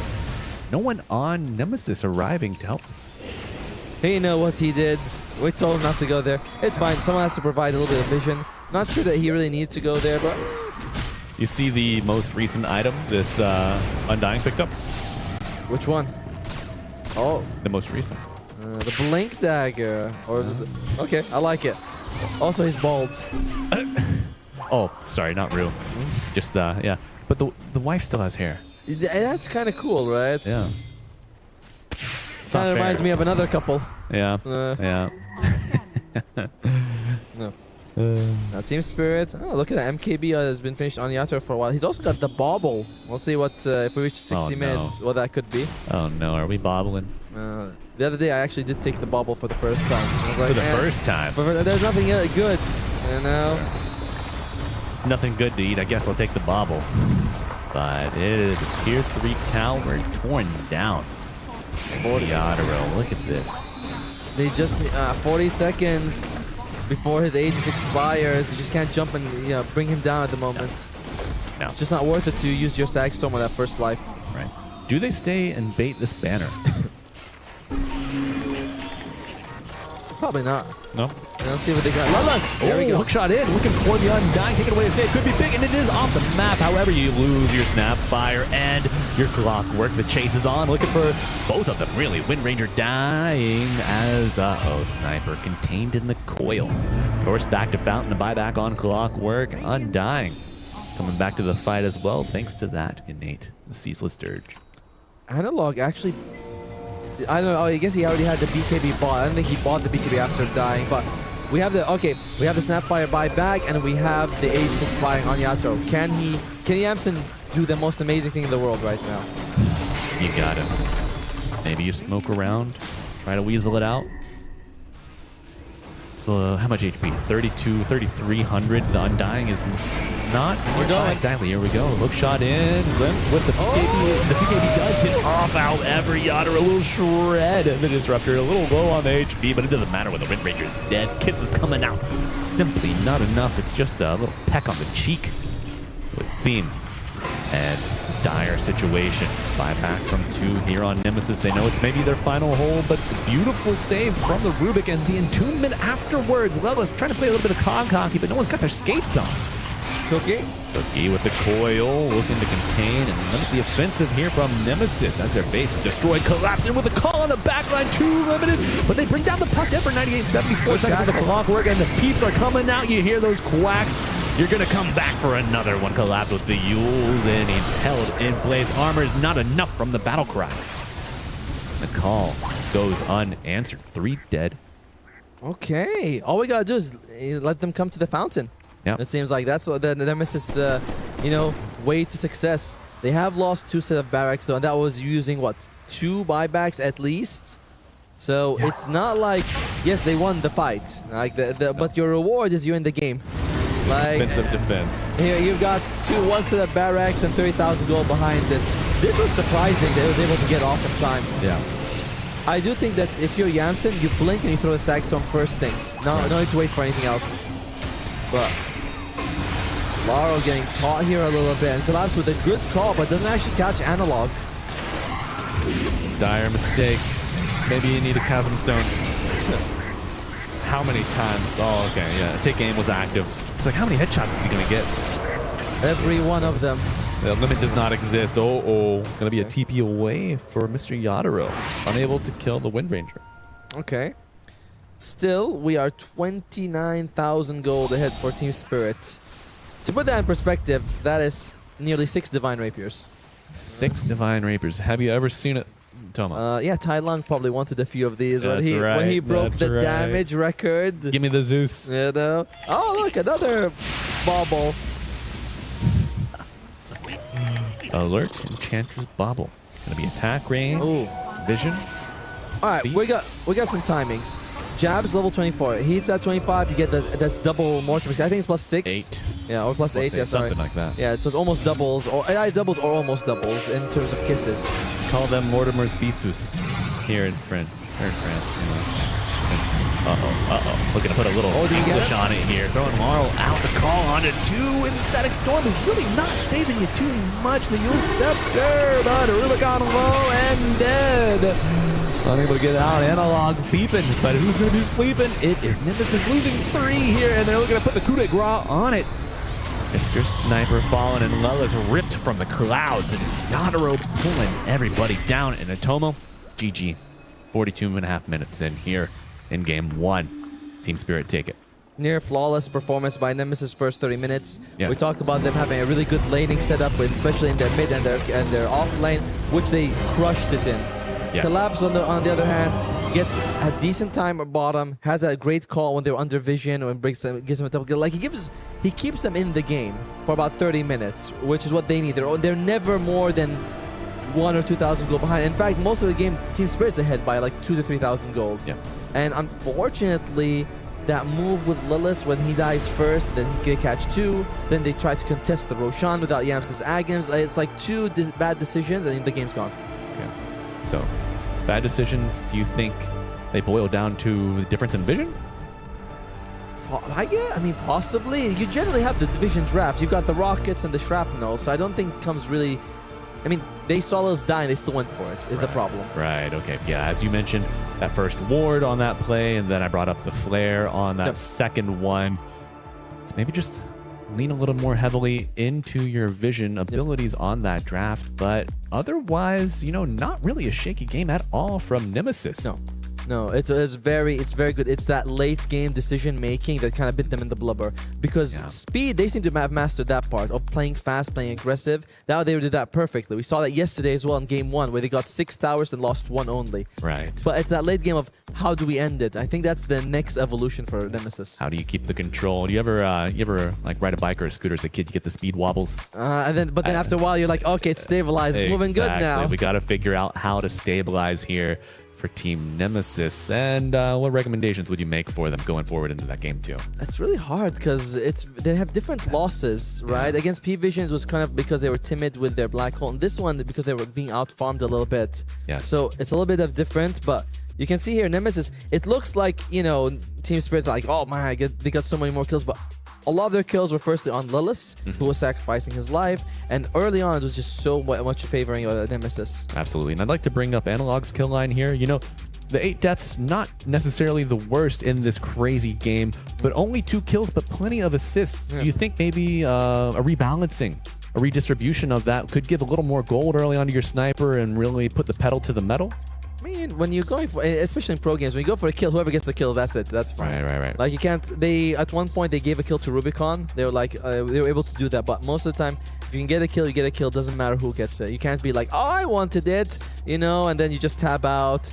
He has disconnected from the game. He has a ban. You're like, God damn, what did we do?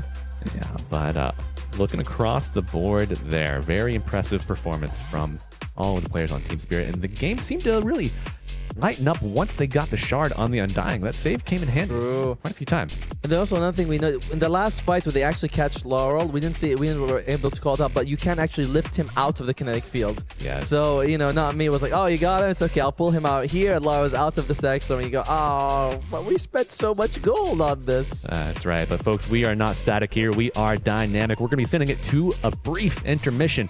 We can get a little rest and refresh in before we come back for game 2 of Team Spirit versus Nemesis here at the EWC in Paris. We'll see you soon.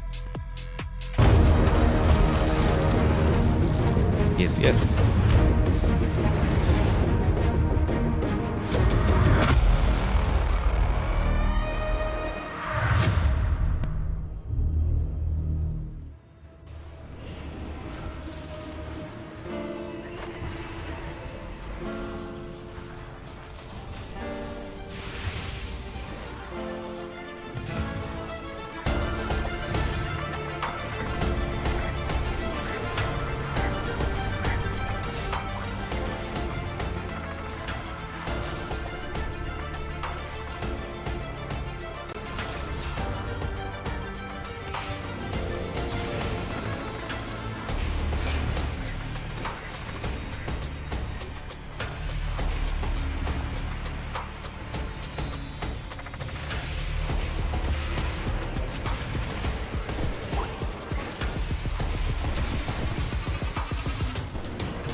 Play is in our DNA. Whenever we let it out, it becomes our superpower. Now imagine an entire city being built to supercharge it. Qiddiya City, powered by play.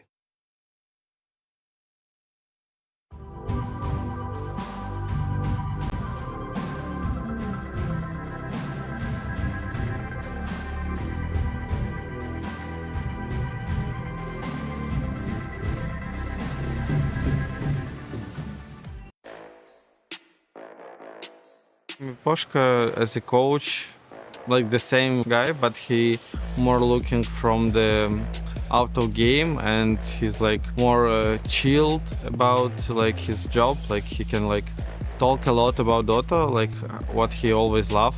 Like talk like 8 hours about some like laning, like some theory crafting of Dota, and it's fit him maybe more. Let's see, we'll see like how it goes. I would say we always like changing our playstyle about the meta. Anyways, it's about like some what is more reliable to play, like play for farm, play for kills, play for early or mid lane. We like trying to understand what is better and trying to follow it about like what is the best option to win. The last months was a bit tough because we like had no coach. And in the first we had no Larl, then we had no collabs for some tournaments, and we have troubles about our roster like with Panto, and it was hard to stick up like team together and trying to win because we like trying to fix our like problems about our game, and also we had no coach, so when Milan comes it's like give us more breath for the game, and then Miposhka comes, it gives us more, and we made a roster change, so now like feeling good. I think we are playing not bad. If we're gonna be prepared well for special teams, what is like the best one is this tournament, as I see by the preparation and last tournaments. So if we're gonna play at 10% better, we're gonna smash them like no chance.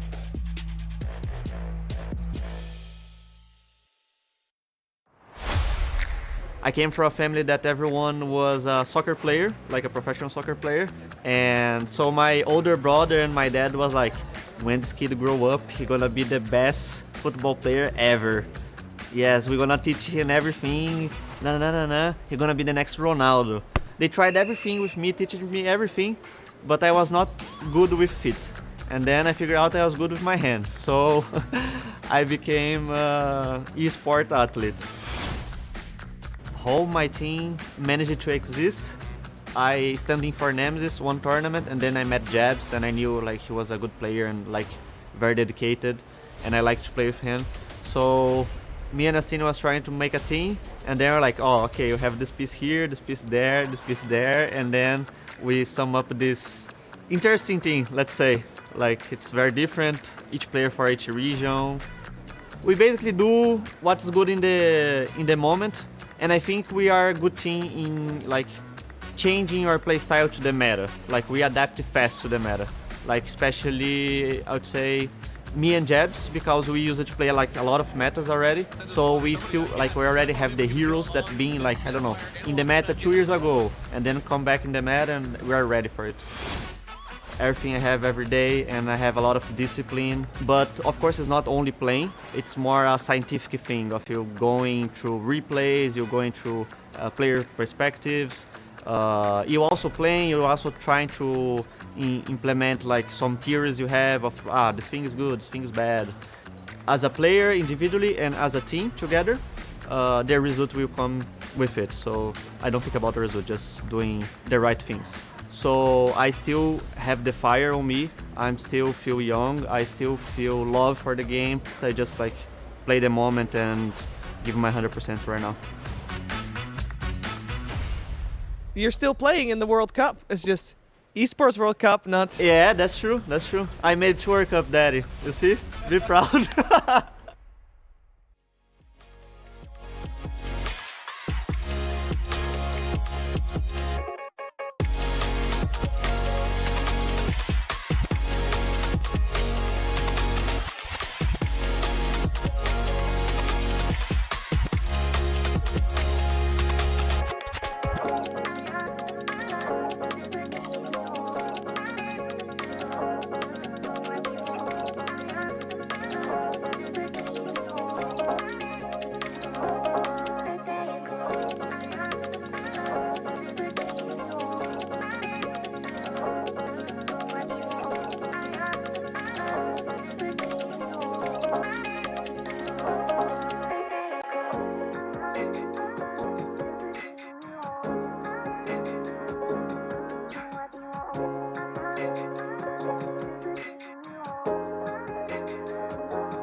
Hello and welcome back, Dota 2 fans. We are here for more action between Team Spirit and Team Nemesis, lining up for Game 2 in our best of 2, third round of play of the day.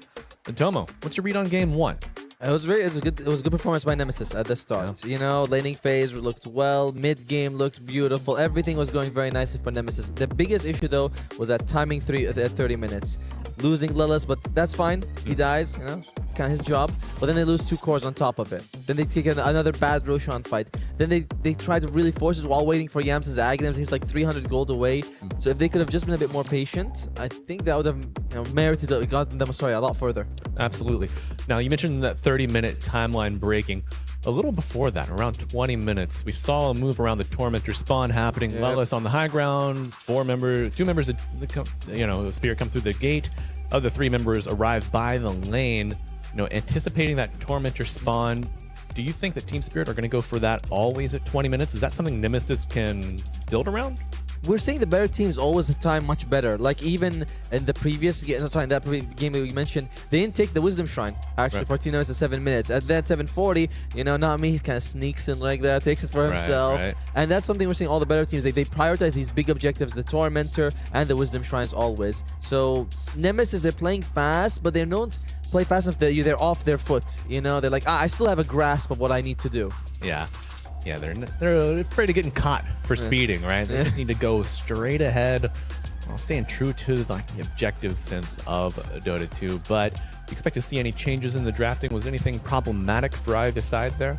I would have liked if they had a little bit more frontline on Nemesis side, but the draft overall worked. You know, like we're like it gives you a good laning phase, can go the distance. It kind of did. It didn't win, but kind of went the distance. So I think overall it comes down to just maybe a little bit more frontline. Right. But it's more so the gameplay, and this is where my worry starts to begin. You're 0-3 right now, Nemesis. They have mentioned that like we are scared that if we lose a lot, our confidence is shaken. Like they mentioned that to me directly yesterday, and they are 0-3 at the moment. Giving all their secrets away, Tom. Other teams can hear this. You know that, all right? But folks, we are in our draft here for Game 2. Now underway. Miposhka leading the drafting here at Team Spirit with Estini at the helm for Nemesis. 2 masters of their craft outright. No Doom, no Drow, no Pango. We mentioned that in the previous draft towards the very end. No Coddle. Coddle picked up. I don't think I've seen the Nemesis Coddle so far yet. Did Lellis play that yesterday? Nemesis, did he play? I mean, I know he's played some Call. Actually, after the Hoodwink is the most played hero plays in the last few months. So he does like the Call if he can get his hands on it. I feel like we did mention a Coddle yesterday, right? So I think that it might have been his. But they did. It was Game 2. I think they got crushed in that one, wasn't it? Yeah, that was the quickie. That was the quickie because we spoke about the shard and getting people to heal. Yeah, I remember hurting the cats into the heal, but then you ran out of cats real quick. It's like you're playing eugenics out there. But Darkseer banned. So we've seen the Darkseer picked up as an answer to the Shadow Fiend, as some of the other turret-based cores in the safe lane. I mean, that seems to be the style, the go-to play style for teams these days. What turrets remain? Are we going to see a Yadaro Nature's Prophet? No. Or no. A Yadaro Lone Druid? Because you leave him in the pool, and that's what he does. Disgusting. Why would you ban Enchantress over LD? You know, I wanted to mention I was like, the Enchantress ban is unusual. You ban this if you have the Darkseer, right? Because you don't want to get those dispels. But no, they banned the Darkseer, saying, well, she's scary. She can come with us with, you know, rainbows and butterflies. But Lone Druid, it's cuddly. The only thing that I can think of is maybe Nemesis want to play a Zoo Draft. But even then, I mean, the Spirit Bear is kind of the king of the zoo. I was gonna say he tends to be the biggest animal there. Right. At least the biggest predator. Big Mama. That's right. I don't know. I mean, you start off the draft by allowing the Lone Druid through. They did this yesterday against P-Vision. Now, to be fair, they played much better against the Lone Druid than Game 2, and they banned it. Yes. And P-Vision was able to win 20 minutes. Game 1, they lost like 50 minutes against the Lone Druid. But they still lost, and Lone Druid was a consistent problem. Another issue that they had was lack of catch against the puck. Got them yesterday. Got them in Game 1. Yeah. Will they let this one through? I don't know. I don't know, Tomo, but you know, I see all this lone druid, see all the hate, see all the talk. I agree with most of it. Good, good. Now, the Aghanim Scepter is when things start to get bad. The Shadow Blade is when they get worse. Yep. But my question: Okay. what if they just never got the Aghanim Scepter? Why are teams not just denying access to the secret shop? No point booster, no Aghanim. That's a good point. You just have someone parked there. Play natures. Yeah. Like, just keep a tree over there. Farm the triangle. You can always teleport back. You know, you have someone else guard the other one. Get a timber saw, clear cut the path. I'm wondering how serious we are on this one because I don't think we can actually completely limit it. I think at one point he's gonna get a point booster. Yeah. It's just the nature of the game. So you reduce them. You do this. You drag them down to your level because they're like, shit, I can't get to the secret shop. We gotta do something, guys. And boom, trap is sprung. That's yours for the taking. That's what I got to say. It's an idea. It's an idea. It's an idea. Well, no other ideas working against this damn hero. You got to do something, right? Yeah, I think that putting the secret shop out of business is honestly it's the best idea we had so far to counter Madrid.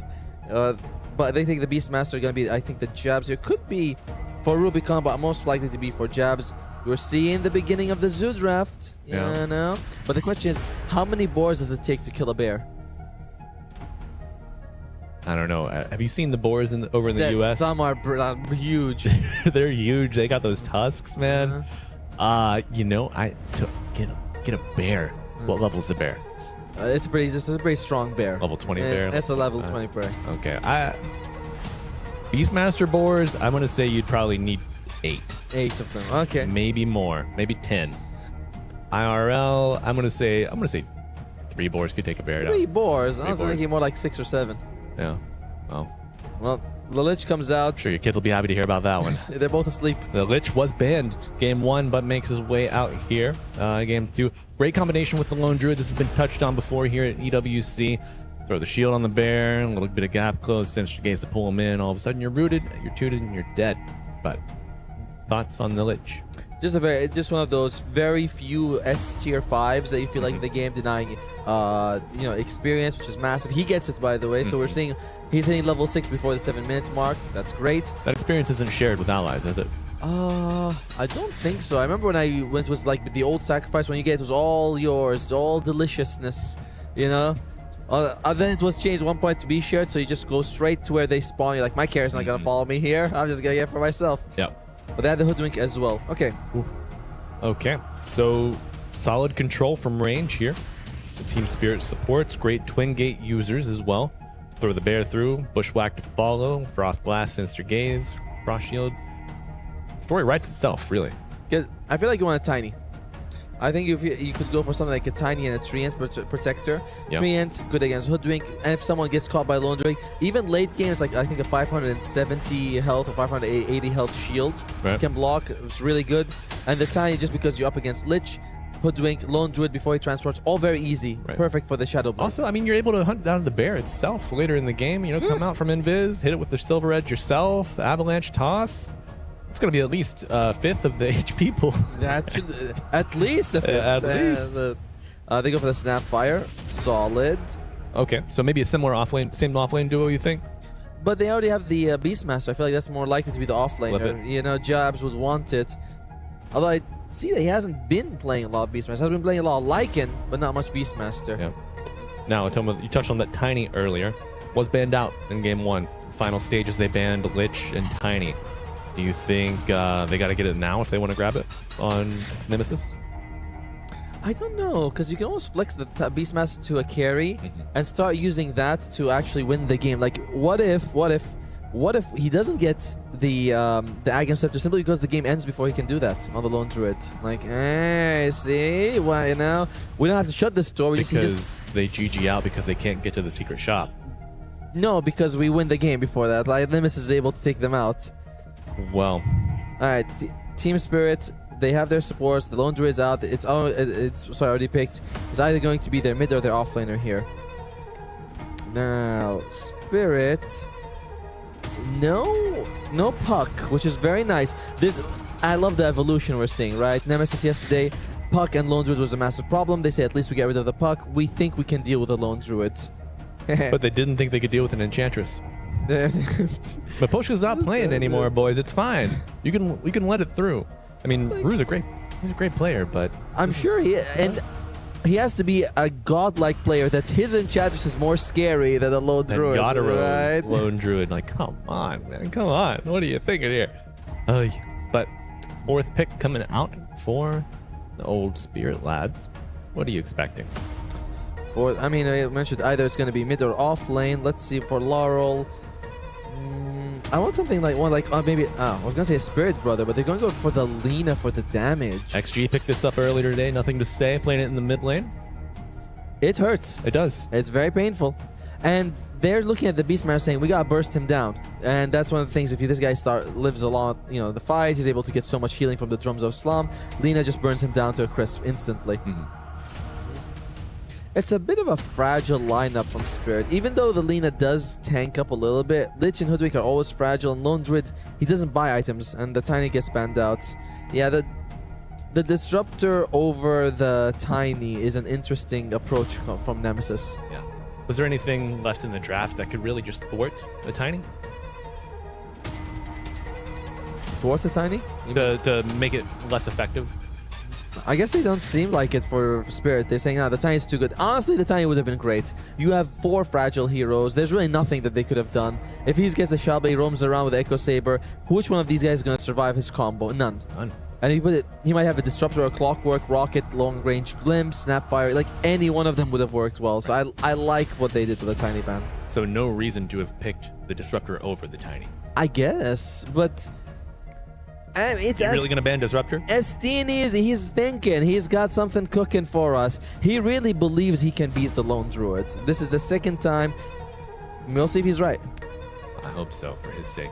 For Nemesis' sake. For Nemesis' sake, right? Because, I mean, you enter the group stage 0-4 after day 2. It's a rough one. Yeah. It's a very rough one. 1-3 with a victory on Team Spirit, though. That goes down a lot smoother. It does. It does. You can celebrate at a good restaurant. That's right. You're approaching the shore. The lighthouse is on. Waves are rough, but you can still see the rocks. Oh yeah. 0-4. Lights are out, baby. Well, they did start against the toughest teams, so they have chances to get some points later on. All right, Mars gets removed. Why would they remove Mars? Is there a good Mars player on Spirit, Atomo? Well, there is. I think it's more so that they can take the Centaur last pick and put the Beastmaster carry. Yeah. Because the Kunkka's also really good against that strategy of anyone who gets Stampede gets X marked, anyone who's in it. So I think that the idea is the Centaur, who is in the pool. And why don't Spirit just take it? Well, because they want to take an axe instead. You're right. Okay. If it ain't broke, don't fix it, folks. Collapse on the axe. The old Kallax. Kallax. Coming out. I mean, Seb, he's out there floating around. You got to impress him, right? Very nice guy. Yeah. It was very nice. But will they go for the Centaur right now, or they're going to go? Do they have some other idea? Is it the Beastmaster offlane? They're going to pick a carry right now. There's many options right now from Nemesis, and that's kind of scary because you're like, what is the best option that you can go for? And Dawnbreaker is actually not bad. It counters well the Lone Druid later on when the split push comes, and if Axe jumps in and gets a good catch on 2-3 people, Dawnbreaker's not gonna be caught. She's like, don't worry guys, I'll heal you with my solar energy. We're getting a lot of solar energy here. It's very daylight, damn near little 10:30 p.m. My God. Holy shit. What's that? I mean, yesterday when we came out, it was still daylight, right? Yeah. We finished our shift, you go up here, why is the sun here? Go home already. I think Slacks is going to resort to drastic action here. He's going to shoot the sun down out of the sky or something. They used to that in the old days. They're like, I'll take my bow and I'll shoot him. All right, you go ahead. The guy next town over. Uh-oh. But final pick coming out for Nemesis, and it's the Enigma. It is an offlaner, which is what we thought. This picked into the LD. Jabs played this yesterday into the LD. The lane was passable. Yeah. Mid game solid, but mid to late game decision making was trigger shy. Never pulled that R button on the black hole, even with the Aghanim Scepter. I know. For the added effect. You know what was funny? It was after the game he was thinking about buying a refresher orb. Even though he had never used the first black hole, he's like, what if I had 2 black holes? You're like, that I didn't use. Why? But it's an interesting pick. Now, let's move aside that's a Jabs Enigma, who is a little gun shy, as you mentioned. It's not bad. Apart from the Berserker's Call, nothing goes through your BKB. So and Axe getting a Berserker's Call on your Black Hole Enigma is pretty hard. Yeah, Lina. She can burst you. She can't. But if you have BKB, you should be fine. You get a few seconds off. The right-click Lina not so prevalent. Exactly. Lina, I mean, well, Lina herself not so prevalent, perhaps experiencing a renaissance here at EWC, but the right-click Lina even further removed. Yeah, for sure. Oh damn! It's a hard one to pick in terms of draft-wise. The easy thing is just say, Spirit's got Lone Druid and Spirit, right? That's easy to say. But we've seen Nemesis do really well with this style of draft. They have a fast Beastmaster. There's Analog. This is on his best hero, the Snapfire. Jabs did really well on Enigma, barring that usage. Lilith has been playing Clockwork, I think, like almost 4 games in a row or something like that. He looked really good. It really can go for Nemesis. It's the bolder play, but I'm going to go with what other people say. I think it's going to go 1-1. You think it's going to go 1-1? Well, folks, can Nemesis become the Bear Hunters? That's the question of the hour. Could be handsome pelt to bring back home. But Atomo, do you think if you can find out how to beat the Bear, you can beat the competition, win the tournament? Beating the Bear would be a huge thing. I still believe that it's best just to ban the Bear. We've seen so many people fall to the Bear, thinking, the hubris that gets you. I can beat him. I got these pieces. I'd win. But no, you wouldn't. No, it's not this Bear. Yeah, well, I can't bear to wait any longer, folks. We're going to get into game 2. We got Nemesis on the Radiant, Team Spirit on the Dire. I'm Malibu Jesus, continuing our second day here at EWC with my pal Atomo. First, we got to pause. It was not me that paused it, Atomo. Not me. Not me. Getting those jitters out last second. And oh, look. I have not seen that cosmetic on Lich before. Is it some new mechanical Lich thing? Oh, looks very like a pharaoh, from those ancient Egyptians right there. But a bit mechanical, a bit like Oracle, if you ask me. Like this, glance value be damned. Yeah, well, is that in the new set? It must be. I feel like it's because they all look a bit that mechanical look that they have. Who's your favorite automaton? I like the Axe one. It was really good. The first one. Yeah. The first one was really nice. Now, how will the laning stage go? So mid lane, it should be a Snapfire versus the Lina. In general, Lina will be able to have a good time regardless, because you're not like going close range, taking much damage from the Snapfire. I think both, it's just going to be a farm fest. Not like the previous game, where Analog was able to shut down Laurel thanks to the sniper puck matchup. So mid lane, a wash. So top lane is going to be the Clockwork and the Enigma against a Lich and Lone Druid. I think I favor Nemesis in that one. Oh, Lilith. Be careful. I have to see execution before I can really make a decision. But I don't know what you think a 1-1's going to happen. I don't know, man. I think Spirit got it locked down here. You got Collapse Axe. Yes. Plenty of people to go in for this, Lina. Yep. Just follow the Bear, follow the Axe, let the Hoodwink throw a little net out, play with a snowball or two from the Lich, and then light him up with the Lina from Laurel. No, it's certainly the easier one. Like, I feel like you mentioned like 40% maybe for Nemesis to take. It's just much more likely that Team Spirit will win this. But I believe they have a chance on Nemesis. And yeah. Gotta root for the underdogs. Yeah. I mean, you know me, I'm always in favor of the underdogs. What do you say, 60-40? I mean, I'm backing Nemesis. So I said 60-40? Are you that confident, buddy? Oh, God. I said Nemesis is going to 100% for Nemesis, because I think they're going to win it, right? I said 1-1. That means I believe 100% that they're going to take it. 100-0 split. You heard it here. Get the clown makeup ready, by the way. Right. Makeup and hair in the back. Get that wig. Get that powder ready. We got a clown on set. Oh, dear. Yeah, so mid lane should be fairly well. Laurel. Either equalize. Top lane, though, Yatoro will have a decent time. I imagine maybe a couple of those CS might be the Eidolons, but either way, he is getting CS. Yeah. Your best thing you can do top is hopefully you can get some kills on roof. Lich. If he gets out of position up against an Enigma and Clockwork, he's dead. Get those stats and hitting the wave, all those right clicks mounting. This is a little payback here for how the lane went early on with Analog Sniper. So I was like, now I'm the one that's gonna click you. The stacks are up, big scatter blast coming out. Yeah. All added up here. Bot lane. This should be one I feel like Nemesis has the best chance of winning, to be honest with you. you have like, it takes a couple of levels, you know, maybe level 2 glimpse, level 2 summon boar summons, but once, you know, the hoodwink should be able to get out of there, and same thing with like the axe, there's a ton of harass. So the best lane for Nemesis should be bottom. Right now, that's the one that they're struggling in kind of the most though.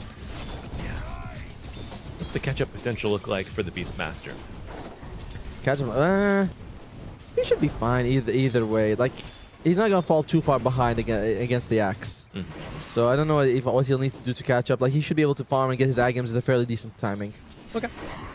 I'm thinking like mid-game on though, you know, you got your summons on the Beastmaster. That's just more spins.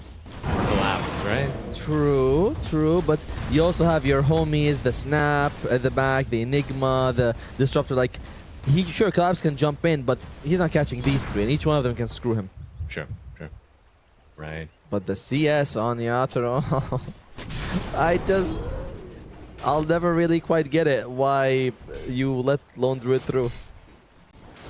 It's not really like we've seen teams consistently be the best teams in the world. Don't want to play against it as Hey, TP home makes it safely, but plenty of damage done. Yeah, but look where TP didn't actually go home. Went to the tier 1. He did. Yeah, look at Collapse over here, just cutting wave. At this point, I think you could just send Not Me to a different lane and be like, Collapse is just going to be there, he's going to be fine. And that CS on that axe. Yeah. It's a beautiful thing. Even higher than Yatoro. 28. It's not like he's got... Neutral camp, power of the neutral camps, dragging the wave. Oh, okay. Well, let's pad her up. Level 3 on both of the Dire here, so plenty of damage going to come out from that Lich. Mid lane's a bit competitive, but the other two lanes have gone very nicely for Team Spirit. How are we going to be able to switch this around for Nemesis? They could consider making some rotations. Disruptor is really good at it. I mean, Clockwork as well. Yeah. And especially because bottom lane, if you look at it, Collapse just doesn't care anymore. Like, keeping Yamson there is not going to do too much because they're not committing to killing Collapse. Collapse just like, I'm fine, bro. Yeah, it's looking a little dicey. It's early laning. There. Glint's coming out. Mr. Not Me coming down with free Yamson. Chases on. But this is coming out. The damage adding up, and it's likely first blood. One more click will do it, but a nut will get the shot off. Not Me, however, going for the deny. Finds the stack even. Denying himself to neutrals, and now Collapse dragging the wave into a stack steal. Could it be even, well, if he got first blood, a more perfect early game, perhaps. I mean, he's still get first blood in your lane and you set it up, so I don't think he's complaining too much about that. Sure. But right now, Spirit very much in control of this bottom lane, which we thought could be the most contested. Mid lane is the most even. Top lane, Yatoro is nearly doubling jabs to CS. Oh, can we get a kill? Glimpse coming out after the respawn. There you go. There you go. Gold in your pocket, but insta resummon. Nice stomp. Forces Not Me to distance spacing as Collapse continues to drag the waves. Even the catapult wave, man, has no respect. But I mean, no respect, but a proper understanding. He sees 3 heroes tops. There's no real threat available for him. Why I gotta be cautious? He's actually thinking, is he going mid? Let me gank. Big bushwhack with everything on top. My favorite dessert. Laurel gonna pick up a kill first here in the mid lane. 2-0 start for Spirit.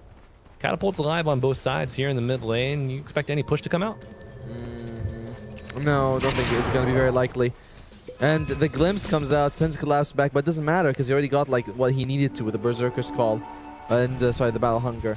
And he can't really use the glimpse on Laurel because he's not going to go back much anyway. He was just standing there for a while. Rue, okay.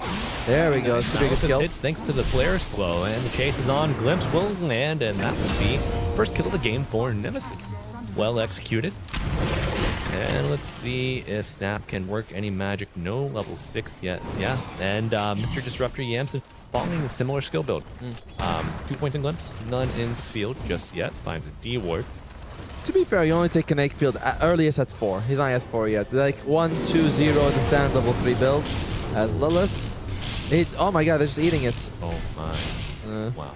I think he got like at least 3 out of it, right? At least 3 or 4, yeah. He's like, what is this? A machine? I'll eat it. Farming cogs, farming eidolons, but a Hey, glimpse. Uh-oh. And that spare will be available whenever Yadro respawns. But a big kill. Okay. Is this the solution to the lone druid? Is it disruptor maybe, bringing him back every time? Because oftentimes he's very far from the bear, like at the very edge to keep in attack range, and that's about it. So disruptor does solve some of that. Vision and catch. Disruptor, clock. And they were able to also secure their Shrine of Wisdom here for Team Nemesis. They didn't get a single one yesterday. It feels like B-Vision is punishing them at every turn. Very nice to see a change of pace here. Different footing for the old Nimis. Alright. In terms of CS, oi. Let's not talk about CS. Let's not, okay. Well, we could talk. In terms of net worth, it's going well for Nemesis. Hey. Not bad. Not bad at all. Wow, Jabs. Jabberino. Old Jibber Jabber. Top of the charts. I mean, everything apart from Black Hole was perfect yesterday. Uh-oh. Big Sinister Gaze with the Bush Black on top. Lines it up perfectly. Second death here in the mid lane for Analog. They get something in return. Yeah. Poor not me. Making them work for it here. And they would have preserved the kill for Rubicon. So it delays it. Link able to get both of the boars out of it. So, Check it out. He's not going for the Aghanim Scepter on Beastmaster. He's actually going for the Helm of the Overlord. Not just Dome, he's queued up Helm of the Overlord into Blink, into, imagine Salt Cuirass. Now, this is the more, I suppose, pushy one, but a significantly weaker late game. Now, the 25-minute gap has kind of been that breaking point for Nemesis. Oh, one moment, Rude dead. Marl soon to follow. Snowballs landing. And it's not Frosty. It's Nemesis, baby, coming out on top of this exchange. 3 kills to their name. Looking at a tower. The zoo is open. You get a front row VIP ticket, baby. Nemesis, this is all in on the push, the push draft with a Helm of the Overlord on your Beastmaster, with Enigma, of course, on your side. Yeah, that's a ton of damage coming out from a Snapfire. Peck on the cheek, Grandma lining up for the Frenchie. Ah, I know, disgusting. No, what? What? Oh, Grandma. The man was stunned. He could not speak. That was the U-turn we didn't see coming. Beautiful wards. Able to spot when Team Spirit makes a move, goes instantly to safety. And yeah, he is actually following the skill that you mentioned. 3 points in Glimpse, 2 points in Thunderstrike. No kinetic field. Nope. They really don't like it because you can cog people out of the field. That is a fair point. Yeah. Yadro under threat again. Beat the bear. Become the hunter you were meant to be. Are we gonna no need for Black Hole. And they will bring him down. Black Hole still in the pocket. Jab's also happy to see you. Now, can they get another tower? Tier 2, perhaps? Eidolons at the ready. Oh, Analog just wanted to join his team, but an Invis Rune Vision is down. Plenty of damage and a pushback on top. They pick it up. A third death on Analog here.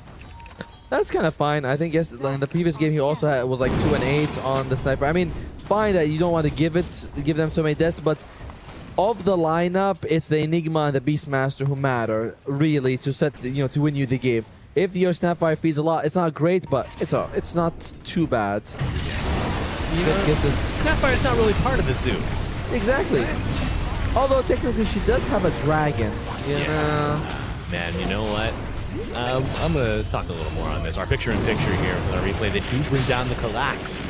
And now Kiss is raining true over top, looking for Not Me. Storm already committed, 2 dead. Offlane duo brought to their knees here. Team Spirit maybe going to continue suffering here as the next wave arrives. Offlane Tier 1 will be under threat. And they entrust the Beastmaster to make the right play of pushing that while they're looking for a +1. I like the Disruptor as a part of the push strategy. Now, he doesn't actually contribute to the push, but he's very good for if anyone hangs around too long in the tower to defend. You're like, all right, let's get a +1 kill. Yeah. But Team Spirit, they're going to have to...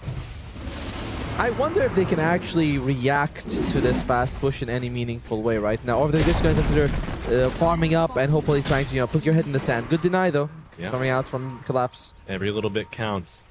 The battle I don't know, the old axe with the blade mail helps out, slowing down that push if he can get on top and survive the damage. However, a lot of magic damage available, but it will be quick, hastening play with the boots of travel queued up.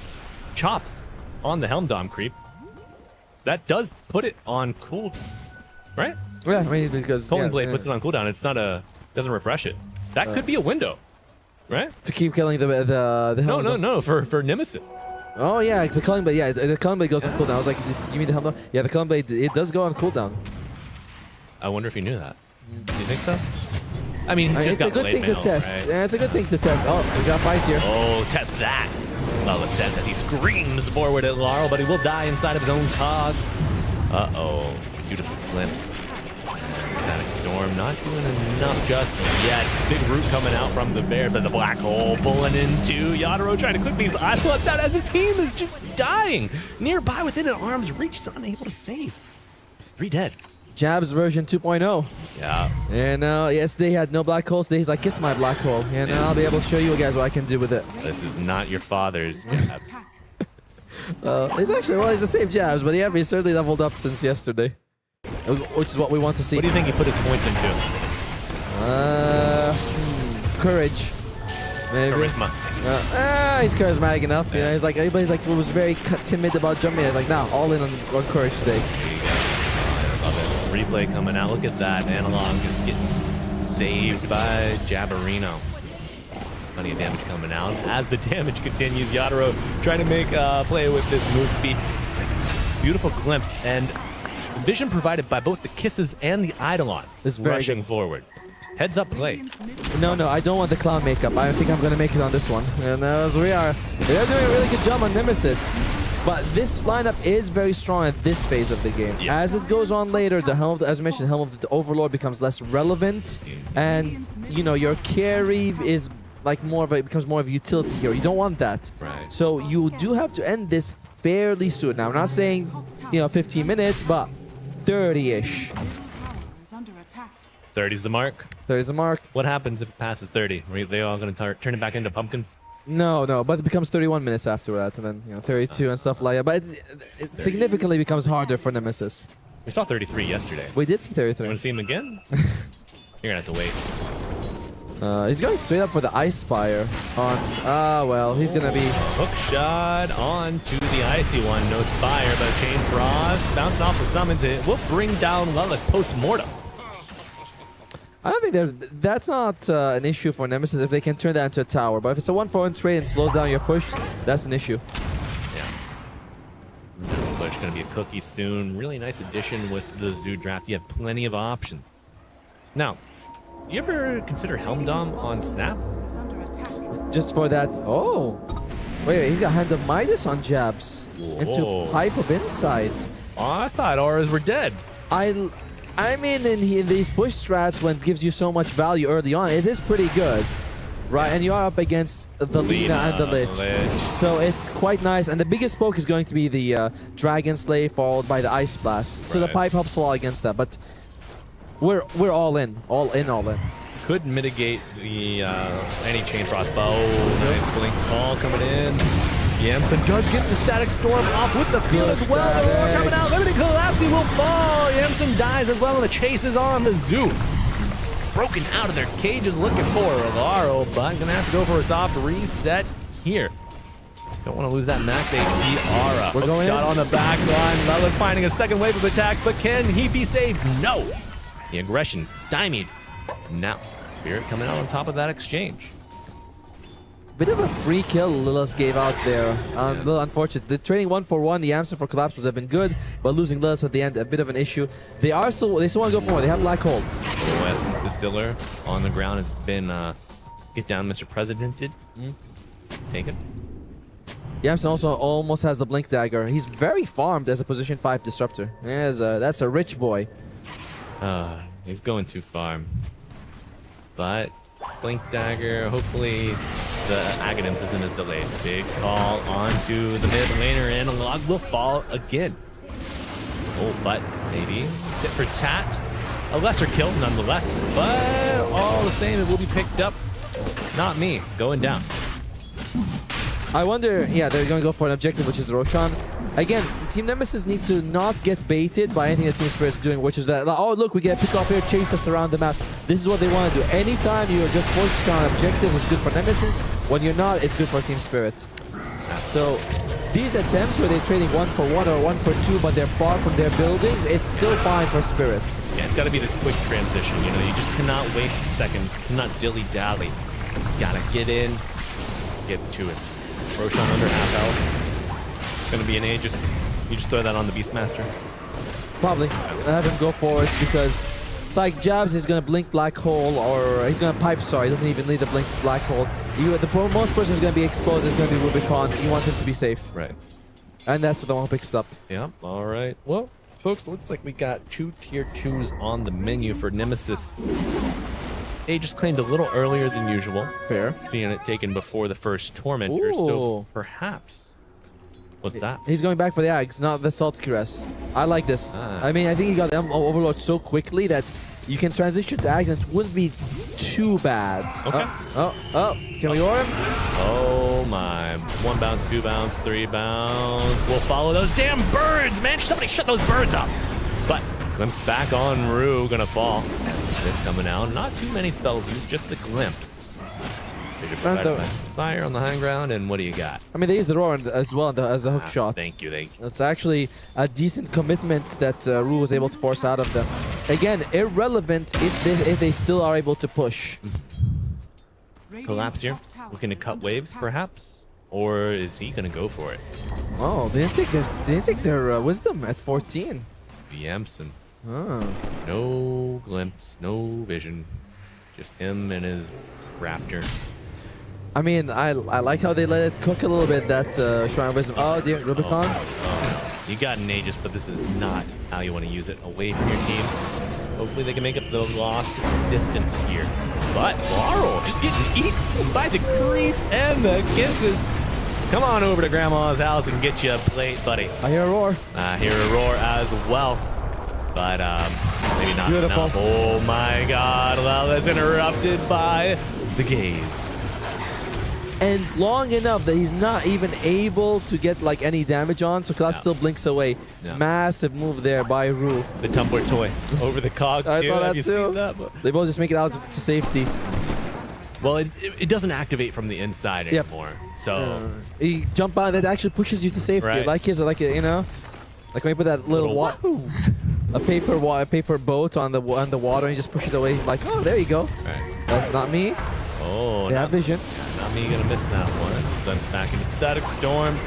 Bit of an investment here for a support. However, oh no. How of an investment and you lose your middle laner. As Glimpse. Well, playing the tree line, but vision provided by the strike and jabs. Only level 12, level 14 of Collapse here. Trying to come up and save.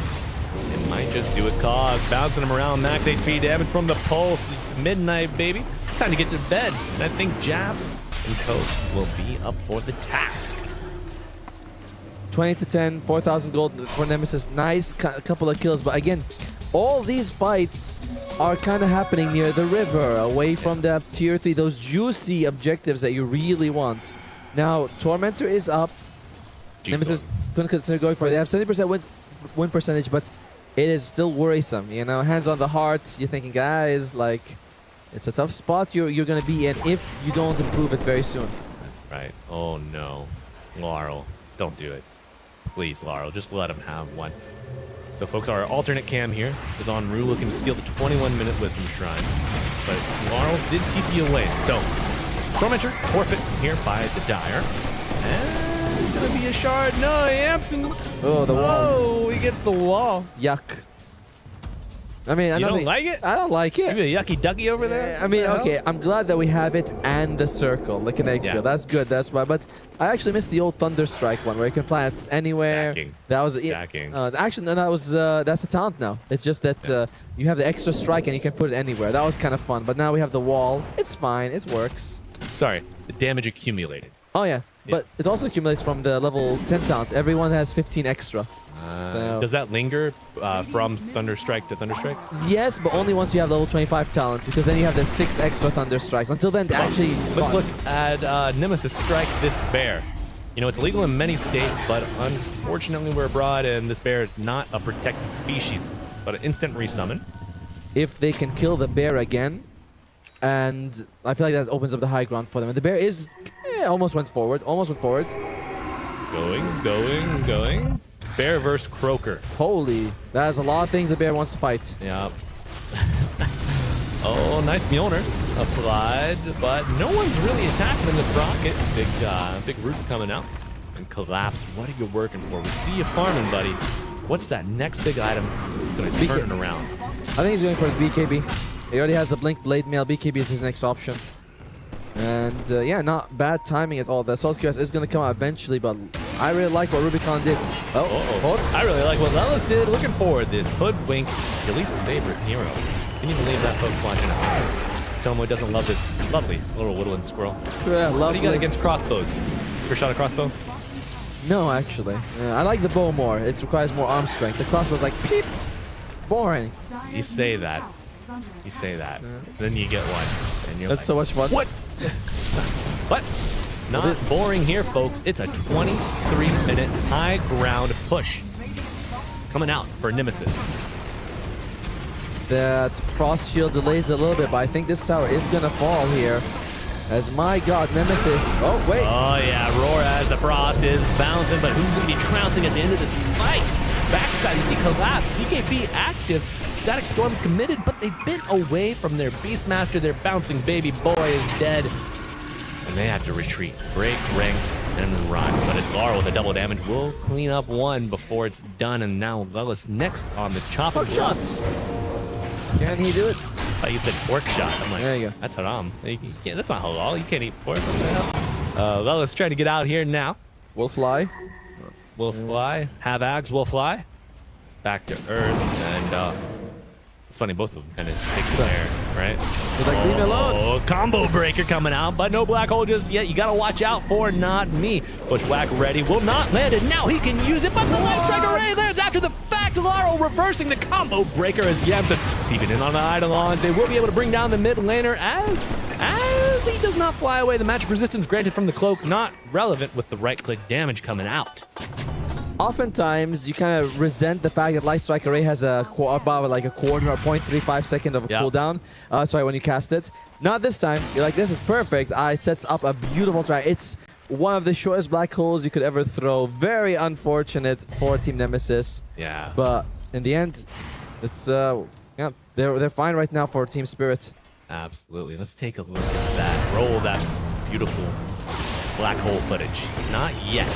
You're gonna have to wait to see just how... Wow, this is... There we go. Okay, so Rubicon isolated. Chain Frost is bouncing. Why are they so split here, Atomo? Nemesis is back like at the dire triangle. I'm not sure exactly what's going on here, because at this point you're thinking we should be sticking together and trying to, you know, maybe go for the end of the game, but Nemesis, could Jabs be working towards an... Oh, look at that, like millisecond of a black hole.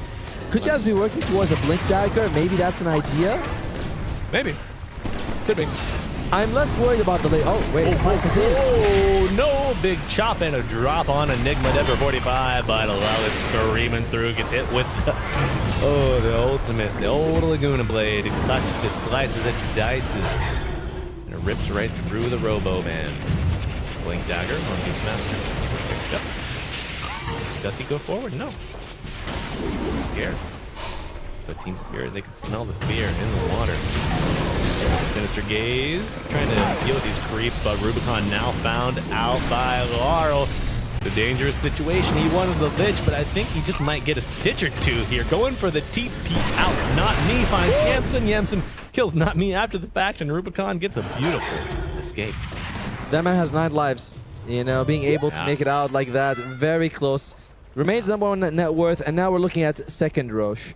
Can we get second Roche? Can we look at Enigma first? What about second Roche? We just had first Roche. Okay, he's got the Blink Dagger, working towards the BKB. As long as he's not caught by the axe, he should be able to get a full black hole every time. But first, a pause, please, for our fallen comrades. We'll go back and see what was going on. killing Jabs. Eats every Big Bang bounce. Oh my. Look at that. Good catch by Lus, by the way. When you kill Jabs and he doesn't have the black hole available, it's not so like relevant. It's, apart from getting the net worth out, it's really once he's alive with the black hole that he's a threat. If he's alive without black hole, you're like, there's no threat of the black hole. And we know how we feel about the threat of the black hole, folks. Laurel here goes for the light strike array, but just a little after the fact. All right, Beastmaster got the blink, got the Ags, got the Overlord working towards the BKB. Is Analog close to the BKB as well? We could have triple BKB timing coming out here. BKB, if you look at the damage from Team Spirit, oh wait, I hear a roar. Looks like it. Whoa, whoa, whoa! Roar coming out after that. Berserker's call. The damage arriving. Gonna be a BKB with a force staff to get collapsed out of dodge. Now Bear cleaning up the wave, but under half health. Hook shot does land, but a little tumbler toy will get you back to the action after that glimpse follows. However, Clockwork will fall on the opposite side of the hoodwink. 1-for-1 trade with the kisses committed. Vision provided, but Nemesis think better of engaging immediately. Instead, scouting the high ground, maybe trying to find something on the right side. Let's take a look at the triangle real quick. I think there might be an engagement. Baru and Yadaro versus the Helm of the Overlord. Who wins this one? Oh my god, that goal. Bear losing a lot of HP. Almost, they get the Shadow Blades. You mentioned it gets a lot more damage with that available. But Roshan is up now. We still have Black Hole. And where are we on the Aghanim Scepter on Disruptor? Yeah, he's working towards the BKB, very close to it. I imagine he's going to have it before they fight. He's halfway through. Halfway through. You know, who needs Black Hole when you have the non-channeling version of it? Electrical. Electrical? Electrical back? For that one. Electric Black Hole sounds like a fun time.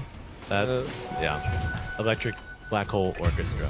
There you go. We got it in the end, folks. Laurel getting a solo kill on Analog. If you didn't catch that. 855 gold going to the snap. Ooh. Look at Collapse. Dagger, dude. Ags, Blink Dagger, Lina. Awesome mobility. Collapse actually has a greedy Cloak of Flames. He likes the extra 100 gold on the axe. I'm like, oh, okay. You don't need your right clicks to farm. You got counter helix. It's just spin around. All right. It's all good. Spin to win. Look at that. Greedy, greedy. Oh, okay, greedy. Well, Lina does a fair amount of right click. Fair. Right. Okay, one greedy. Two greedy. Greedy. Three greedy. No. No? Oh, that's my movement speed. Look at that. But yeah. A little interesting. Surprising that Lus does not want greedy. I mean, I know you get a lot of value out of Brawny for sure, but gold. Gold is good. Gold is great. However, we've seen Lellis embrace the HP in the past. Game 2, double bracer on that clock. And his economy's kind of limited here. We see the Essence Distillery saving up for the blink, so maybe needs a little more heft. He's like, I want to live. Collapse. Call off the mark, but can you punish? Another in 7. Or staff for the reset, and gets glimpsed back in. BKB a little too late. Roar and the Static Storm on top. Collapses dead. Chain Frost is a bing bang bouncing, but no Black Hole just yet. You gotta spread the love around a little more. And Lellis, maybe you need another tough enchantment. Okay, Yamson getting the gem. Okay. I think that was their gem anyway. Like, it wasn't a stolen gem. Right. But Jabs, once he blinked in and they saw where he was, it seems like we can play around this and get the kill and move out. So a little bit sad for them that they weren't able to actually get any value out of that black hole, or actually get a black hole. Roshan is moving, and he's going to Summer House. Summer home? It's a hot summer here. It's a good summer. Right. What do you think Roche's summer home would be? Down in Nice, probably? Beautiful city. I was like, do you think he likes the beach, or he thinks like, nah, I don't like it? Some people just really hate sand. Are you one of those? I'm not a fan because then I have to go and wash it off. I don't like that. It's like stuck in your clothes. Right. So I'm not the biggest sand fan. What about you? Yeah. Oh, I'm a Jesus. Of course. I'm a beach boy. my folks are my beach babies, man. You gotta be one with the sand, be one with the man, but Yadaro didn't hear that. He's gonna run through the kinetic fence. Oh, ultimate damage arriving on Jabs. The Boomerang amping up that burn damage as well. Yatoro does get the bear out. And I don't want to say a blunder, but a mistake in calculations. Yeah, revealing. Jabs really can't reveal himself. This is the stage of the game where it's so critical how you play Enigma. Show yourself, they jump on you, you die. The moment you use the blink, if you don't catch someone with a black hole, you're in trouble as well. It's just very, very nerve-wracking, and you have to stay calm for Jabs. As Hoodwink's got the Chasm Stone, very nice. Bigger bushwhacks. Radiant structures are fortified. Yeah. Those Chasm Stones just kind of find a way to creep their way into inventories far and wide. Well, at the moment, Nemesis, there is still Roshan available. Oh dear, Lelis? Lelis unfortunately seems to die first every time. Black Hole coming out on the BKB. Lina, isn't going to be enough damage mounting, but a Glimmer to save. And she's going to fly away. Buyback on Lelis, bouncing Chain Frost on the Enigma Bushwhack to add to the misery of Jabs. And you lost your Disruptors. Well, no one on Dire flinching at all. Oh, they get it. Whoa. Okay, well, I said no one. Floral, actually. Whoops. Whoops. Good move by Analog at the end, but unfortunately they were able to get the black. Oh, it's not over yet, Atomo. They want more revenge for their fallen comrade. Rubicon sending the big troll forward. But they will get the bear. Jim on the deck. That is a hell of a net worth shift. Like 300 gold for the bear and the gem. 900 to the gem. The black hole was only on the Lina, and she had already used BKB, even though with the kisses on top. And I don't know if Midnight Pulse pierces BKB. I feel like it doesn't. So either way, it's just like the black hole's damage and whatever right clicks you can scrounge up between the few of between you guys. Okay, smoke's on. This is the aggression that we wanted to see previously in former series, previous match from Nemesis. They have an advantage. They're not so much net worth wise, but if you remove all of Lina's gold, you get one, finding them, bouncing them around, going to town. This should mean Roche. Two guys are down, one of them for 30 seconds, one about for 50. It's unlikely that Collapse and Yatoro, even with a good bushwhack, should be able to contest this. Stolen Aegis yesterday. Oh, that's That's Aegis. Collapse is good at stealing Aegises, to be fair. He has a nose for it. He can smell it. He's Bloodseeker has like the Bloodthirst.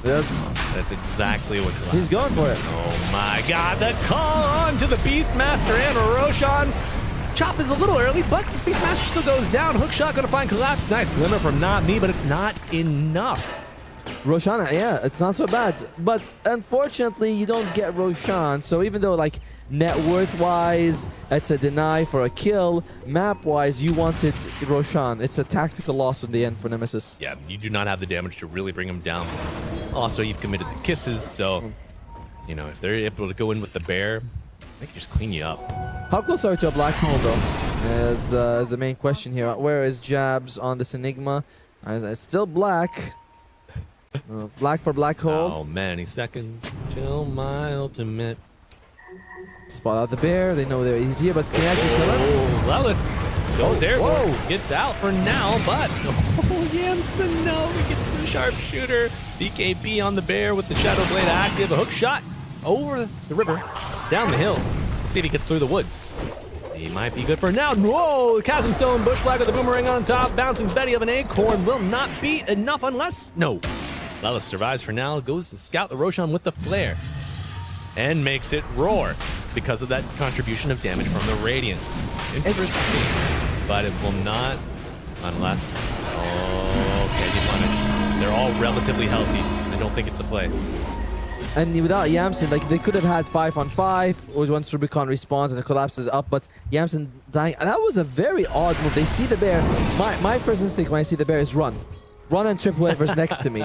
But there's like, let's go in. And like, I think that tripping is better. You just had to be faster than your friends. Yes. Well, they're not friends then. They're bear food. That's right, bear food. Bear food. That gives the assumption of dressed food. Right? Yes, that's a different. Yeah, there is very much bear food and dressed food. Okay, so let's take a look. Laurel gets the Tormentor. Yeah. Is that still the barrier on Melina's damage? I think that was removed to a talent. Yeah, Gantic Astaxia is the fire charges. Ah, I see. Yeah, her talent is right? is the other one. Yeah. All right. Well, we've been here before. We have. Team Spirit did the same thing in game 1. Yes, win. Yeah. Well, yes, and steal second Roche. They, I mean, I don't know if it was much of a steal. They just stopped Nemesis from getting it, and they were able to take it. And right now, if you're Nemesis, the good thing is, regardless of how far behind you fall, you have Black Hole, and you have Aghanims on Disruptor. So 50,000 gold, it's a problem. It is. But it's 36 minutes in, and you have a great AoE crowd control that pierces BKB. Well, not pierces or stops BKB. It's still very viable. It is. The viability on the board here for Nemesis through all stages of the game. Would like to see how they're going to wiggle their way out of this one. Spirit encroaching. Oh, I hear BKB active. Let's take a look a little further south. Big call on the backline. They find the Beastmaster with a big BKB of his own, but it's not enough. Ultimate's ringing through the air. Analog on the retreat. Can he get up to the high ground? For now, yes. Levis bracing for impact. Laurel scouting left side, but will just turn north.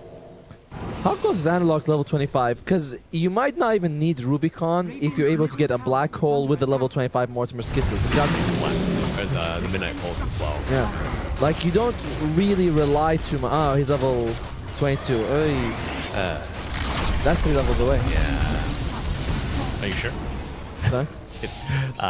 How long do you think it'll take him to get that 25? I mean, at least 40 minutes, right? Oh. I'm thinking more like 42, 41. 41. Okay. If he probably gets to 41, Wisdom Shrine gets to level 25, and it's like, all right, guys, I got it. You know, lock and load it. Right. Grandma's ready, as that's going to be a way to stop the glimpses. Yeah. I don't actually think they have... It's Glimpse and Roar, so 2 very, very good spells. You have to break it only with a Thunder Strike or a Malefice.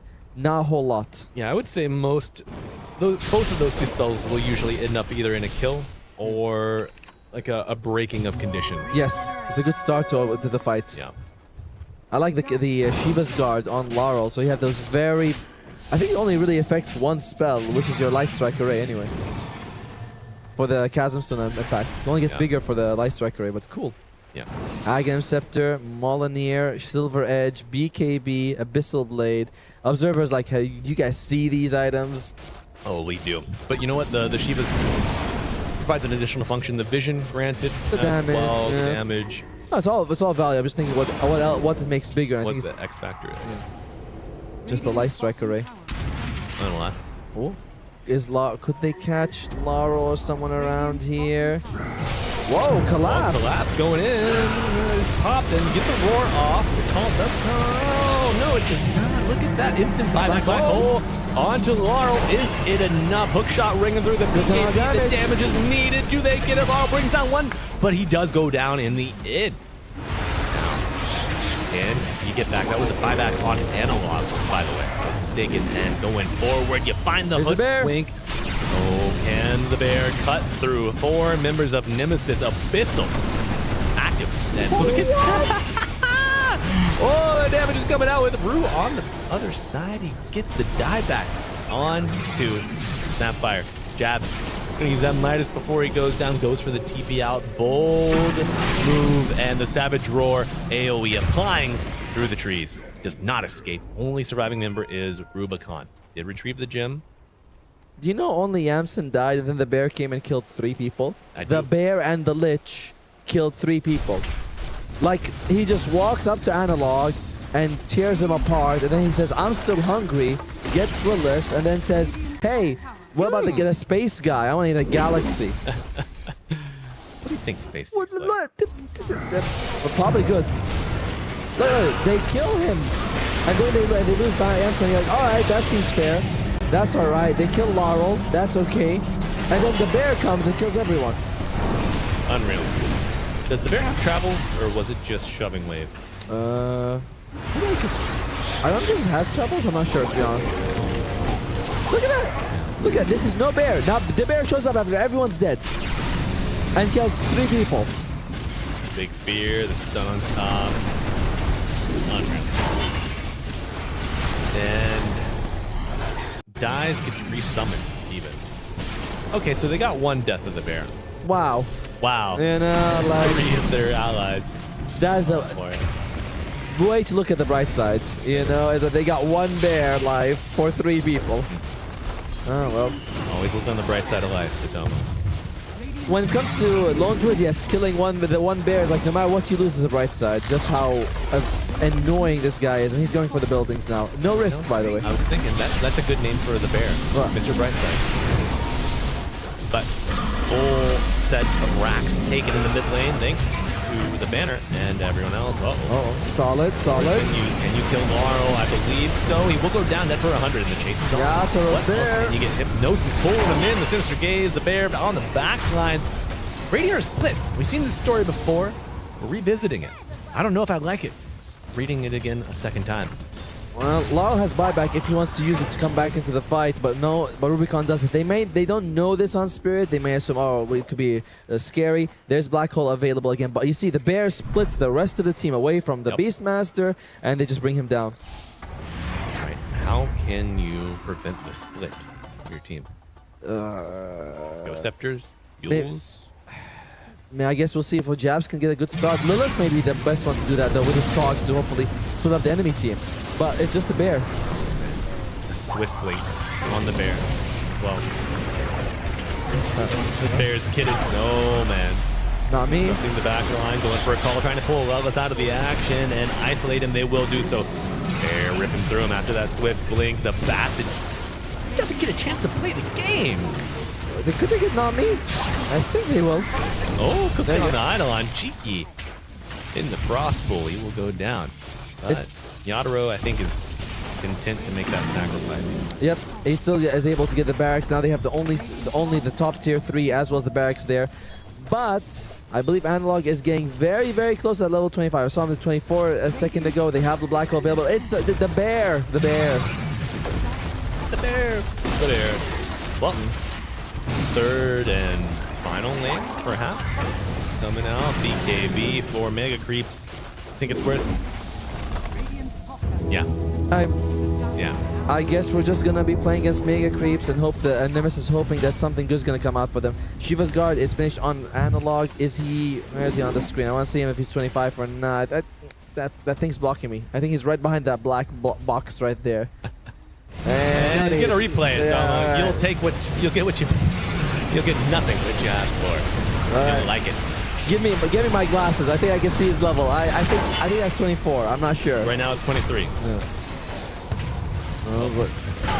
Yeah, Yadaro is 24. I'm looking at the live one. You see the snap right? Yeah, he doesn't have the talent. He's 24. Okay. Production's like, you want to look? Last did it again. My God, Wallace. And I mean, again, they have Mega Creeps on Team Spirit, so whatever, they can just wait for all their buybacks. There's no rush on them. Right. You maybe want to wait. Collapse and Yatar don't have buyback, and they need a decent amount of gold. Not a one fight we win kind of amount of gold. Like Rush is up. Rush is up. I wish you could give the Aegis to the bear. Like, why don't you give to the hero? Or just give it to the bear itself, and he'll be fine. Mr. Brightside will be very happy. You would like a second life, but you already get a resummon. When do you think Yadaro buys a refresher? I think he just can take the refresher shot, right? No need to buy it. Double bear. Triple bear? Triple bear. 3 times. A lady. It goes to the Lina, though. That's fine. I guess. Double sheep. Kind of cheeky. You can also get the double cloak. Like, she has 4 active spells, so they're all very useful. Can't get double BKB anymore. Double cloak, man. Make it end. Make it stop. Nemesis just looking for a little bit of wiggle room here, and I don't know if you're going to find it at Tomo. All right. Here's an interesting question. Do you think Nemesis will allow the Lone Druid to pass by again after losing to it twice? Well, they're going to be playing against weaker, quote-unquote, opponents, so yes. Okay. There you go. The +8 Mortimer Kisses are there, so you have 16 smooches from Grandma coming your way. It's going to come at you hard and heavy, but you do need Jabs or Yamson to set up. It has to be after an against after Static Storm or Black Hole lands. 15% bonus demolish damage. What the hell? What is this, man? Get this out of my game. They say tier 5s were supposed to end games. 25 talent. serving that purpose. That was the original purpose. When they added +6 treants, so you can push even faster on the non-trade protector. Unmatched profit, sorry. Oh, here we go. Forward, no more jabs, and a lot of problems for Nemesis. Kiss is coming out, but nothing really finding its target here. Roar buyback on, jabs going in. Does he get the black hole onto 3, including the barrel? Even Laurel getting pulled in at the end of the day. Age is consumed as Collapse goes down, but can you ruin the bear? He's going to have a resummon, I believe, and Jab's going to have the dieback. Laurel flinging that fire around as the tier 4s fall. Disruptor buying back, no static storm available. Clockwork in, and Clockwork out. Buyback on the Clockwork, and now bringing down the Analog. The bear is furious. It's open season. He's coming for you this time. Tons of mega creeps on the Ancient, folks. It's called DOTA, Defense of the Ancients. Nemesis unable to do that. Fighting around it. Big hook shot in with the cog. Push back, gets one down, but it's just the Lich collabs with the call, the chop, and the damage mounting from Team Spirit. GG is called. Team Spirit taking a 2-0. Get that clown paint ready. Oh man, I mean, I knew when I said it. I knew when I said that it was gonna be, it was a bit unlikely. But to be fair, Nemesis did a great job in the start, right? Yes. Like they were able to take these buildings. I like the Overlord into the Agam Scepter that we saw coming out from Rubicon. It was a very, very good pace from them. We saw a lot more activity coming out from Jabs and his Black Hole this time around. Yes. Again, it's not like I think they did anything particularly bad. The problem started pre-game in the drafting stage when they said, Lone Druid, he's not so tough, you know. Yeah. But he is, and he causes them so many issues. Like when he goes top and kills 3 people by himself, with a little bit of help from Lich, but mostly by himself. That's crazy. That is, you can point that out as the biggest problem in the game. Absolutely. Now, Domo, do you think this Lone Druid hero, we've sung its praises, we've sung about its terrors, do you think this could go to like a non-specialist or someone who's not super familiar and it just plays itself? It seems like it, right? I mean, generally, I'm sure all these are very talented. All these carry players are playing it. I don't think we're not going to see a non-specialist in this one, but in general, yeah. In general, I think that it's just relatively easy, right? Keep the main guy away, use the bear to push. It's not rocket science. That's right. Oh, do you see Not Me's name on the back of his jersey? Not me, yeah. Send that one to your kids. That's a good one. Yeah.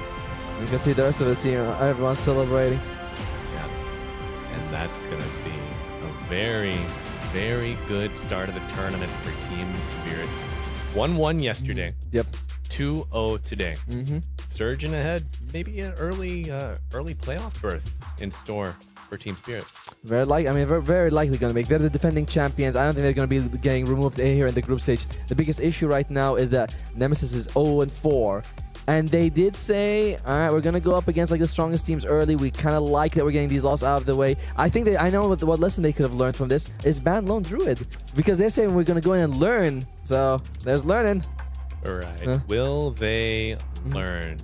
Will they learn it all? That's the question. But we got our scoreboard up, folks. It was a high kill scoring game. 37-41. Nemesis Spirit. Spirit, of course, taking the win. Anything stand out to you, Tomo? Well, I like that Jabs went for that Hand of Midas into the Ag Scepter. Yeah. It was like, yeah, I want to get the Hand of Midas. I'm a little bit surprised that Nemesis did not go all in on the push early on. Because it feels like they were. And then they were like, yeah, I don't think we're going to win it with a fast push. We're going to play the more standard game of Dota. So I was a little bit surprised to see that. But overall, like, Rue has the Aeon Disc to make sure that he's going to be fine. Yeah. And, of course, Collapse kept the greedy. One thing really stands out to me. What one of these things does not look like the other to you? I'm missing Aghanim starts. Hey, there we go. Firing on all cylinders. And folks, we do have an interview with the coach, Team Spirit, Mr. Miposhka, joining us here on stage. Hello, sir. Congratulations on the 2-0. Thanks so much. I will be going here and seeing his lovely face. Congratulations very on this. And man, that was a closer series than I think some people would have said. Do you feel like a close series, or were you like, nah, we're gonna win no matter what? No, to be honest, about first game I was confident. No, okay. No, very confident about game. Like I couldn't believe that we can lose. No, doesn't matter how game would be. Okay. But second game they had kind of tempo lineup at Heroes, and they could really, they tried to play very aggressively, and we also did a few mistakes at the early game. So if we didn't find some good kills, good openings, they really could like take Roshan, take Tormentor, and probably just win. To play first number. But we found our moments, our smokes, and we after like game start become even. Yeah. I wasn't nervous here at all. Well, all right, and now Collapse playing the Axe multiple times already this tournament. It's always been kind of a specialty of his, but you think it's going to be replacing the Mars, replacing the Magnus as his premier hero? I think Axe is just meta hero, like one of the most popular, but it's more like, we just playing it just because it's meta, but of course always we have like from behind Axe, Mars, Magnus, so I think you will see the heroes. Okay, I got awesome. And now, in one of the vlogs that you've released here in Paris, you referred to Yadaro as the Grey Cardinal. What does that mean? Can you repeat, sorry? Yeah, the Grey Yadaro. In one of the vlogs, somebody said that he was the Grey Cardinal. What? Can you give us more information on that? I have no idea about this. Okay, a little secret behind the scenes. Maybe there. it happened before I come back. Maybe I lost something, okay. Not in trend. Right. Okay, then maybe another more game-based question for you. Auras seem to be disappearing from the meta. Most often, I'm seeing drums picked up. We did see Enigma get a pipe in that game. That's maybe the first one that we have seen. What's your read on that? Are people just going aggressive and defenses out? I don't know, I think it's just what is enemy strategy. Like they pick Beastmaster with Domi, the Disruptor who can just Grims when you there's all summons running on you, so you can find kills. They tried to push towers as fast as possible. Like I think their own idea was like, okay guys, it would be very hard to win against Team Spirit in late game, so let's try to play tempo, and it's also maybe like personal style? Personal style of players or team, and they just decide to play like that, and also they trying to buy items and pick heroes to realize their idea. Okay. I want to ask you something about, you said that you came back, you come back to the team. What made you come back? Were you a little bit bored as the time away from Dota? Were you like, no, I always want to come back, but I want to come back coaching? Like, why now and why coaching? For me, it's like just a new idea, like what I can do during life. Because during that holiday period, I just tried a few things, like played streamers battles, tried to just like chill and just live life. And here's the end of the season, and here's the two biggest tournaments, and we just talked with the manager of Team Spirit, and he asked me about my plans, and he also asked me would I interesting to try myself as a coach, and I was like, okay, I can try. I'm really interested in that. So and I also have a lot of knowledge, experience in game, so I can share it with new players, and I'm really kind of excited, I would say, about this. And how has the balance been going to coach? Because I know, like when we talked to Seb earlier, he's like, I'm playing. You have to play and practice, spend time from family, then you have to go and compete. But you here, it's like a lot. Is it a lot easier to be coaching time-wise, to have a life outside of the game? No, it's much easier to be a coach because I don't really need to play game. And anyway, like I how to say? I played not many years ago. Because recently. So I still know how game works and can understand how just Dota works, like how you need to move and everything like this. So I don't really need to to play, just to play games, to understand meta. It's just need to watch replays, heroes, and so it's easier and less stress also. And if they lose, you can say it's your fault. You played the draft. I gave you good draft. You make mistakes. Yeah, that's what I'm usually doing. That's right. Well, Miposhka, it's so good to see you back in the scene. educating, coaching, sharing your knowledge, sharing your passion, continuing here in the Dota 2 scene, especially with Team Spirit. You know, we're big fans. But thank you so much for joining us today for the interview. Congratulations on the 2-0 and best of luck moving forward, hoping for a two-peat for Team Spirit here at EWC. Thank you for your time. Thank you so much. Absolutely. Congratulations. Thank you so much. Thank you. Okay. All right, folks. Well, that was Miposhka with Team Spirit, former player, current coach, joining us for that interview. Congratulations to him moving off for that. And that's it for Team Spirit versus Nemesis. Of course, a clean 2-0 victory. And we do have our fourth and final series coming up to you very soon. And Atomo, you looking forward to that? It's going to be Team Yandex taking on ICX Insanity. Man, I mean, it feels like these games can really go either way. Yes, it's always been the dominant team winning. We haven't actually seen an upset, but it always feels like it's very close to happening, right? And yesterday that happened in the final game as well. Inner Circle's about to get a victory, and maybe we'll get one today. All right, yeah, ICX a little closer to the cusp of the upset, and we will see if they can breach that and push beyond their limits, folks. But we're going to send it to a break to reset and get ready for our fourth and final series of the day. Be back soon with us. Bye for now.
exciting part of this is when the last team comes. Team Yandex, my friends, they have made it to the event.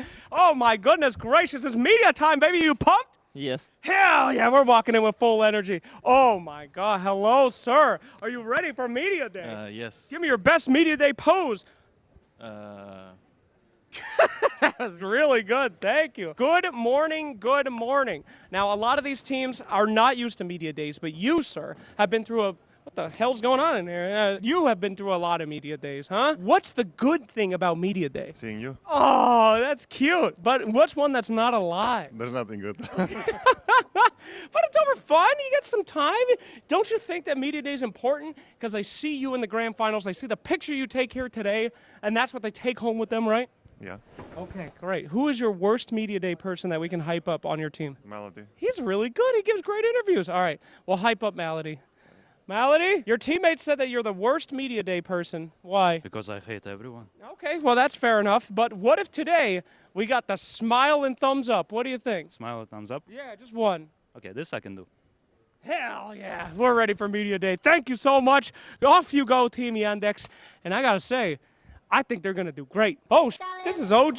OG's here too. We're doing seamless transitions. Welcome to Media Day, sir. How are you doing? I'm good. Welcome to Media Day, though. I hope you're having a good time. OG boys, hello. You guys are in a line here. Do you have anything naughty in your backpack? No, only keyboard. Can I check it out? No. How confident are you right now to put this camera in your backpack and we're not going to find anything weird? 100%. Okay, don't do that. How about your backpack? What is this?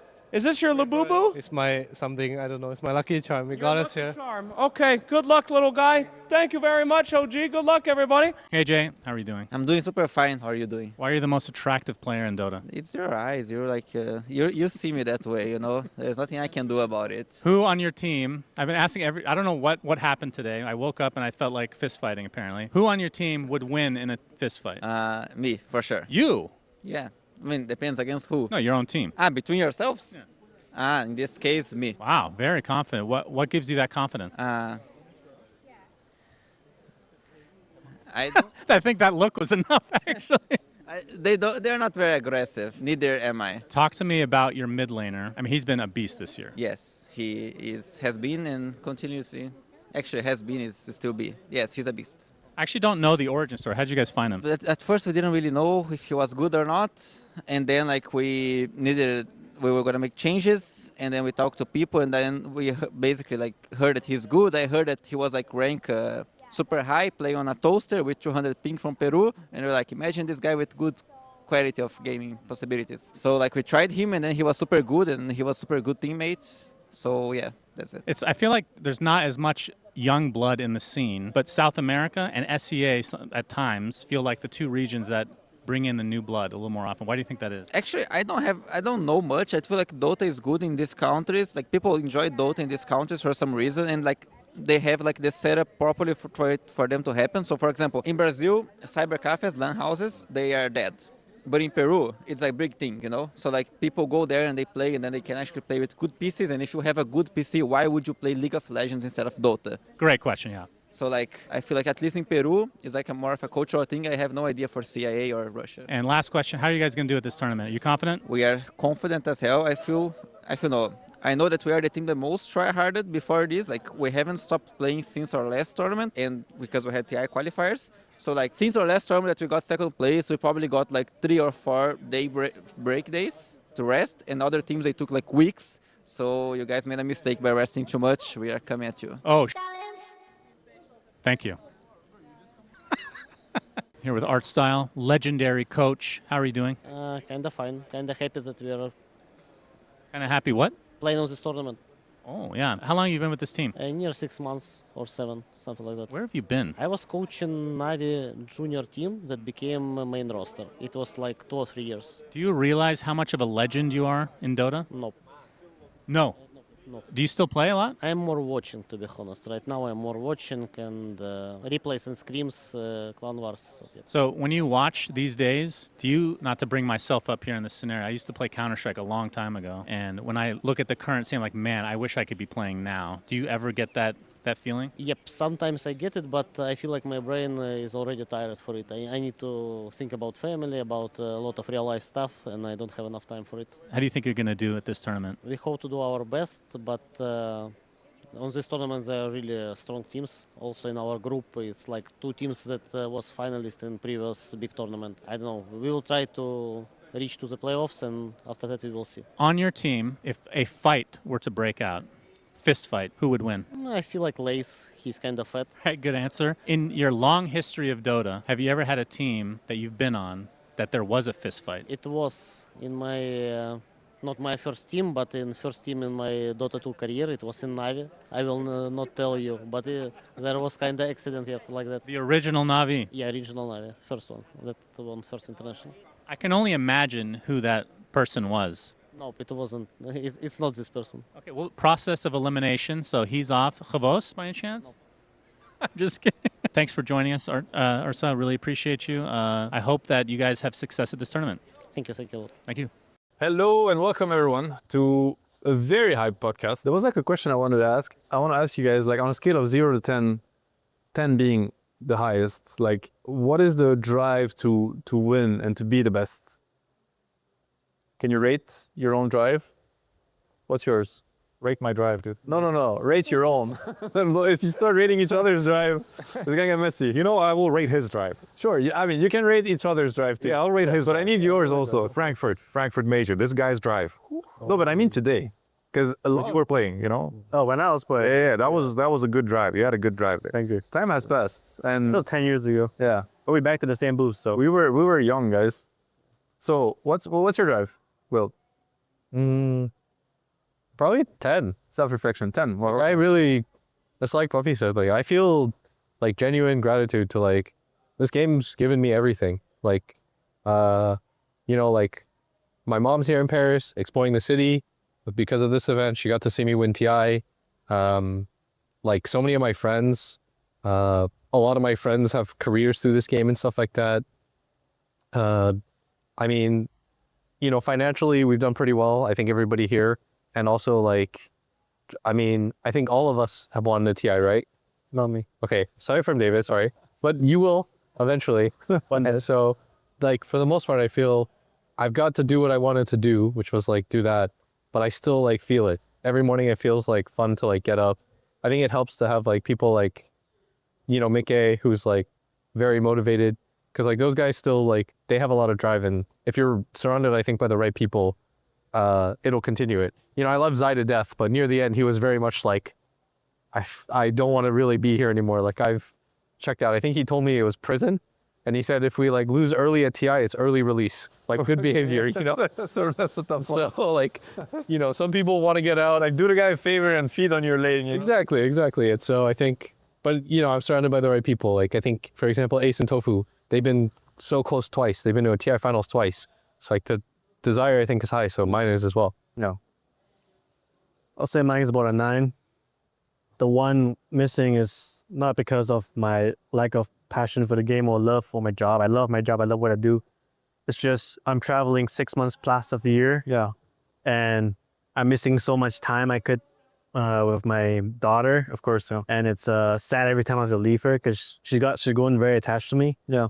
And so every time I'm traveling, and I do want yearn to go home. It's a big sacrifice. It is. It's a big sacrifice for sure. Yeah.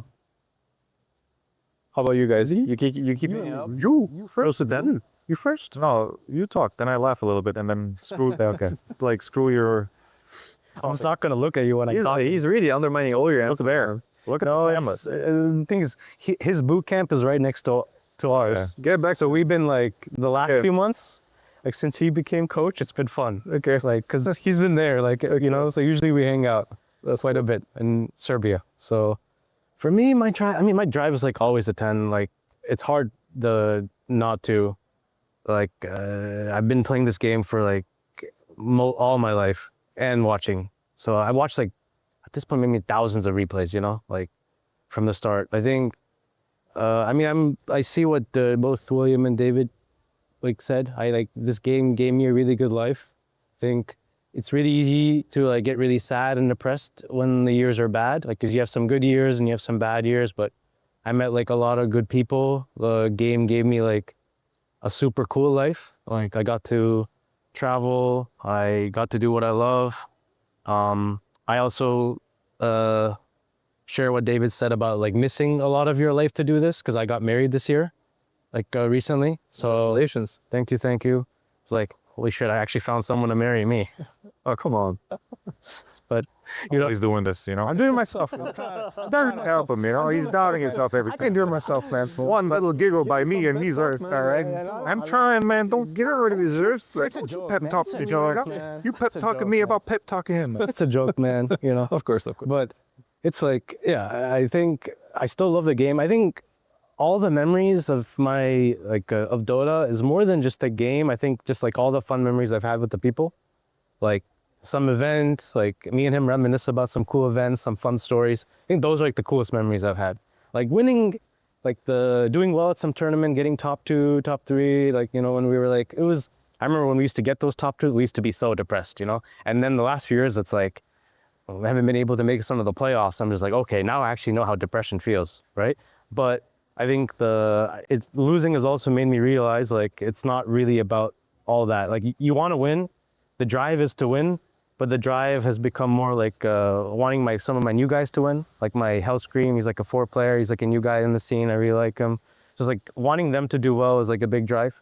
I try to do what William does, which is like tell them to invest, tell them guys stop wasting your money on useless clothes, because I've done it. All the stupid things they have done as a player, I've done. Like 10 times worse, right? So I'm like, please guys, don't do this. Don't be an idiot. Don't waste your life, you know? Go invest in S&P, please, you know? And so it's like, I'm also thinking about maybe quitting soon, but I don't know if I can quit. Like the game is too addicting, you know? It's like the being in the practice room, being with your goons, winning like a match, like the dopamine and like the happiness from that is like out of this world. So I'm just like, am I gonna get too bored with life? So it's like a mixture of like drive to want to win, drive to like have like a year where like it goes well again, and the drive to like, I wanna come and like meet my friends again, you know? It's like happiness, sadness, love, enjoyment. This game is amazing. This game sucks. It's like overall I look back and I'm like super happy. Like I have a cool life, I got married, I have people that love me, and I got to do something cool. So like, live your life, enjoy it. That's my drive. That's awesome, man. I got inspired. I mean, I know, right? That was a Seb speech right there, dude. Right? I mean, I'm inspired by all your answers, guys. You guys are gonna make me come back, huh? It's bad. It's just. Do you ever leave? Bro, you're not. I expect this guy over here. Okay, let's do this on camera right now. Like this guy says he retired. Of course I left. Right? And then he plays Dota every day, 10 hours. No, but of course I left. I was looking at that. Yeah, right. When Dota Pro Tracker was still a site where you could see what people are playing in their pubs, this guy is still at the top, you know, over everybody, over every single person, every role player. This guy plays more games to the game. Retired. Special, but I left the competitive space. You know, it's like. I was like you guys, of course. It's like I couldn't bear. I've never been like that. I've never played that many pubs. What are you doing? Well, that's different. But it's like I couldn't bear not being at an event and not winning that event. Seeing somebody else win the event. But how do you have the mental fortitude of like? Because the one when you were talking about addiction, I thought this guy was like, yeah, man. I know what you're talking about. I need to get that dopamine, man. I need to play another Axe game right now. It needs to be done. The thing is, I also know why he loves to play, because like no one has anything over him. It's like any idiot's like saying him is like, bro, I'm Seb. Oh no, I see that, dude, and I love it. I get bullied around the same you do, and trust me, I've seen stuff in pubs. You have no idea. I've seen like literally TI winners like getting their lanes taken from them. Like I've seen people, hey, hi Thompson, I'm your biggest fan. Congrats on the second TI. And Thompson goes like, can I mid? No. And the guy just goes. And you're like, okay, well, I mean, then anything is possible. You know, I've seen everything. Well, how about your drive, Puppy? On a scale of 0 to 10. The Puppy scale, you know? Your real drive to the game. You've been there longer than anyone else here. By far. You've been you're the veteran, the face. Yeah, I mean, I don't know. I started Dota. You were like a legend. I started playing. You were a legend already. I'm like, I was fake nicking your nicknames. You know, like that's how it started. It's true, dude. And, you know, and now I'm out, and you're still there trying to win this tournament. Maybe I would have, played some as stand-in sometimes. Could have played Blast, maybe. Could have. But we didn't go. Your drive. How's it looking? it's on and off. Like for now, I'm enjoying in the spot that I'm in, right? Like about 6 months ago, before I started coaching, I was like, all right, I'm gonna pull a Seb. I'm gonna play like 100 pubs. I play like 20 pubs a day. Sometimes it's like so sometimes I ended up going 20, and I kept like that number going for 2 weeks or 3 weeks. I got like rank 118 was my highest, and then Paravision asked me to coach. Okay. When I went to coach, I felt so good because I didn't need to play anymore like that much, and I didn't need to like prove that I'm good and try to get into a good team. I actually got like a relief. Yeah. I didn't notice it right away. I just went there to just chill out, you know, and help them because I don't know what I was getting into. But when, you know, time passed, I felt much nicer because now I can just kind of like do stuff what I kind of want to do in a sense. Like, because I always was about strategy. The play, you know, that's a thing harder to replicate now for me. Because I already feel like my mouse movement ain't good. I already found out that thing 10 years ago. Like, oh, this mouse ain't that good for me. My hand sucks. You know? Really? I don't know. Well, I don't know. Maybe for you it doesn't. Maybe you always suck. But like,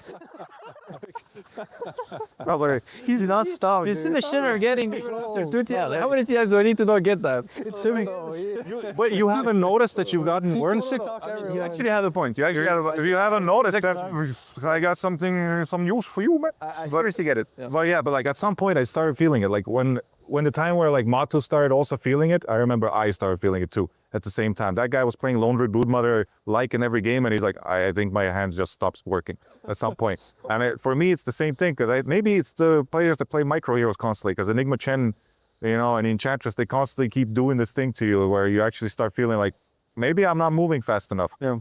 And once I started feeling that feeling, it's been harder to like drive yourself up.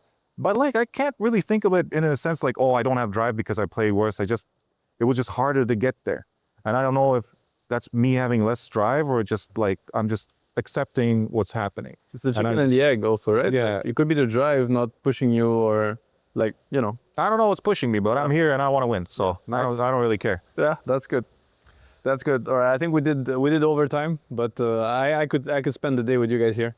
So we'll have to cut it short, unfortunately. No more knowledge from these guys. There's so much to get, but we'll have to cut it short. I want to thank you for your answers, especially you, Papi. You the least, but I want to thank all of you guys for your genuine answers. I think it was very wholehearted, and it's going to be very inspiring for people to listen. Good luck to everyone. You don't need any luck, actually. Just enjoy the tournament. You guys have all you need, and may the best team win. It was not going to be me. That's what we know.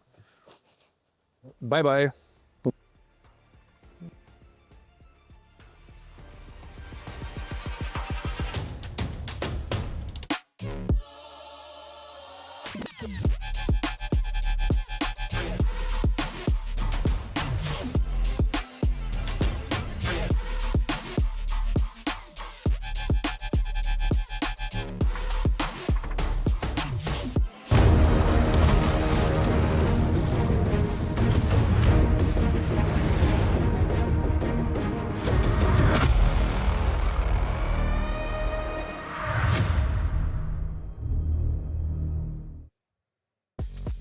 Hello and welcome back, Dota 2 fans. We have our fourth and final round of the day here on Stream C, almost ready to begin for you. We're in Paris. It's Malibu Jesus and Atomo bringing you the action, continuing and rounding it up here before we sign off. But Atomo, it's going to be Yandex, strong favorites, taking on Inner Circle Insanity. ICX, the boys, the comeback boys, the upset boys, the best. And I gotta tell you, they don't think much of them on Team Yandex side, because I was going there, talking to them. I'm like, hey guys, you know, what do you think about this team? They're like, no, we don't even know them. We never played against them. We don't know them. I'm like, holy shit! Like, this is the opinion going. Maybe they're psyching me out, you know.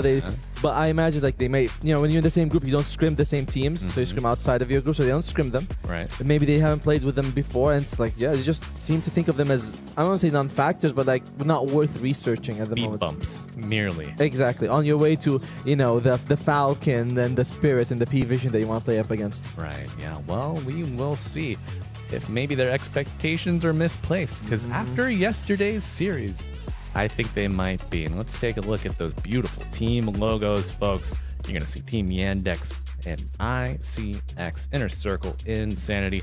This is our final match of the day coming up. Tomo, other than the complete disregard for any notion of respect that Yandex has, Yes. do you think that that might come back to bite them in the rear? It could possibly do. I mean, look, we know that 4-2-3 plays a lot of Broodmother. This is a hero that you kind of have to prepare against, right? You can't just be like, oh, wait, Broodmother, I didn't see this coming. You have to always have like a couple of picks that can deal with the Broodmother. Yesterday we saw Lace, who was really highly praised, I believe, by, and he was told like, By oh, this Puppy. guy's, by Puppy, he was like, this guy's a tier 1 player, basically, he's saying. So they respect him a lot on P-Vision's side. So it's... like, I think that there's something worth here researching, worth looking into. Yeah, and I mean, you know, Puppy, a notorious scout of talent.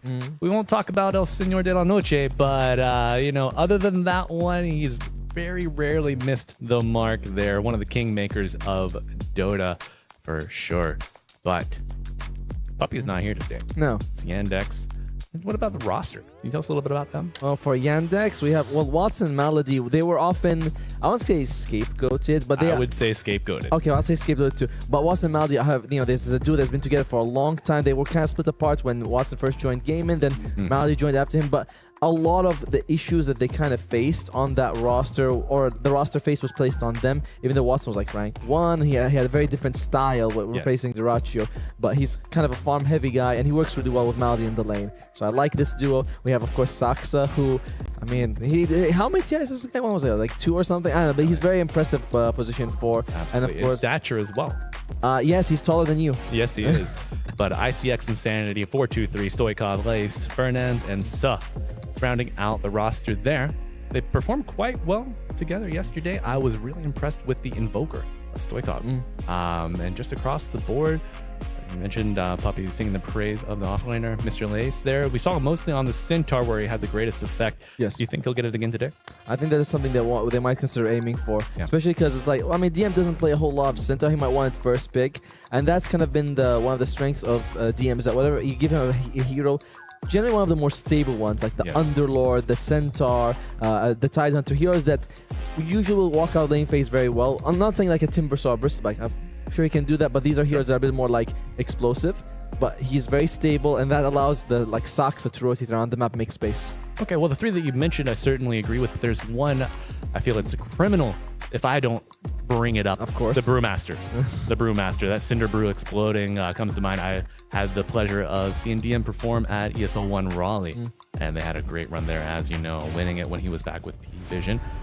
But that Brewmaster, very scary. And taking a look at our 10 players, our 10 men of the hour here at their battle stations, ready to go. What do you think they're thinking? You see any hands shaking, any legs jittering? I think like you get a lot of the jitters out on day 1. You know, for Yandex, as you mentioned, this is a team that's not even worth researching. Based on Not our words. Not our words. Based on what they say, I'm like, who are these guys? They're like, I don't know who these guys are. I don't play them. But on the other side, I mean, Inner Circle played very decently yesterday. Yeah. So why the hell can't they do the same today? And Yandex, they're like 1-1, right? So they were unbeatable. It's not possible. I think OG was the one who beat them yesterday in game 2. They made mistakes. Like, absolutely. We often enter this thing where we're like, oh, this team is better than this team. That doesn't mean they beat them 100% of the time. It means they beat them 60% of the time. Yes, and folks, if you haven't gotten enough Dota 2 action at the end of this series, that game that Atomo mentioned, game 2 of OG versus Yandex yesterday, I believe it was on maybe the A stream, maybe the B stream. We didn't have it over here. We didn't want it, but worth going back and taking a watch. If you like Drow Ranger, if you like Terrorblade, it had all kinds of goodness. No Lone Druid, thankfully. Oh, thank God. I know, and I really do not want to see him here in game 1 or even in game 2. You know, I'm fed up with the bear. I'm done. It's like when you see him, it's it's kind of like you already know the ending of the story. You know, it's like a murder mystery where you're like the killer is revealed in the or automatically page 1. You're like, well, why am I reading the rest of the book? Right. Like, it doesn't matter to me. But no, he has been banned out because in trying to get rid of it, they go Nature's Prophet versus Dawnbreaker. So as they're going to be there, very likely they're offlaner. I think Dawn's a bit flexible, but generally in the competitive scene, she's seen as an offlaner.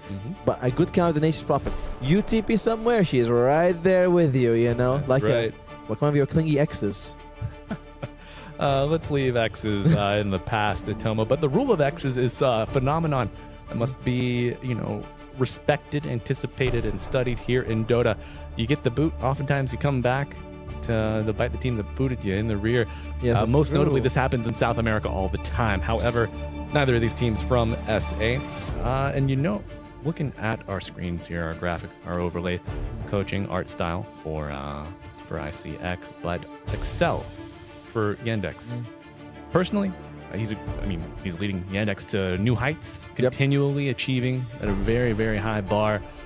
But before, this past season, maybe reaching back further, I'd never really studied up too much or heard Excel mentioned under, too many banners. What can you tell me? I think the most notable thing, I heard DM in an interview whenever he subbed in with the Yandex, told how Excel explained the systems, taught them thoroughly, didn't really intervene too much directly in gameplay, but made sure that everybody adapted. What information do you have about him?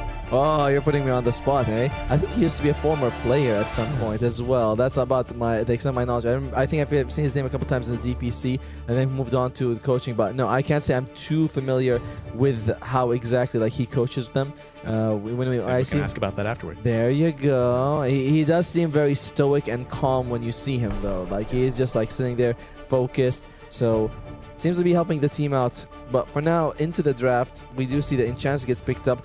You know what? You can ban Lone Druid and let Enchantress go through. I sometimes think that's just that's an acceptable compromise. I would agree with you, my friend. Now, Enchantress, strengths. What's her place in the meta?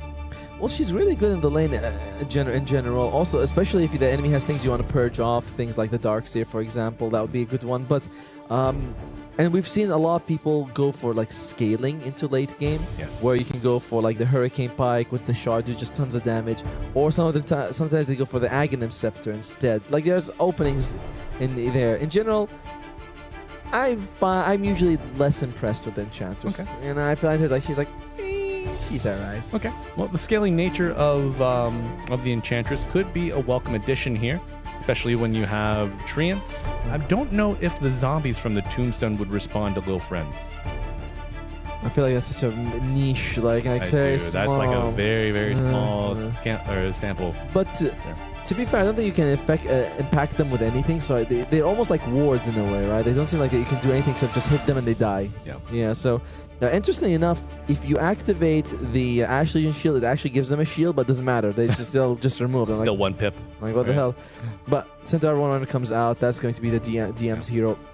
They had a chance to take it on Inner Circle X and Sandy. They say we don't want to. And Undying is pretty decent against the Centaur early on, just because you have decent strength, but you're melee, and it does get reduced a lot in the laning phase. So I like that they covered their bases with this one. Yeah. Well-rounded so far. Nice little escape for the Nature should he need it, as well as a save with the Shard on Undying eventually.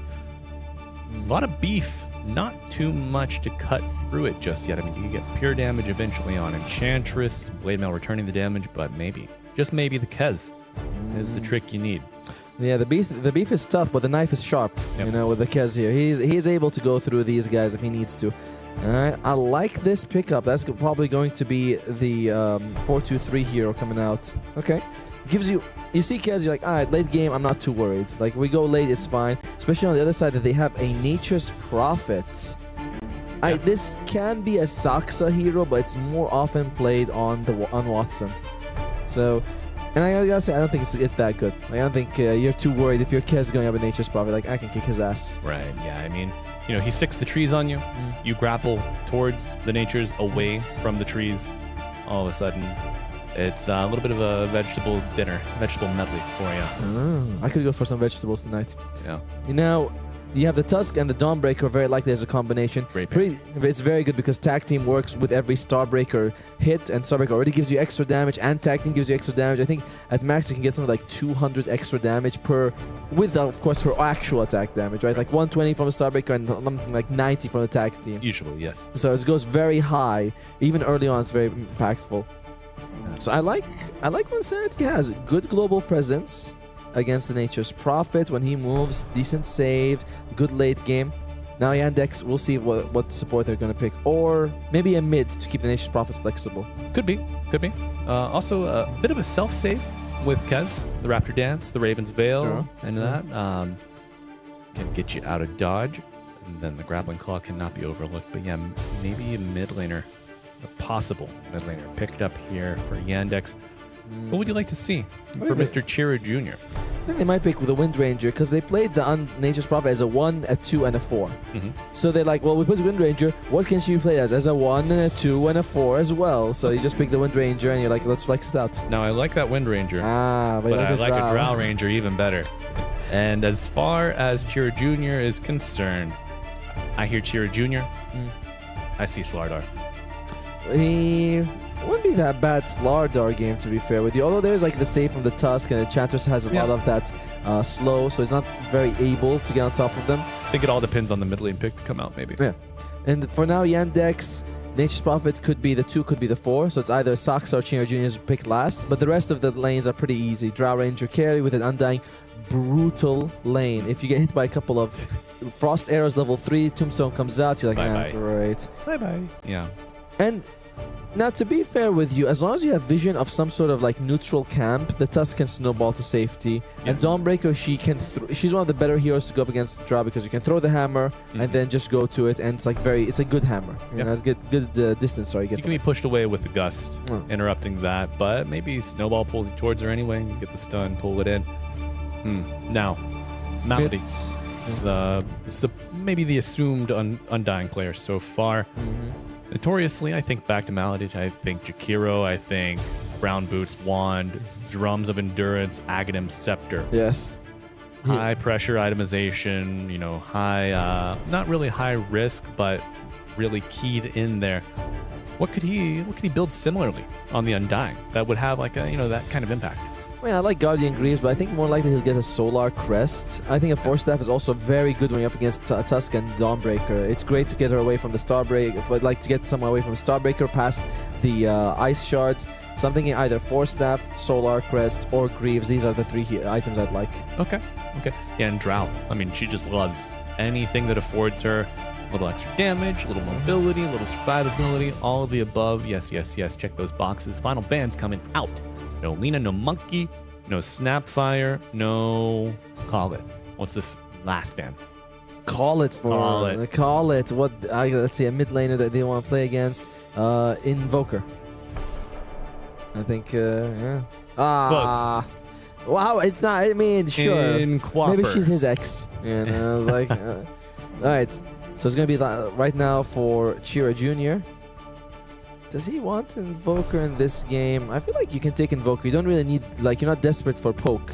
Or, of course, they can put the Nature's Prophet mid and pick a 4, but we'll see how they're going to go. It's all in their hands here. Not much reserve time for... Okay. Well, they won't use any of it. Ember Spirit going to be for Chira Jr. A couple Ember Spirit matches played today on other streams. I believe I saw a actually, Game 2 on Stream C. Nisha, Team Liquid. Oh, yeah. Amazing Ember performance there. Had a bit of a tough... No, actually, he didn't. That was actually their opponent that overextended in the middle lane. Yes, crushed him. Yeah. He was like 3 kills in the first 5 minutes solo on Nisha's Ember. Won the game hand for them straight up. Yeah. But now it's going to be last pick for Inner Circle, like Insanity for their mid lane, unless they consider putting the Kez mid, which I'm not so sure about. Okay. So you go up against Ember Spirit. There is no... What about a Necro? Necro carry? Kez mid? No, they're going to go for Storm. Stoikov Storm. Just brother versus brother. Yeah, classic. Man, Fratricide. It's really... It's getting out of hand. Fraternity, equality, liberty. 3 words and motto, the mantra of France. It kind of goes against the whole spirit of the get it matchup. I saw tournament that here. Thank you. But folks, the board is set. Atomo, who do you feel has the stronger draft of the two? I mean, you have Centaur on one side, a strong lane with the Undying and the Drow Ranger, global presence with the Nature's Prophet, which is countered, to be fair, but it's a support Nature's Prophet, and decent poke from the Ember. I don't think they have very good catch for the Ember either. It's like Enchantress and Tusk are your supports to catch Ember. You're like, yeah, that's a good one, brother. Who else is your stun? Oh, Starbreaker from Dawn. You're like, wow. Anything else? So, no, I'm going to go with the Yandex. I think the draft is better. And I'm burned out of belief in the underdog after what we had in the previous game. Like, my heart can't take it anymore. Yeah, broken, shattered, left behind. We're going to have to write Nemesis about that. Then we will. We'll be like, hey guys, how about not? We should draw them a draft. How about beating the best teams in the tournament? How about banning Lone Druid? Let's start with that. I think that's a way to bridge. Our two ideas? Yeah, yeah. Well, yeah, those ideas, yeah. Those specific, but the two teams facing off here. If you're looking down the street and you see these five players, who do you want to encounter least? Who's the most intimidating? The most intimidating, Saksa. Yeah, Saksa, come on. Well, man. so they put him at the end of the line so he looks shorter, right? No, he's huge. Well, I know he's huge, but... Oh, good luck. They're tipping. There you go. Oh, look at that. Tipping Saksa, we call it waking the beast. And I was like, don't do that. But in general, there are good things, of course, for the Inner Circle draft. You have Kez, who I feel like is the strongest core in this game. I mean, the Drow Ranger and is like, puts up a strong statement, but I think a 4-2-3 will be able to beat if it goes late game and they're equal net worth. Okay. You have decent save, you have global presence from the Dawn, great jump from the Storm. Like, there is good stuff. It's just you are entering as the weaker team with the less easier lanes for sure. With the harder lanes, sorry. Harder lanes, yeah. Well, let's see how it works out for them. The bit of the wild smoke coming out for ICX Insanity. Going wide. But where will they land? I think we've seen some of this, right? We try to catch the person between two towers, they don't expect it, or near a twin gate. And I was like, I'm gonna go all the way here, boys. They'll never expect this backstab. If you look at the map, we don't know where they are. Yeah, the mini map obscured there. You can see ICX not really able to find him out, but smoke will break Watson, the first point of contact, and will be tag team skilled on Fernand. So plenty of damage coming out, and the gap is closed. We'll go to Lace. Notable young upstart off laner.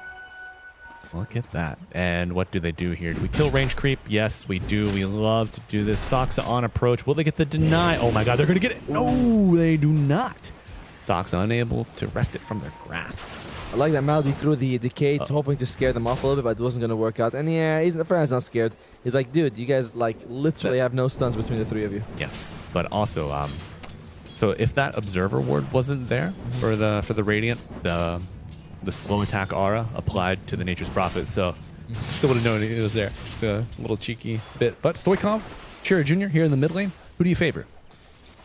I generally feel like the Storm will have a slightly easier time against the Ember Spirits. I don't know if I favor him as a player. Like, Chira Jr. receives a lot of praise and much deserved, but in matchup here, I like the Storm slightly more than Ember. Yeah, recent tier 1 experience certainly favors Chira Jr. exposed to the most highest level of professional matches. Given his environment and success here with Team Yandex. Oh, it's trying to drag, but let's check out this drag in the bottom side. Yeah. Oh, Fernand's. Oh, he's fine. Unfortunately, that's not the drag that you wanted. You're hoping to get the creep slightly further than that. Yeah. You'll take what you can get, especially if you don't die. Meanwhile, mid lane continues to be very, very even, but Laze is just... He's not getting the CS that he wants on this Dawnbreaker. He's got one. One is a start. It's more than 0. That's the only number better than 0. Well, no.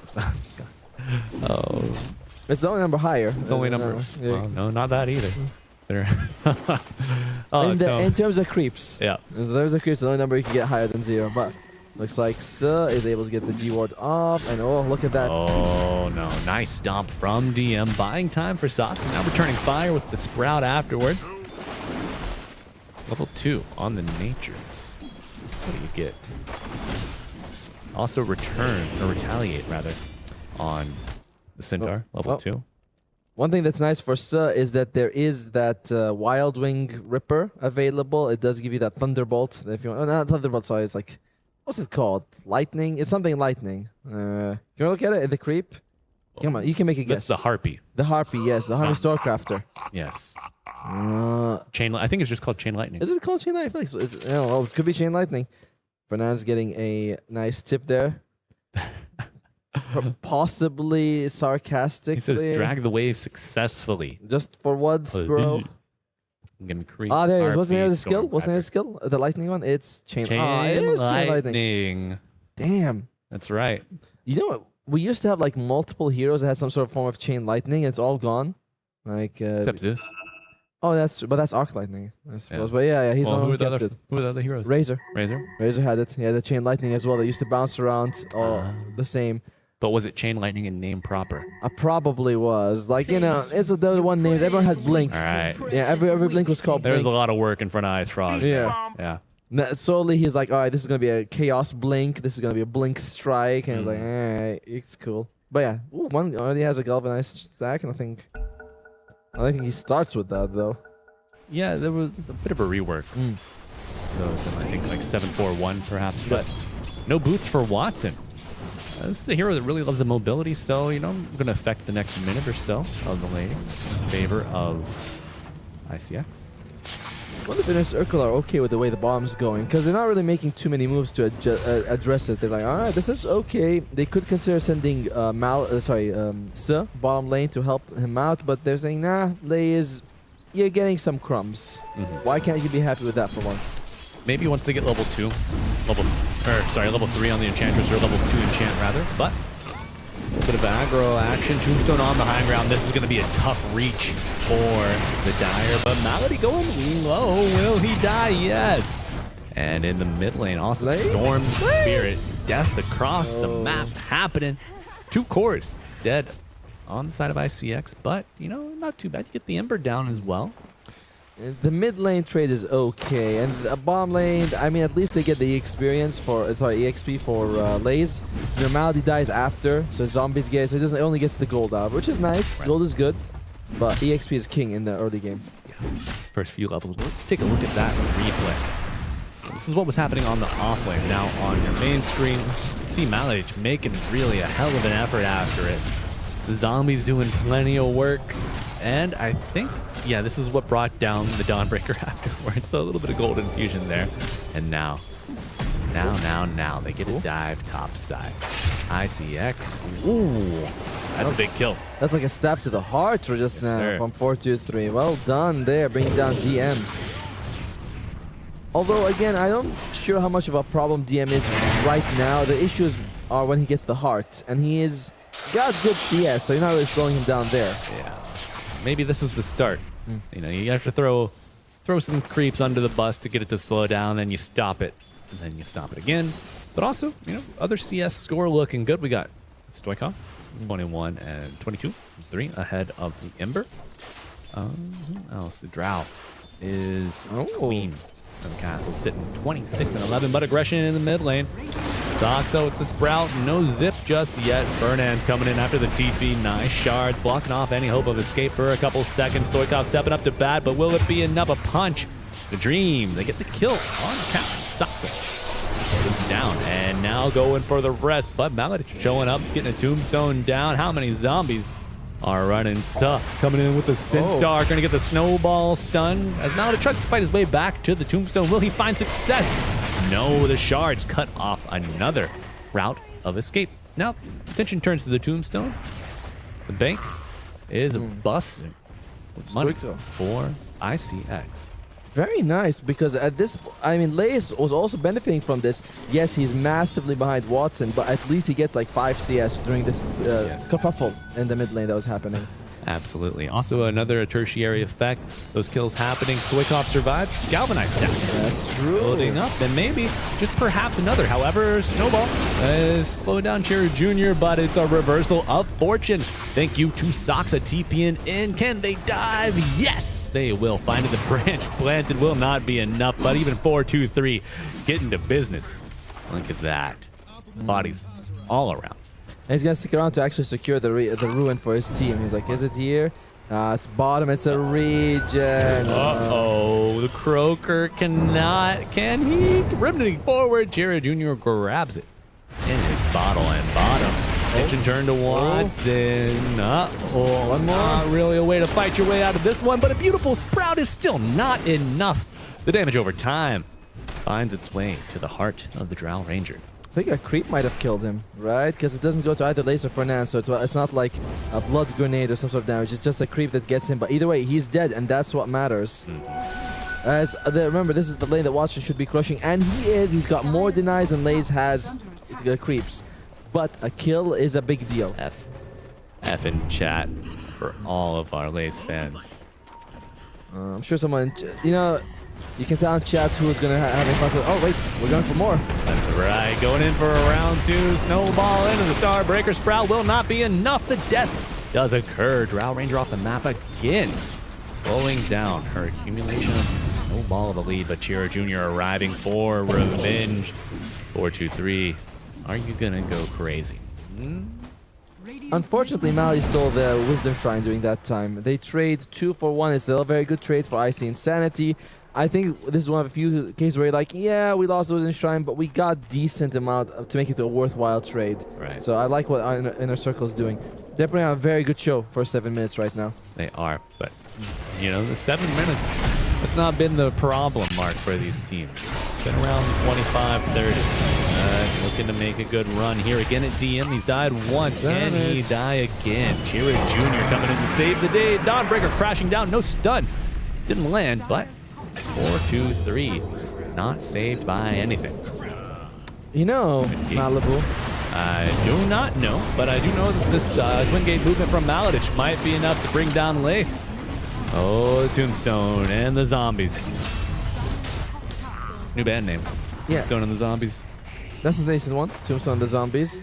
And that Centaur, hard to bring down. Hard to bring down. Inner Circle kind of going with just oh, he Stoikov's going in. Uh-oh. Nature's Prophet not so hard to bring down, but revenge could be found. Remnant thrown away. Stoikov zipping, trying to bring down this Tombstone. He will. 100 gold his way. Nice silence. As they even yeah. The Undying instantly coming back thanks to that innate. Chira Jr. to the high ground and back to his Remnant as Stoikov able to walk away. You hear the crowd go wild. I think they got 2 kills out of that because the Undying was able to come back thanks to his innate. But yeah, it's a 2-for-0 trade once Stoikov was able to show up. And man, they're really giving us a good show here on Inner Circle. They are. Apart from Laze's CS, everyone else is having a very good time. It gives us a chance to look at some of the items. Wait, is Saxa? Was that an Orchid on Saxa? Or what was that? Oh, that's Nature's Prophet. I think he's got Shadow Blade first. Hell yeah. That's got to be a bait. That's a caster bait if I've ever seen one. He might mean it, but yeah, I feel like that's crazy. If you can do you just want to break the Enchantress for your Drow so she can click freely? Like that is what a way to counter Enchantress, dude, right? I've seen crazy stuff all day. Alright. Yeah. I don't know. And you build the scale. Building the scale is the meta, right? Building the scale is good, sure, but I think you want to get like the shard on Nature's Prophet. Such a good shard, giving you that vision. You can go for like the Agam Scepter. It's crazy if he's going Shadow Blade. I mean, don't get me wrong, I agree with you. Shadow Blade's a wicked path for him to take, but an aggression coming out. Tombstone for the defense. Is it going to be enough? Kez will bring it down, and the chase is on. Vernon's going to go down, perhaps not just yet. Actually, Ravensvale used, and they are in and they're out. Waiting for Stukov. He's walking in, but maybe decides not. Nope, he's not. He decides to go back. He doesn't want to join the fight. Interesting. What power room did you get? 10-minute mark just passed? I don't think is it even picked? It's like I can see it. It's maybe it's blocked. Wait, there you go. DD. I don't know why Stoikov didn't continue his walk down. Maybe just low resources on the rest of ICX. Yeah, oh, and I want to put it out as well. He's going for Arcane Boots, which means he might get a Guardian Greaves. Good for removing the Searing Chains, the silences. Yeah. I mean, this was the go-to about a year ago? Yeah, I was gonna say something like a year ago. Yeah, everyone's going for it, but now people are drifting back. Oh, Maladich. Oi, Mr. Aura Farmer, Mr. Main Character, does he have a way out? Oh, the Ash Legion shield applied with the heal afterwards, but it's still not enough. Wait, what was, little Galvi coming your way. At the back of that double damage. Level 8 now. Enchantress going for power treads. Usually if you go power treads, you might go drums after into the Hurricane Pike. And that's enough damage for the hero for the rest of the game, which is crazy, like just these 3 items. Yeah. Oh. What? So I want to see is what Lace is going to go for. Some people like to go Blade Mail on the Dawnbreaker. Others prefer to just go for the Echo Saber into the Harpoon. And we don't really see like the healer style with the Axe Scepter. That was, you know, gone with once she wasn't able to stay in the air. Nerf to the damn ground. So many nerfs. Yeah. So many nerfs. Yeah. Very sad. You know, I play a little bit of Dawnbreaker, not a ton. I think I just favor the Harpoon style. I think so too. Get in there, get after it, tear it up, break some stars. Nature's Prophet, did he change? No, we haven't seen. But Maladich going for double bracers. If you're dying a lot, double bracer, very good. But you're undying. Well, you have to die to become undying. You know, he's like, I want to skip that step. Yeah. What is dead may never die.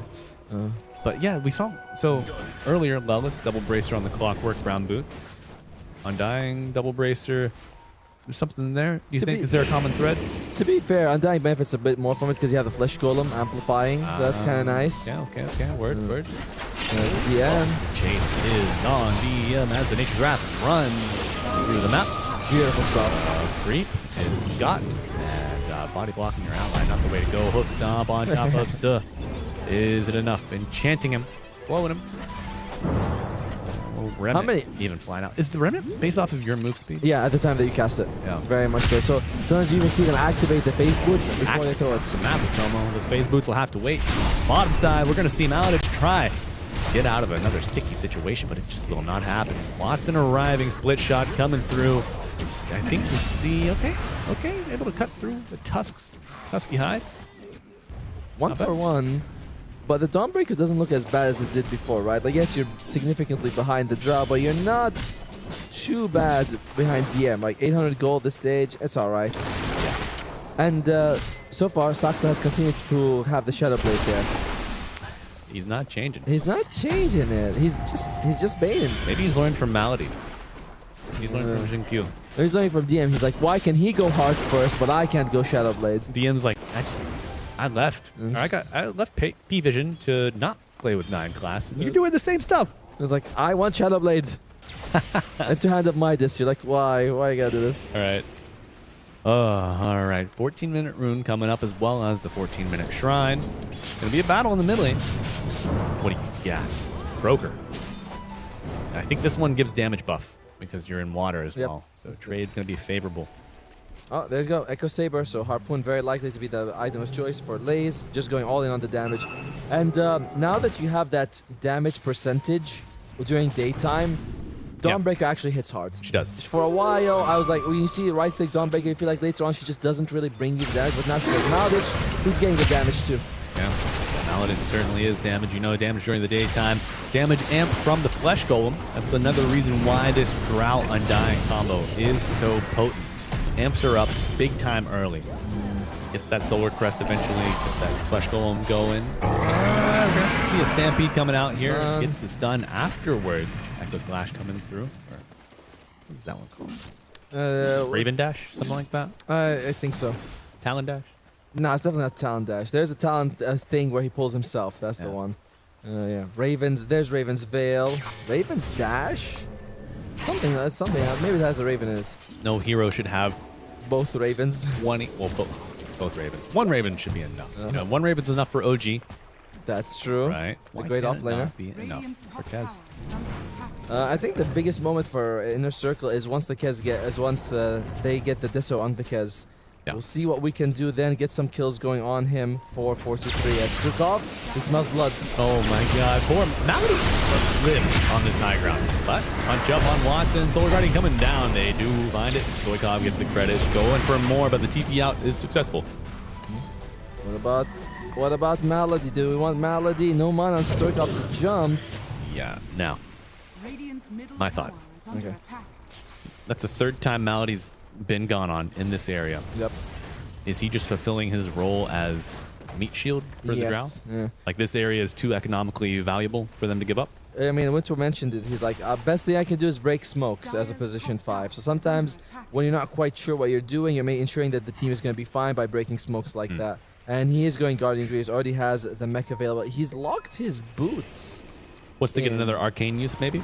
Yeah, you get arcane, then you unlock it, then you can get Guardian Greaves, or you just keep it available. Wow. So it's so efficient. It is. There you go. Now he can unlock it if he wants to. Is he gonna unlock it? No, he's gonna keep until he actually needs it. The absolute madman. Now, is the cooldown on Arcanes lower than the cooldown on Greaves? I think the Guardian Greaves is actually lower. It's long, but the thing is, if you use the Guardian Greaves, like he can unlock the Arcane Boots, it straight away combines, becomes the Guardian Greaves that's available to use. Yeah. So he's going to keep using the Arcane Boots for mana as Malady. All right. Well, you heard of, you know, breaking your Tranquils again and again and again. Yes. This is the next step. The next step, the next evolution. I like the trick with the multiple Town Portal Scrolls. You buy a few of them, you make a few moves, you get a Divine Rapier. That's normal. Alright, is he gonna make it now? I don't know. Maybe. Oh, nope. Nope. Good safe. But yeah, we can hover over Arcane Boots. It's 55 seconds cooldown. I think Guardian Greaves is around 40. So it's not a mana efficiency thing. It's just I want to actually spam Arcane Boots. I can't spam Guardian Greaves. Yeah. If you're a support player like me, Malibu, you know that having Guardian Greaves is a double-edged sword. You lose the mana. Double-edged?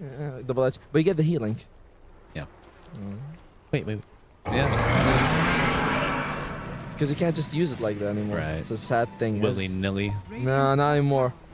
Isn't that awful when you have Greaves and like your core comes up to you, they're full health, but they need like mana? It's the worst. Single point of mana. Yeah. And they start, and you can tell he wants to, but you don't want to acknowledge. He starts pinging your Guardian Greaves. Guardian Greaves level 1 ready. You're like, it's fine, take it. Yeah. That's why you just play Coddle. Coddle is good. Always placate the babies that come up. No, but then they start pinging your Holy Lockets. You're like, come on, this too. And, yeah, they don't quit. They don't quit. But I do like being able to get the healing boost off of even just one charge of Holy It's Lock. very nice, actually. You almost can always have it active. Yep. Certainly a boon to the hero in the common builds. Taking a look at early damage dealt, you know, there are 15 kills on the side of the Dire, so going to be generally a little higher. And Shard will be queued up for our Undying Maladich. The Selfless wants to save his Drow. And, you know, went phase boot. A lot of physical damage coming out from the side of ICX, but this also lets him stay on target after hitting that Flesh Golem. So, you know, able to provide a steroid to the Drow, boosting the damage. And it's going to be the Orchid. I told you it was a bait. Of course. I mean, it's a much more obvious and useful item, especially against Stoikov. But Stoikov will have Guardian Greaves. Has he actually combined it just yet? We can check on Stoikov and see. Oh, all right. Can we have our Guardian Greaves? I'll make sure. Is it 40-second cooldown? It's like less than 55. I'm sure. On the recipe. So it was like okay. Yeah. You have to have alt. Hold alt. Laughs in recipe. I don't think it worked. Oh, there we go. It doesn't actually mention the cooldown anywhere, does it? And I was like, crap. What can you do? I was like, man, don't worry. It's a small dev studio. We're gonna Google it. It's a small dev studio. Come on, give them a little bit of grace. But so far, the game has been at a bit of a standstill for the last 5 minutes. Neither team has been making a big move. I believe Inner Circle has definitely finished the Deso, but might be saying, all right, guys, let's just go all in for the Aghanim Scepter. Whereas Dawnbreaker wants to get the BKB available. Huh. Does have the Shard. Yeah, it's very useful shards for sure. Suddenly, if you get hit by a Gust or a Searing Chains midway, it doesn't matter. Right. Anyway, it's tough when you play that game of chicken. You wait a little too long, and then Gust hits you from fog. You're like, uh-oh. You get fogged. You get fogged. Yeah. Let's go. Pause. That's a good one, right? That's a good one. But Tormentor is available. Who's going to make the move? I think your Inner Circles wants to go for it more than them. And they might be better at taking it, right? Because you have that Tusk with a lot of right clicks as Malady. There you go. Do your job, buddy. Oh, go break a smoke. There you go. Well done. Oh, they want to fight. You want a boogie? Well, I want to dance. They say, and a smoke coming out from Yandex on the 3. Blink dagger available on DM. I feel like he just got the heart, but now he has a blink available. Guardian Greaves, he's had it for a few minutes. All right, can we hover over it now? We'll have to wait for him to use it, then we'll be like, but I'm telling you, it's 4 seconds. Sky is also finished, and for the mana, they're going to go and contest for Nance. Oh, yeah, that's a good one. No save now. Unless you consider the Solar Guardian, but nice kill. An even nicer Wisdom Shrine. Double Edge now, extra damage coming out, and DM highest net worth hero in this game. And I think they can kill him. It's like, it's not so bad. We've seen much better games for Centaur. But that doesn't mean it's an easy kill. He's still a very, very tanky Centaur. Oh, how many people have their shard here? Does he get the shard? No, it goes to Chira. Okay, so burn damage on remnants. It's cool. Yeah. I mean, you get extra remnant as well if people die near one or I something think like that's that. maybe the more impactful aspect. It's fine. Keep the party rolling, just like Earth Spirit self-magnetized. Right, every time you kill, you get remnants. You're like, this is awesome. I could. It's great if you're winning. I don't know if I missed the days, but I kind of miss the days when the remnants used to give you vision and you just throw one Roshan and there's nothing anyone can do about it. It's just so good. Better than a proximity mine, even. 45 seconds. It is shorter than the Arcane. Okay. Yeah. So, but he didn't want to combine it just for the fact that he wants to spam Arcane Boots. Sorry. Folks, if you have the opportunity to spam Mama, give her a call, check on her, let us know that, or let her know that we say hello, live from Paris. And I told my mom I'm casting today. She's like, okay. That was That's it. great, honey. I'll see you in I was like, a what? week. I didn't want to be like, can you tune in? But you feel it in your heart. What's Twitch? Are you twitching on stage? Is it on the YouTubes? And you're like, actually it is. She's like, damn. I actually know YouTube. I'm like, yeah, I know you do. Yeah, gotcha. BKB finished now on this. Yeah, this game has grinded to a standstill in the last few minutes. It has. Have you ever like stepped in wet cement? Yeah, no, I don't think so. No, I wouldn't recommend it. And I definitely wouldn't recommend taking a second step, but I think it is taking that third step. Smoke plays kind of meh. Tormentor, it's kind of nice to see happen, but yeah, a bunch of posturing, and now I think they're responding. They hear us. Pushing with the Centaur, baiting with the smoke, and they have bounced up. A very slow attack, but it will be Chira. Chira Jr. Chira Sr. was his father. Yep, he's definitely his son. He's like, his dad was like, let me teach you how to play Dota. Carry the Chira name forward. And you're like, alright. But now, Stoikov, is he going to consider going for a steal or something like that? They already have the Undying doing amplifying the damage. I don't really think you even care too much about Enchantress being here or not. These guys are going to have to make a move. Stoikov with a jump. Where is he going? You got to watch out for those zombies. But no, not going to challenge it, Tomo. Just gifted the Roche. I guess they felt like without they didn't have the numbers, but even so, I don't know what the Enchantress would have contributed that was so impactful. Either way. That was so impactful. So impactful. That's so good. Oh, okay. Aegis and a 4K lead for Yandex. Now, towers? Yes? Seems, I mean, that would be the next move you have. You put the Draw Ranger behind, put DM in the front, and then that's about it. Or even DM can just come in after the first life is used. Use the Stampede. But I think that may be safer. He's like, this giant and I was like, but can you Archer Girl go forward and tank for us? Yeah, go tank everything. There's no real repositioning. You don't have like the Walrus Kick or, I don't know, is a Harpoon finished on the... no, I think he went for the BKB. Yeah, he went for the BKB. So unlike them, BKB is gonna be finished on the Kess soon. But yeah, in a circle, they have not fallen to this trap of defending every inch of land. They're saying, you guys want to take some stuff? That's cool. Smart. No problem. We'll just meet up later. I think they've learned that, or maybe we witnessed that in the game yesterday against 1W. I spoke to Moon Meander about their movement. They go Harpoon right on time. With the BKB, with the Shard as well. That'll spam your mama. But tier 2 tower under threat here, and as you mentioned, Tomo, ICX happy to cede some territory, because let me look at the map. Kind of spread out, getting some camps, getting some bottom waves in, but even Yandex here, they are spread out themselves as they continue to press forward deeper into enemy territory, threatening the tier 3 even. I mean, look at it, like Inner Circle is actually in decent farm. Around the map, right? So not too worried about that, but you gotta have to defend at some point. Right, how can you connect? And let's take a look. Big zips, there's silence. That's that Orchid from Soxa. He's so selfless. Building as a core, playing as 4. He's like, I will not get the Shadow Blade this time. And everyone rejoiced on the index. And everyone rejoiced. There was much rejoicing. Love the Frost Armor pickup here. Physical damage is pretty high here on the other side, particularly like when you look at the attack team, but it's just the Kez mostly. And he is a very farmed Kez. Like 4-2. Oh wow, triple. Good. Stoikov is dead immediately. Starbreaker not going to be able to get you out of that one. Silence, but the BKB going through, and the chase is on with a stampede.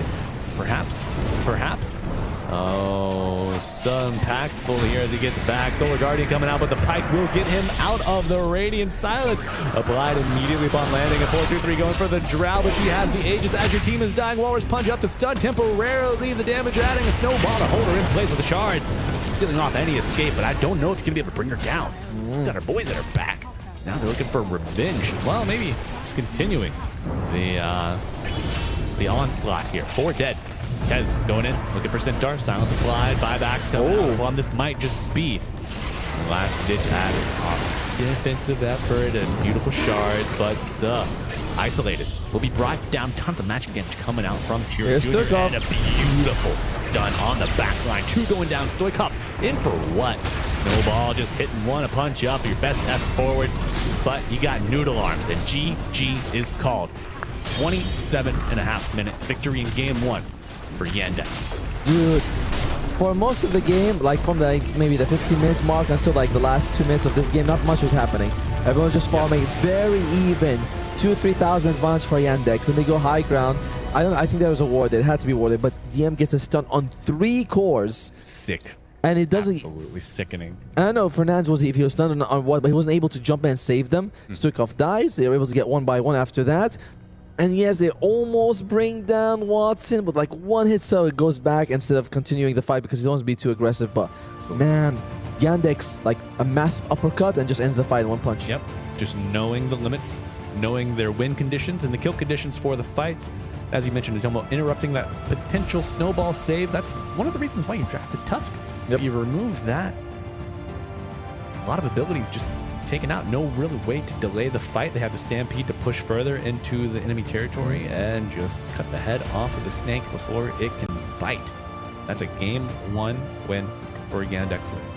And folks, you know, Tomo spoke with them before the match, said, what do you know about ICX? And they said, well, nothing. What is there to know? They're like, I see who? And I'm like, what do you know? I see. They're like, I don't know who they. But no, I mean, they just showed us, right, that there is a difference in the way they played, and it was just very calm the whole time. You never feel like either team is making a big move, but the moment they get that triple jump in, they end the game. How often do we see games end at like 26 minutes? It's very rare, so kudos to them for being able to pull it off. But DM's particular, a 3-man Hustom on all 3 cores is insane. Yeah. DM threatened through the early game, killed once, almost killed again a second time. Defensive efforts came out. You know, Soxon making great teleports around the map. Good sprout saves as well, blocking off at both points with the trees, with the sprouts. You know, if you sprout somebody right in the middle, they usually just volley blade right through. But to get the good placement on it, chef's kiss for that. Utomo, what do you want to see change moving forward for ICX? They got 1 more chance to get a win on the board here for their first 2 days of competitive play. How are they going to get it? I would have liked if they actually kind of went a bit earlier. Like every time we look at them, oh, Kez got the death, so he's gonna go now. No, he's gonna get the vacuums. Oh, wait, no, it's a BKB. And you look at the same thing. Dawnbreaker's like, oh, she wants a shard, she wants the hard point, she wants the BKB. Everyone wants an item at some point, and it would have been great if they tried to make a bit of moves instead of just.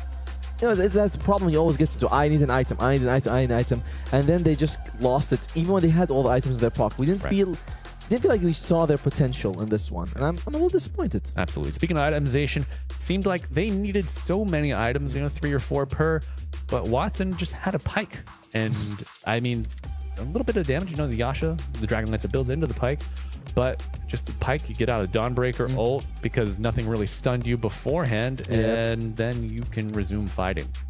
It's one of the nice benefits of the Drow is that her damage is relatively independent of her items, right? Because you get so much from your marksmanship anyway, and your frost arrows. So yes, items help.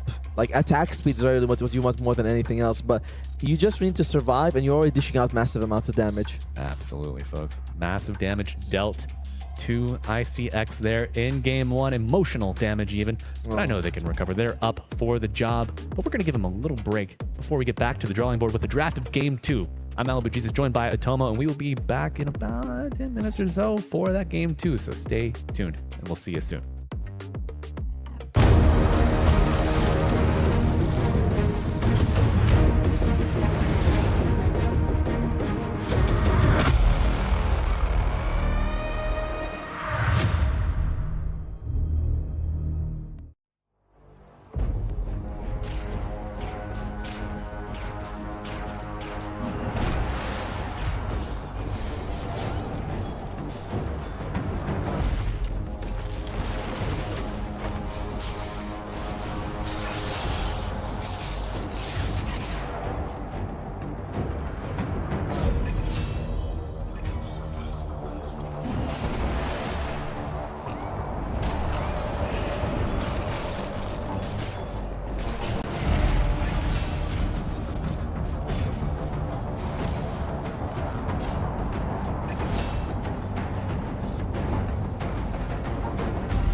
play is in our DNA. Whenever we let it out, it becomes our superpower. Now imagine an entire city being built to supercharge it. Kadir City, powered by play.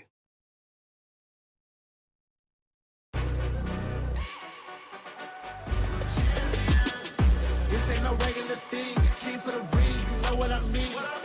You see my name in the lights, better get right, I'm champion.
We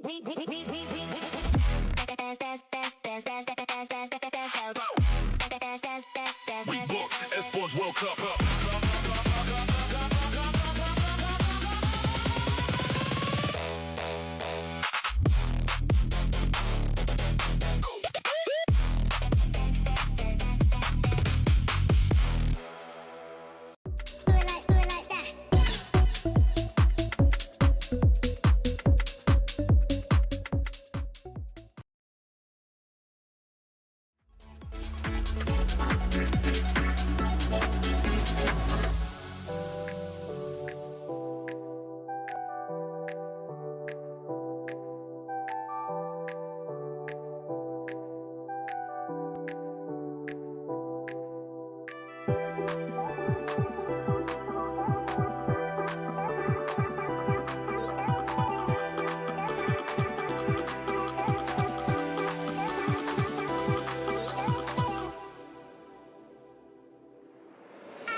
Hello and welcome back, Dota 2 fans. We are here for our second game in our fourth and final series of the day. It's going to be Yandex versus ICX, seeing if they can get their first win of the tournament as all of our wonderful clubs chase Esports World Cup. Tomo, do you think they have a way to fight their way into it? I'd like to see them try to fight their way into it, because that game was looking pretty nice, you know, pretty juicy for ICX, you know. But you know, even the observer came here and he said a good point. He's like, All Yandex did was say, take my money and get out of here. And that's what they did. They're like, take my Undying and now go away. You got an Undying. What more do you want from that? Yeah. So that's exactly what they did. They just killed Undying a few times. And then they were like, all right, we got what we wanted. See you later. Yeah, Malady, he just seemed to always be there. You know, some of these supports, some of these teams in this tournament, you know, given the status of the trash talk earlier, might just be speed bumps, but Malady, he was a stone wall. Yes. They would run into him, they, you know, knock some bricks off, and then he would just instantly respawn thanks to Ceaseless Surge, always being available to scout, to break smokes, to be that shield or drought. And it's also like you can tell because he has been playing with Watson for multiple years now. Yes. So that's something that you can be very selfless. You're like, all right, I trust my carry so much that I will be a walking ward in this game. I feel like that is that gonna be, I guess, the way to win. Okay, 0-10. Some people might complain about me, make a thread about my KDA, but it doesn't matter because I'm doing the best thing possible. And Watson got caught once or twice, but it would have been like 6 times if it was for Malady. Absolutely. Yeah, you know, the ward's got a respawn timer, restock timer rather, and that happens to be longer, a lot longer than your Undying. You just send them out there. Once you draw, hit some creeps. And that ward moves. It does. Moving ward, what more could you want? I mean, Enchantress kind of gives that to you as well, but, you know, Undying, I think, had a little more impact in that game 1. We didn't speak about MVP in game 1. Who do you suppose earns or deserves the reward? As much as we have praised Malady, I can't give the guy who's 0-10. I mean, like, you know, that's the Melkor, but no, I think if all of them could deserve, but you might probably give it to DM because with that Centaur, that last move, firstly, he was unkillable for most of the game, and they attempted to kill him a few times. Right. And that's when they go high ground, jumps in, gets a stun on Storm, Kez, and Dawnbreaker. 3 heroes you would never think would be together. Gets it, and then they just wipe the game and win it in 2 minutes after. Absolutely. Yeah, if you had a bounty hunter on your team, the big game hunter, 3 tickets would be those 3 that you mentioned, and you know they just needed one more item. They just needed one more. One more item would have solved everything. One more item ICX would have solved everything. Unfortunately, the game ended before they can get that one more item. But they got like 10 items, but they need just one, the 11th one. And it's always the 11th item in the 11th hour gives you that win. But you know, Yandex, they don't run on that kind of time, Matomo. And an abbreviated schedule for them. They want to get out here, go grab some dinner. And because they lost one map against OG, it's like the pressure's on. Yeah, we can't really afford to lose another map. If we want to get first place. First place is automatic, guaranteed top 8 from the start. Yeah. You also skip the survival stage where you have to play 1 or 2 matches to qualify to the playoffs. Yes. So you do well in the group stage, you take 3 or 4 days off, you're in the playoffs, you're guaranteed, you know, significantly bigger portion of the prize pool. Right. Now those days off, we've seen some teams grind through those days while they have to fight for their tournament lives. And then other teams that get to rest, they kind of like just kind of fall off. I don't think Yandex in particular is a team that would just fall off after a period of rest because, I mean, hell, they qualified for every damn tournament. Haven't really played officials for a month. They've been scrimming, of course, but what are the dangers? What are the benefits of that time off, you think? I think one nice thing is you can watch the meta develop without having to test anything. You can see other people like, oh, this is working, this is not, and I don't have to take the risk of trying out things. On I'm like, the stage. Yeah, it's like already I'm seeing, okay, what's working on through the survival stage. So that's a nice thing that you can get. And of course, just, you know, I guess relaxing, go see Paris. Oh, maybe go to the Louvre, go to the tower. Maybe you go through the bakery that sells you a giant baguette for 0.7 euros. That's right. Good job rounding up there. Keep it family friendly. And we do have a draft. Zoo banned out early with the Coddle as well. Uh-oh. I don't see Lone Druid banned. I'm still there. Why are you speaking this into existence, Atomo? Why? You know they know it. You know they're going to have eyes for it. There you go. Oh my god. Thank you, Yandex. Thank you. We're gonna have a game. See, even the top dogs are afraid of the big dog. The big bear. The biggest bear there is out there. And I feel like you can't blame them. It's just too strong. Well, in the meantime, so no Lone Druid. Drow Ranger and Shadowfiend are still in the pool though. Oh, Undying's gone. Do you want Drow for yourself? Do you want Centaur? Do you want... There you go. They do want Drow for themselves. Now, another Guardian, another buff giver, steroid enjoyer to give to this Drow. Who are your top ones with Undying, with Treant Protector out of the pool? And let's see, in the lane, if you want to like absolutely shred the lane, Winter Wyvern and Witch Doctor are probably two of the best ones. That's really, really good to have. If you want to someone who's a little bit more defensive, like saves, Omni-Knight, we saw Omni-Knight being picked by Palace on P-Vision. So it's one of the best people because Ranger, at some point you're likely to get caught. Right. And when you get caught, Omni-Knight's right next to you very often because he's a melee support, but he's not frontline support. He's like more of a coward kind of guy, you know? These big people with their big muscles and their long blonde hair, they ain't so tough usually. Yeah, I know. Puppy's a pushover. Oh, yeah. I definitely was not referring to Puppy. You haven't seen him with the wig. Even more daunting. Looks like Erling Haaland out there. I've seen that, actually, the long hair before. Yes, I've seen that. But well, you know what I would like to see? I'd like to see a damn hero picked here for Yandex. Man, they're eating through that reserve time. What could they be talking about? I wonder what they're considering to be an option, a good maybe offlaner to take here. I mean, you could take the Centaur again. It's not too bad against the Drow. No, they go for Shadow Demon. Okay, a saving support. You know, we've been discussing these saving supports, and Shadow Demon, you know, he's been absent the past couple days. Why is that? I mean, I'm not sure if any of his numbers got really nerfed that bad, right? It doesn't seem... I feel like he's in a decentish spot anyway. So I am a little bit surprised to see the Shadow Demon removed. Being out of the meta for a while. Right. Removed from the meta. Removed from the meta, yeah. And Invoker comes out. You do not want... We talked about buffs for Drow Ranger, Alacrity, a big one. Very quick ban phase, have you noticed? We're right back to the picks. Yep. Right back in the picks. There we go. That's how we like it. I mean, they use so much time during that first pick, the deliberation. They got it. Yeah, it helps them move forward. And I mean, we have beautiful setup for our Sunstrike, and of course, you know, Invoker goes with deliberation. Stolen away from Stoikov. He had a great performance on it yesterday. Yeah, it's Chirjun's most played hero actually recently. So obviously he wants to get his hands on it if he can. Now Snapfire is in the pool. Not bad. Not bad if you want the snap. Do you think we see BZM yesterday with the 1W on our cast had an 8-minute, like 19-second hammer? Yeah, that was maybe a little earlier. You know, it's always kind of hard to tell exactly when. What do you think the mark is today? Let's see his matchup. I'll give it to you. I'll give it to you in the nearest minute. Very fair. But for now, Insanity, I imagine there's going to be one or at least two supports right now. Sorry, two or at least one support. Better English. So who are you looking to limit the effectiveness of the Disruption Invoker combo? You know, and something else I hadn't really considered. I mean, the damage amplification on the Menace passive, or innate rather, of the Shadow Demon really exacerbates the threat of the Sunstrike. True. Right? Right? You can really die from a much higher threshold than you really anticipate normally. I like the hoodwink pick. Oftentimes your disruptions are safe, right? They come back, there's like split second of which one's the real one. Right. It eliminates that. Yeah, you just throw in a bushwhack right after. Like, I got the real one and his friends. They're right here. You know? Come on over. Yeah.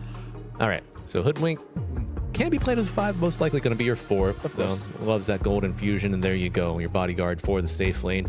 Win rate's been dwindling. Could just be because of the extreme pick rate. We've seen it, I think. We saw it yesterday, twice like today. Total 14 times yesterday, climbing today even. So I think a safe estimate across all 4 pools, probably upwards of 20 picks, maybe. I mean, and we saw like Nemesis pick it twice for Lilith and lose both times. So we know the win rate is probably not improving. But on the other side now, you have Invoker, you have Shadow Demon. Shadow Demon, by the way, a very good combo with Centaur. But who else would DM? Because, wow. Huh. That's a Kunkka. That's Kunkka. Probably a Cheer Junior hero. I think this is one of his sort of out-of-meta picks that he likes, even when other people aren't going for it. Agreed. Dark Mago. Dark EU. Mago. Yeah, spin. When the tide hits your eye, like a big pizza pie, that's a Kunkka. I actually have been playing those cosmetics, though, the ones that you throw stuff at people. I'm like, that's always fun. Oh, dude. Enemies can see those, right? Yeah, they can. But that's why. But they got pie in their eye now. Oh no, my pig balloon. We're giving away our position so many times, bro. I throw it out. One of my allies walks into it, kicks it down the staircase. Bounty Rune is now ruined. But you know, I remember in the pro match they used to use that to throw it on trees and see if the enemy team responds to it. If you're like, you have no vision, you throw it up on those cliffs. You're like, wait, it's coming back to me. That's weird. Yeah. That's the way they ain't blowing that direction. Now we go back and smoke around the other way. Right. But Mirana comes out. This is the oldest combo I can think of. Disruption into Sunstrike with an arrow on top, or disruption into an arrow. OG played this Mirana yesterday. It was paired with a Centaur, however. I think. Would work well with the Centaur. It was in that game too against Yandex, so maybe suffering at the hands, they find out maybe there's something a little bit to this. The orb blocking from the quiver also helps out. The Celestial Quiver, I think it's called. It's not bad damage, actually, when you get the jump off. Now, they pick up the Ember Spirit. Looking at the other team, they're like, yeah, you have some catch with like the X mark, but arrow, disruption, and like, yeah, I'll be fine if I remember. Now, I think that there's going to be a carry coming out here for Yandex, whereas Insanity, they need an offlaner. Offlaner for ICX. Well, we've seen the Dawn, and of course they get rid of the Centaur, because it was like, they looked their best with the Centaur yesterday. So I think, looking at the enemy team, I would like an Underlord here. I would not like to play into the enemy spells as the Underlord. Yeah. But if I could just like, you know, play an Underlord and suffer no consequences, I would love to play that. However, the Tiny, the Faceless Void, protecting your Drow, protecting your Hoodwink, protecting your Ember. But does that like tell us what the offlaner doesn't want to play? I think no, it's the Tiny is just simply because we haven't seen it yet, but the Shadowblade Echo Saber is massive damage. The Faceless Void, so that if they are winning on Insanity, they don't want to be caught by the Chrono Catacomb Bomb. So it's like, it doesn't really reveal too much. It's like, they have an Invoker. The safe thing to do is get rid of the Faceless Void. Make some work for it. Yeah. Okay. So who's this offlaner? Who is the offlaner? Oh, Who's that offlaner? It's shaped like a Dawnbreaker, but no, it's not. Dawnbreaker's been removed. Something for Lace. Axe is in the pool, I believe. Yeah, Axe wouldn't be so bad. Okay. I am thinking about Axe. There's a Doom as well if you want to go for it. Kind of solves any problem you come across. So there's Axe and Doom. By the way, there is this Kunkka is probably going to be offlane, right? Because we see that there's an Invoker and that's Chira Junior's hero. So it has to be offlane Kunkka. I'm just... What? Oh, yeah. Unless is the... What if? Okay, here we go. Soxa Invoker. There we go.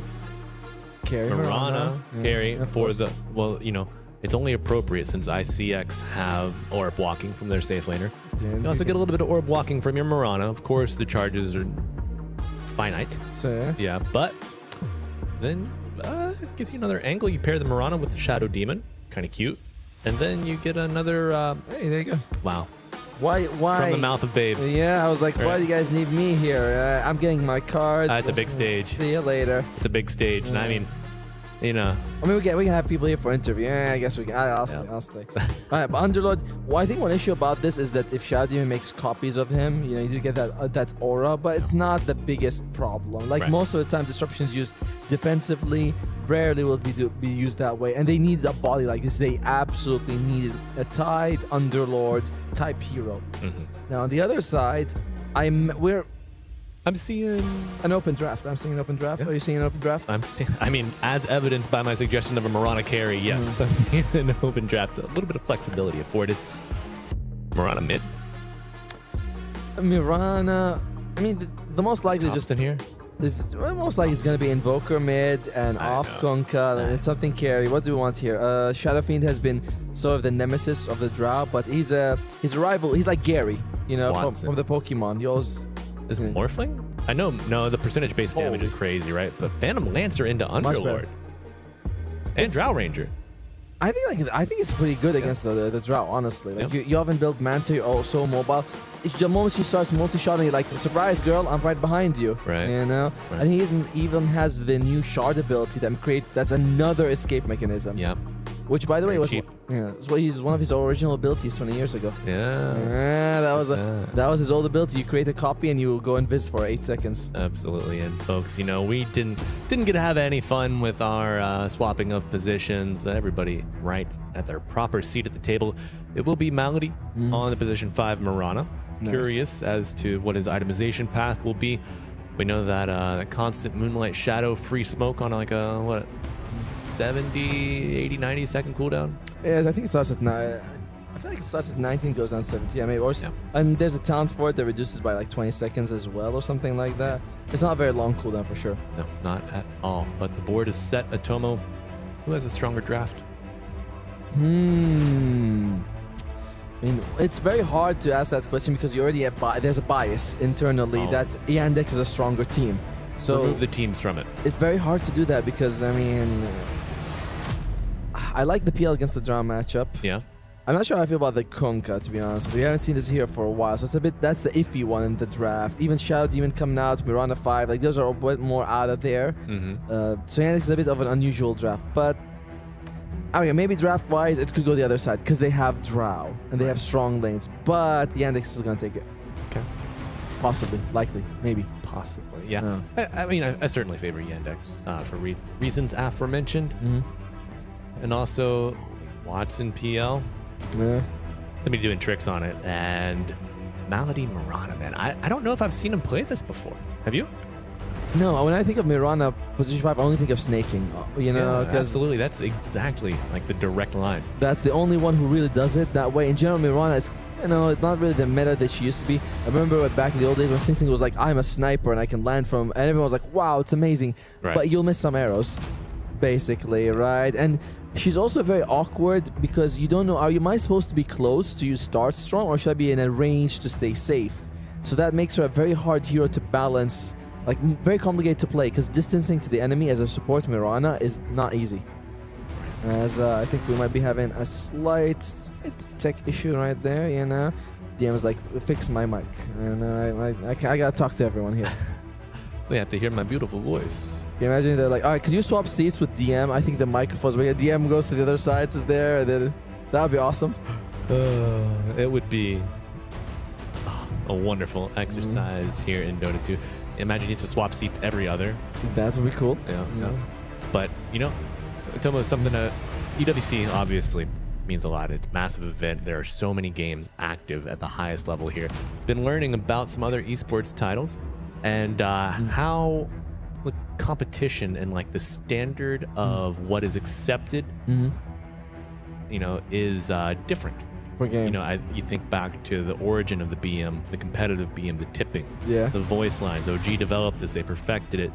You see small chat here and there. It's not as welcome or warranted always, but it, you know, always gets a rise out of the crowd. Our other games, I've seen people stand up, shout from across the room. When is that going to come to Dota? I don't know, but when I'm sitting there in like our crowd right there, I'm waiting for our games, and one team's winning, the coach is like, all right, now we have to yell for him, and you know, look at the enemy team like, what, we're doing this, really? And they're like, yeah, you gotta kill, yeah, you go, and then they just point the enemy team, like just point them like, holy shit, we're doing this psychological stuff right now. So I imagine it gets more and more as we approach the playoffs. All right, well, hope the mental BM develops even as the meta does. You got to keep those hands nice and toasty. I know you know that more than anyone else, Atomo. I do have cold hands. Mr. Ancient Apparition over here. The other day I touched him. He's like, your hands are freezing. I'm like, yes, I know. I have that problem. Oh, that's a good keyboard. It's not pink though. It's not pink, but it looks like clean and elegant. You know what I mean? I'm telling the pink keyboard. You're looking at the non. I have two eyes, one for each keyboard. Do they go in different directions? Yeah, like there's one here, there's one there, you know? It's like, I want both. I have two hands too. I don't know if I could use two keyboards that way, but still. Can you make yourself go cross-eyed? No, unfortunately. It's a skill I lack, unfortunately. It's a great little party trick to get a laugh, though. It is. And look at that. Look, it's just such a nice looking keyboard. The sharp jersey as well. Really liking everybody's new threads here at EWC, which we are currently at in Paris, folks. But we are in our game 2. It's Yandex on the Radiant, ICX on the Dire. ICX currently winless through the first 2 days of play, searching for that first one. Yandex dropped a match against OG yesterday, going 1-1, but now they are strong favorites to finish the day 2-0. Ooh. Rumble in the jungle. Rumble in the jungle is right. Ob's down, but disruption on the high ground, so you know that vision is there. Expect a counter award afterwards. Hockey coming out from Suh. Nice moves from both teams, by the way. The cogs coming out, the air, the disruptions. Oh! No way. How? Skill. How? It's skill. We're just built better. You know, that's how it is. I told you, Malady's are a farmer, man. Dude. But yeah, that was a nice cogs there to block. There was a bit of the disruption comes out. Good vision, right? Drops the ward, gets the disruption off. You can see he walks backwards on Watson, I think, getting ready to throw the arrow. I'm not sure if he actually skilled it or not in the end. But, okay. All right. Okay, Saksa. So what? Self-disruption, arrow too far away to really be effect. Blood grenade used. First blood in the works. Stoikov on his way. Can they save it for the mid laner? Yeah! Little sleight of hand. And a quick coin in your pocket for Stoikov. Acorn shot onto one. A tiny bit of body blocking from DM going on his friend. You know, sad like Saksa goes god. It was like maybe the second or so, but that did lead or help him lose his life. Yeah. Well, I'm not sure that help him lose his life is something you want to say. You got to be faster than your friends. You said it earlier, Tomo. Yeah, we were like, imagine why can't DM go back? He's like, you're full health, dude. You're a Kunkka. Go tank. That's right. Well. Full health turns to half health, and then off laners don't like to play the lane at anything less than. Fair point. That's right. Mid lane is going to be the Ember Spirit going up against the Invoker. Should be a decent lane for the Ember in terms of farming. Might take a little bit of harass from Chira Jr., but nothing to really ruin his life. And of course, you have the advantage of ruins matter for you, not so much for the Invoker, because you get the ball and you get the refills. Right. And I mean, you're going to have a couple Forge Spirits to boss around, deny a rune or two, challenge the other one. Always a welcome addition to the mid lane experience for the Invokers. And let's see these trades happening.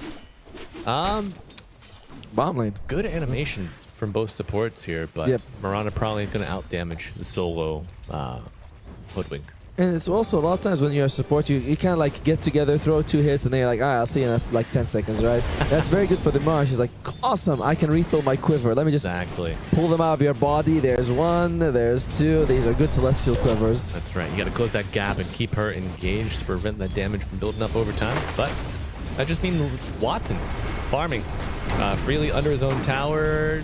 A couple ticks from the Firestorm, but ultimately, fine. Right as rain. Stoikov is crushing Chira Jr. at the moment, by the way. Yeah, 9 and 4. Holy. I mean, I guess that's just the benefit of melee. Yep. Right.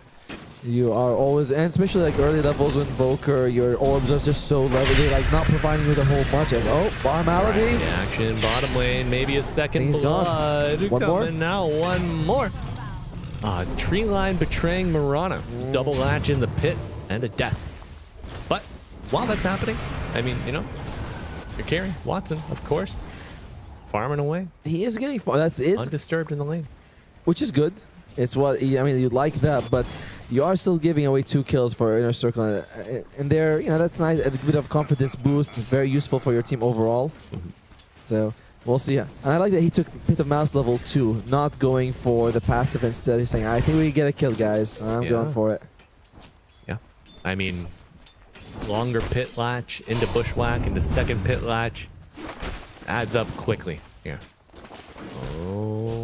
Aggression for the Lotus. Love the challenge positioning. Watson stepping up to bat, but Fernandes really wants this. He's got no mana. He's got no mana region. I think something's coming out for him, but he's like, perfect. Also, is this like, look at that. It's like some sort of ninja hoodwink. You see that? Oh yeah, I have that. It's nice. It's super sick. It's very cool. She's got that and the Tomo-Kan. Both are very good, but her little ears poke through the hat. You wouldn't know that because you don't like the hero. What are you talking about? I can admire a good cosmetic. Just not the voice. But no, nothing else. You're not. Are we the idiots? Yeah. Yeah. Well, like you don't have to ask that. That for us, it should be like an exclamation mark. We are. We are the idiots. There you go. But we are the idiots. Mid lane, so far, Stoikov, he is doubling the impact of Chira Jr. Well, CS-wise at least. Top lane is also going fairly decently for them. The only issue for Saksa is that to sort of save DM, you have to go and disrupt 4-2-3. And good luck. Yeah, not too easy, like if the DM gets caught. No. No, you have to wait until those cogs go out. Otherwise, is right. See, nice defensive usage of the cogs from Sif, preventing DM from advancing. Mana completely burned there as well. Very unfortunate. Yeah, there you go. The one deny on the water rune, but Stoikov is able to get the other. But Cheer Jr. able to stay under his own tower, get that armor, get that regen, continue CSing, you know, make up for the denies. And whale calls. There are whale calls. I heard that. The Louvre is nearby. Aquarium short a match and damage mounting here on 423. Can I get another stack of poison? No, I cannot.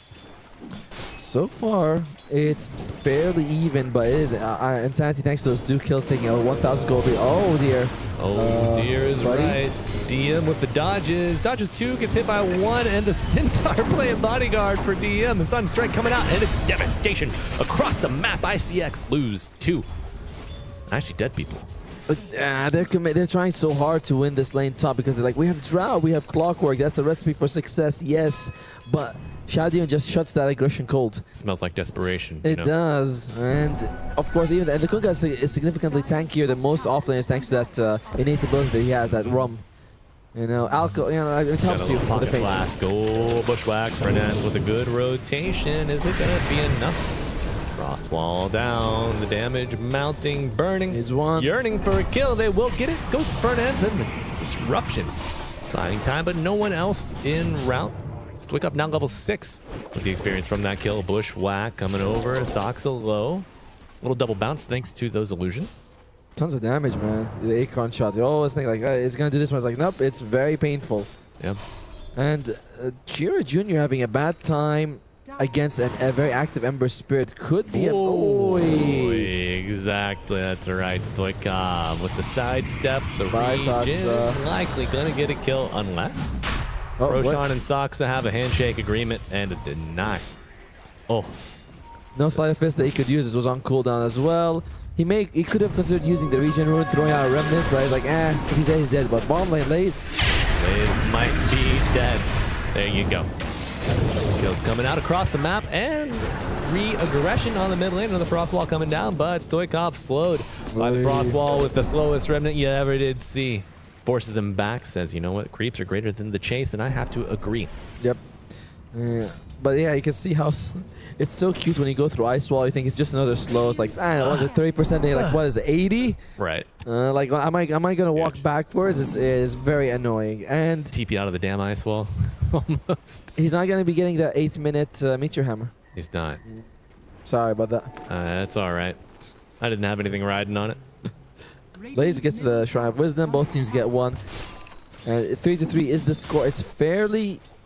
I mean, it's fairly even. Just Chiro Jr. is struggling a little bit, but that's a big deal. Not so much that he is struggling, but that Stoikov has a good time on his Ember Spirit. We saw what Nisha can do. We saw what Nisha can do, and let's see what Yandex can do with 3 heroes. Should be an easy kill. Damage, vision, all adding up. Another kill from Maladich. I believe that's his second. Oh dear. And now 4-2-3 with no bodyguard. Beautifully placed boat on the mark, and Watson, of course, coming through. Getting a kill. Rewarded for his efforts. Does he stick around? Will they actually go for this tower? I don't think they have a catapult. They don't have a catapult here. Not 2 minutes till the next approach. I think all these are like some of the worst heroes in hitting buildings out there. Maybe better to just let that one go. Watson is here though in case there's a kill, but he's not showing himself to go for a tower. Right. Yeah, I like that choice. Sticking around to farm some easy camps. Should the Drow present herself? Another kill possibility, but no, she TPs to the tier 2. Smart. Good read. He also senses something. He's like, wait, we haven't seen the PL. And you can see Watson, he decides, I'm not going to stay here any longer either. Yeah, rely on your waves for vision. Well, not rely, but utilize.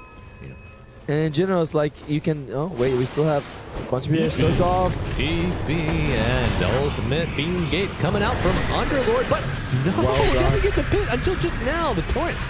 A great delay, and delaying the escape, maybe making it just impossible. Turn around and deal a little bit of damage on parting, but goes down. Kill granted. 4-2-3. Does bring all 5 people there, and they did have to use the Twin Gate. Sorry, not the Twin Gate, but the Fiend's Gate. Yes, Fiend's Gate. So, I mean, I guess it's worth it overall. And what is Lace going for first? Usually I'm seeing like 8 toss into Ags as just a standard build right now. What's that build? Oh, treads. No. It should be. I mean, it should be Treads, right? What else does he build from Belt of Giant Strength? Basher. Oh, that's an idea. Yep. Yeah. I don't think it's a good idea. Yeah, I mean, but if he does, you know, dinner's on me again. Hey. He's got the gloves of haste. Yeah, there's no way he's gonna make anything else from it. Observers like, don't you see the gloves, you idiots? Are we the idiots? Yeah. No.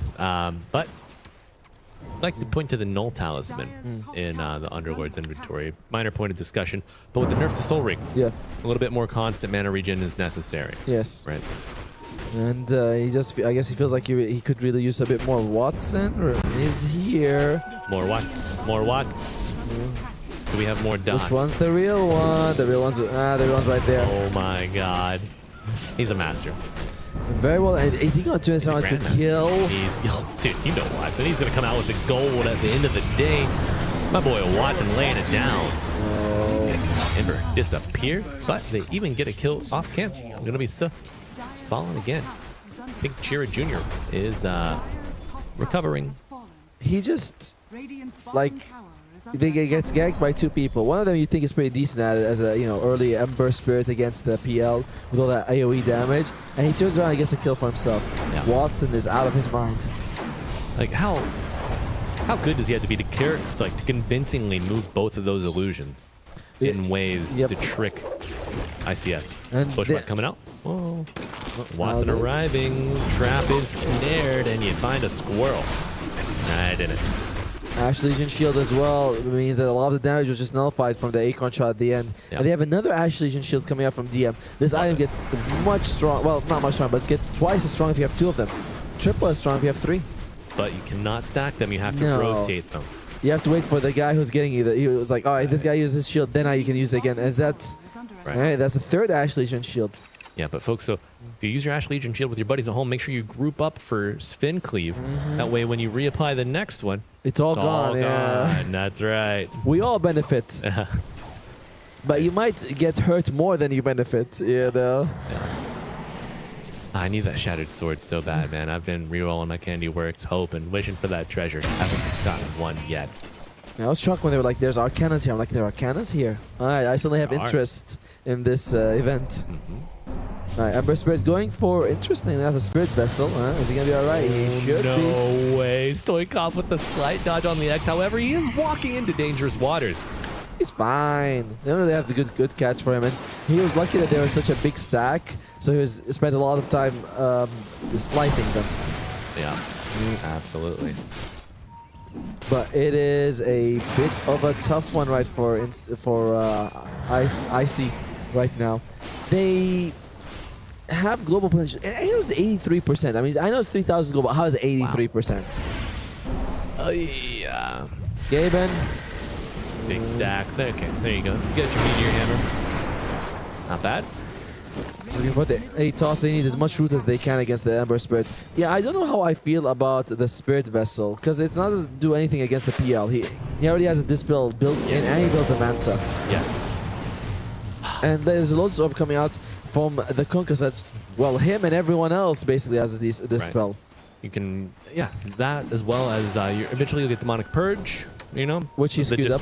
Yeah, exactly. The disruption removes you from the field of play, delaying damage that you would have taken from any dots. I don't think it dispels or removes any of them, but prevents you from taking that. And a go bottom lane.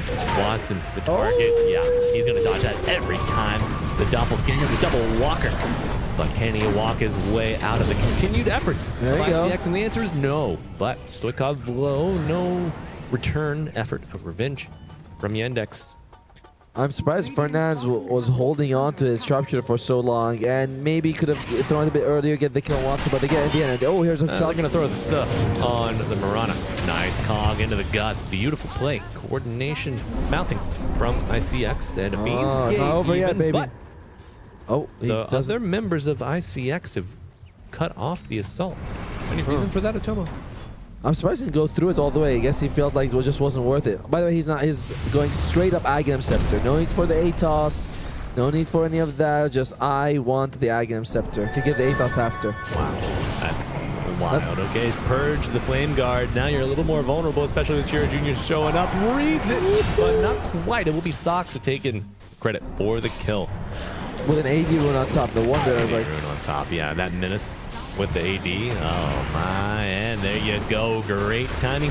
And you know what? Yandex flexing a little coordination of their own. That is the loudest taunt I've ever heard in my life. That's because there's 17 of them, right? Yeah. Him and his friends all doing it at the same time.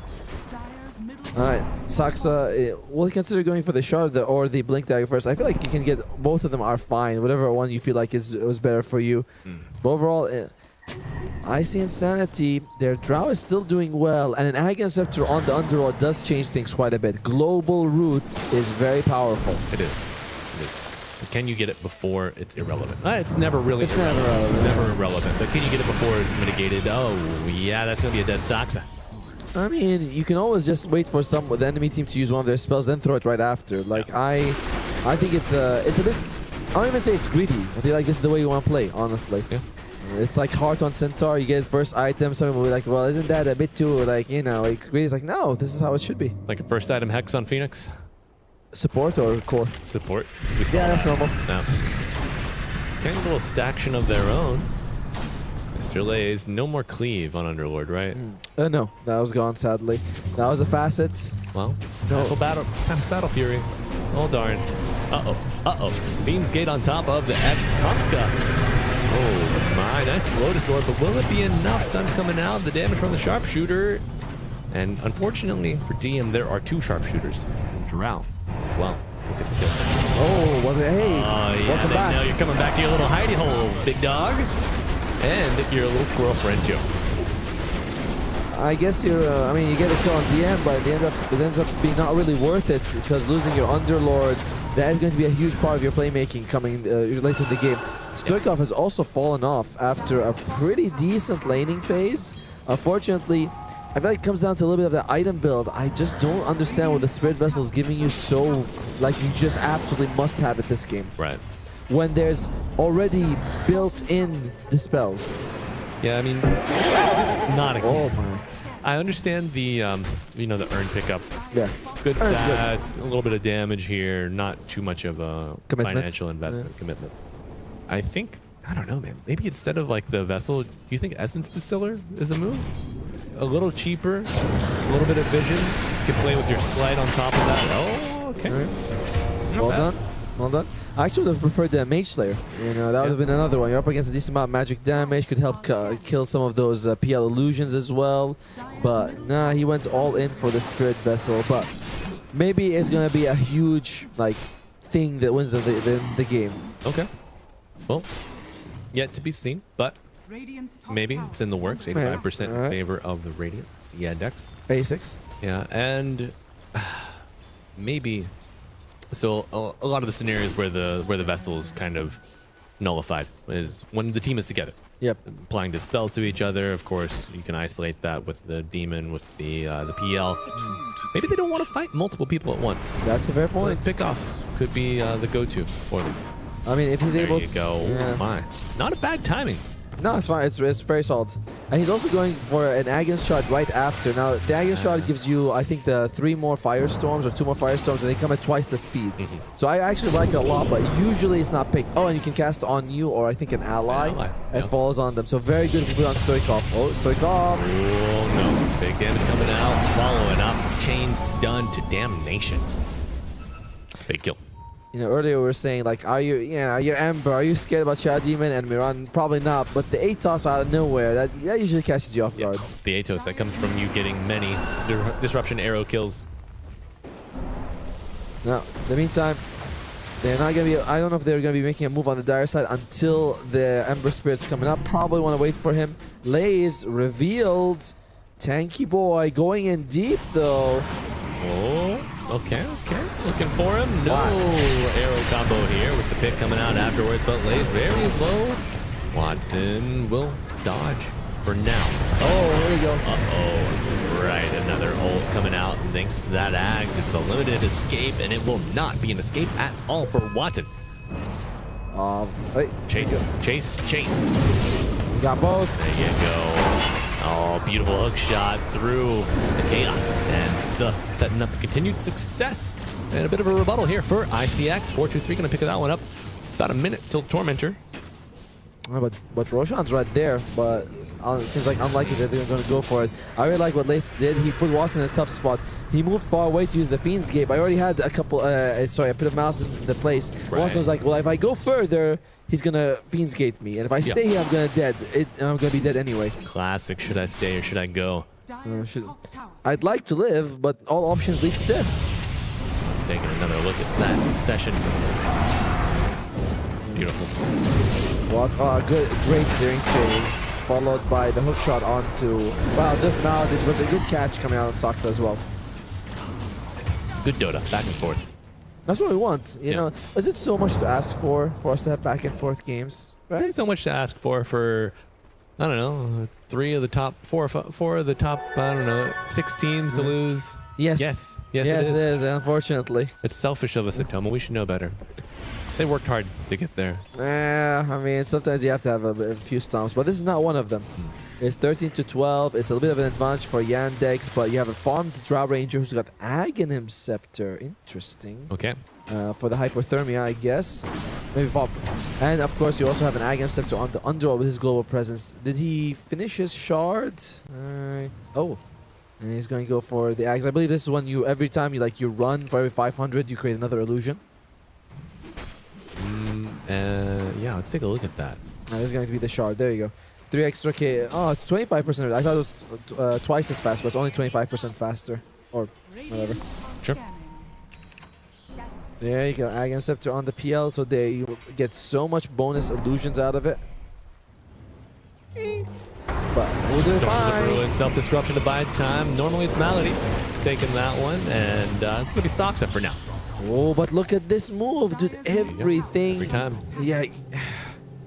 This is what the best teams do. Yeah, yes, sure, we lost someone. Doesn't matter. We're still going to be able to steal a very big thing as Malady reveals himself. Yeah. Kills that Obs. No problem there. But going to be a pit from the Fiend's Gate coming out. And kill yet again goes to 4-2-3. Gold amount rising for the Drow. 2K lead over her counterpart in the Phantom Lancer. Now, easy Tormy. Yep, it's Tormy time is good, but I like that they were able to just commit for it. Let's just throw the Fiend's Gate. Malady, he had gone in, get this nice steal, but perhaps the Star Storm revealing a bit too much for Naz. That's a good shard. That's a good shard. That's a very good shard.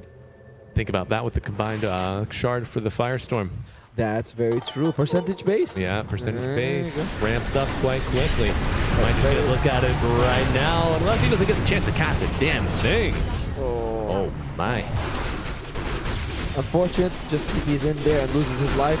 He's going to go for a BKB on the Underlord. And you look at the enemy side, they actually have nothing that pierces BKB except Demonic Purge. Yep. So, and that's like a slow, it's not so bad. X marks the spot, has a little bit of a weird interaction, right? So yeah, it's like if it expires while it's on you or something. Basically, if you BKB, you can't dispel it, by the way. It's no matter what's on you, but if you BKB and he uses it while you BKB, you're going to go back. But if you wait, all people just throw down the last like 1 or 2 seconds of the BKB timing. That's good enough. And I think DM is good enough to make that happen. It's like he has been yellow for 5 seconds. Perfect. Let's make him a bit of red. He can count to 9. So, by process of elimination, I know he can count to 7. Definitely. The guy has 10 fingers. He can definitely count to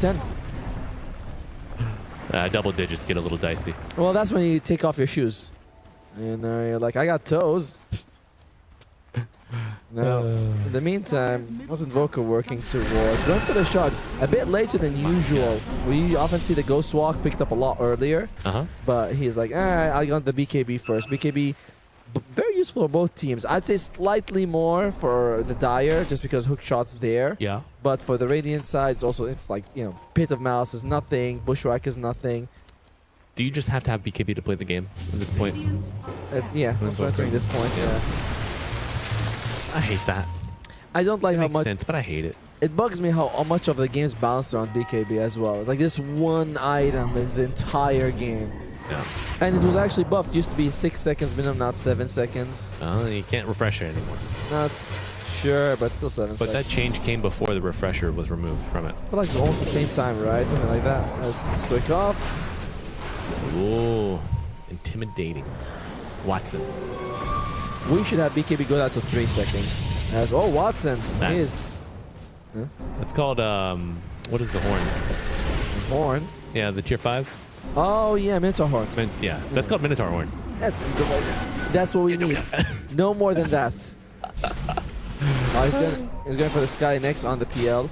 Now, generally, PL needs a few items before he's really like that big threat. And Scotty Hart is... Blink Disruption coming through. Vernon's. Eats the Essence Distiller like a pro, and now they go on the offensive. ICX.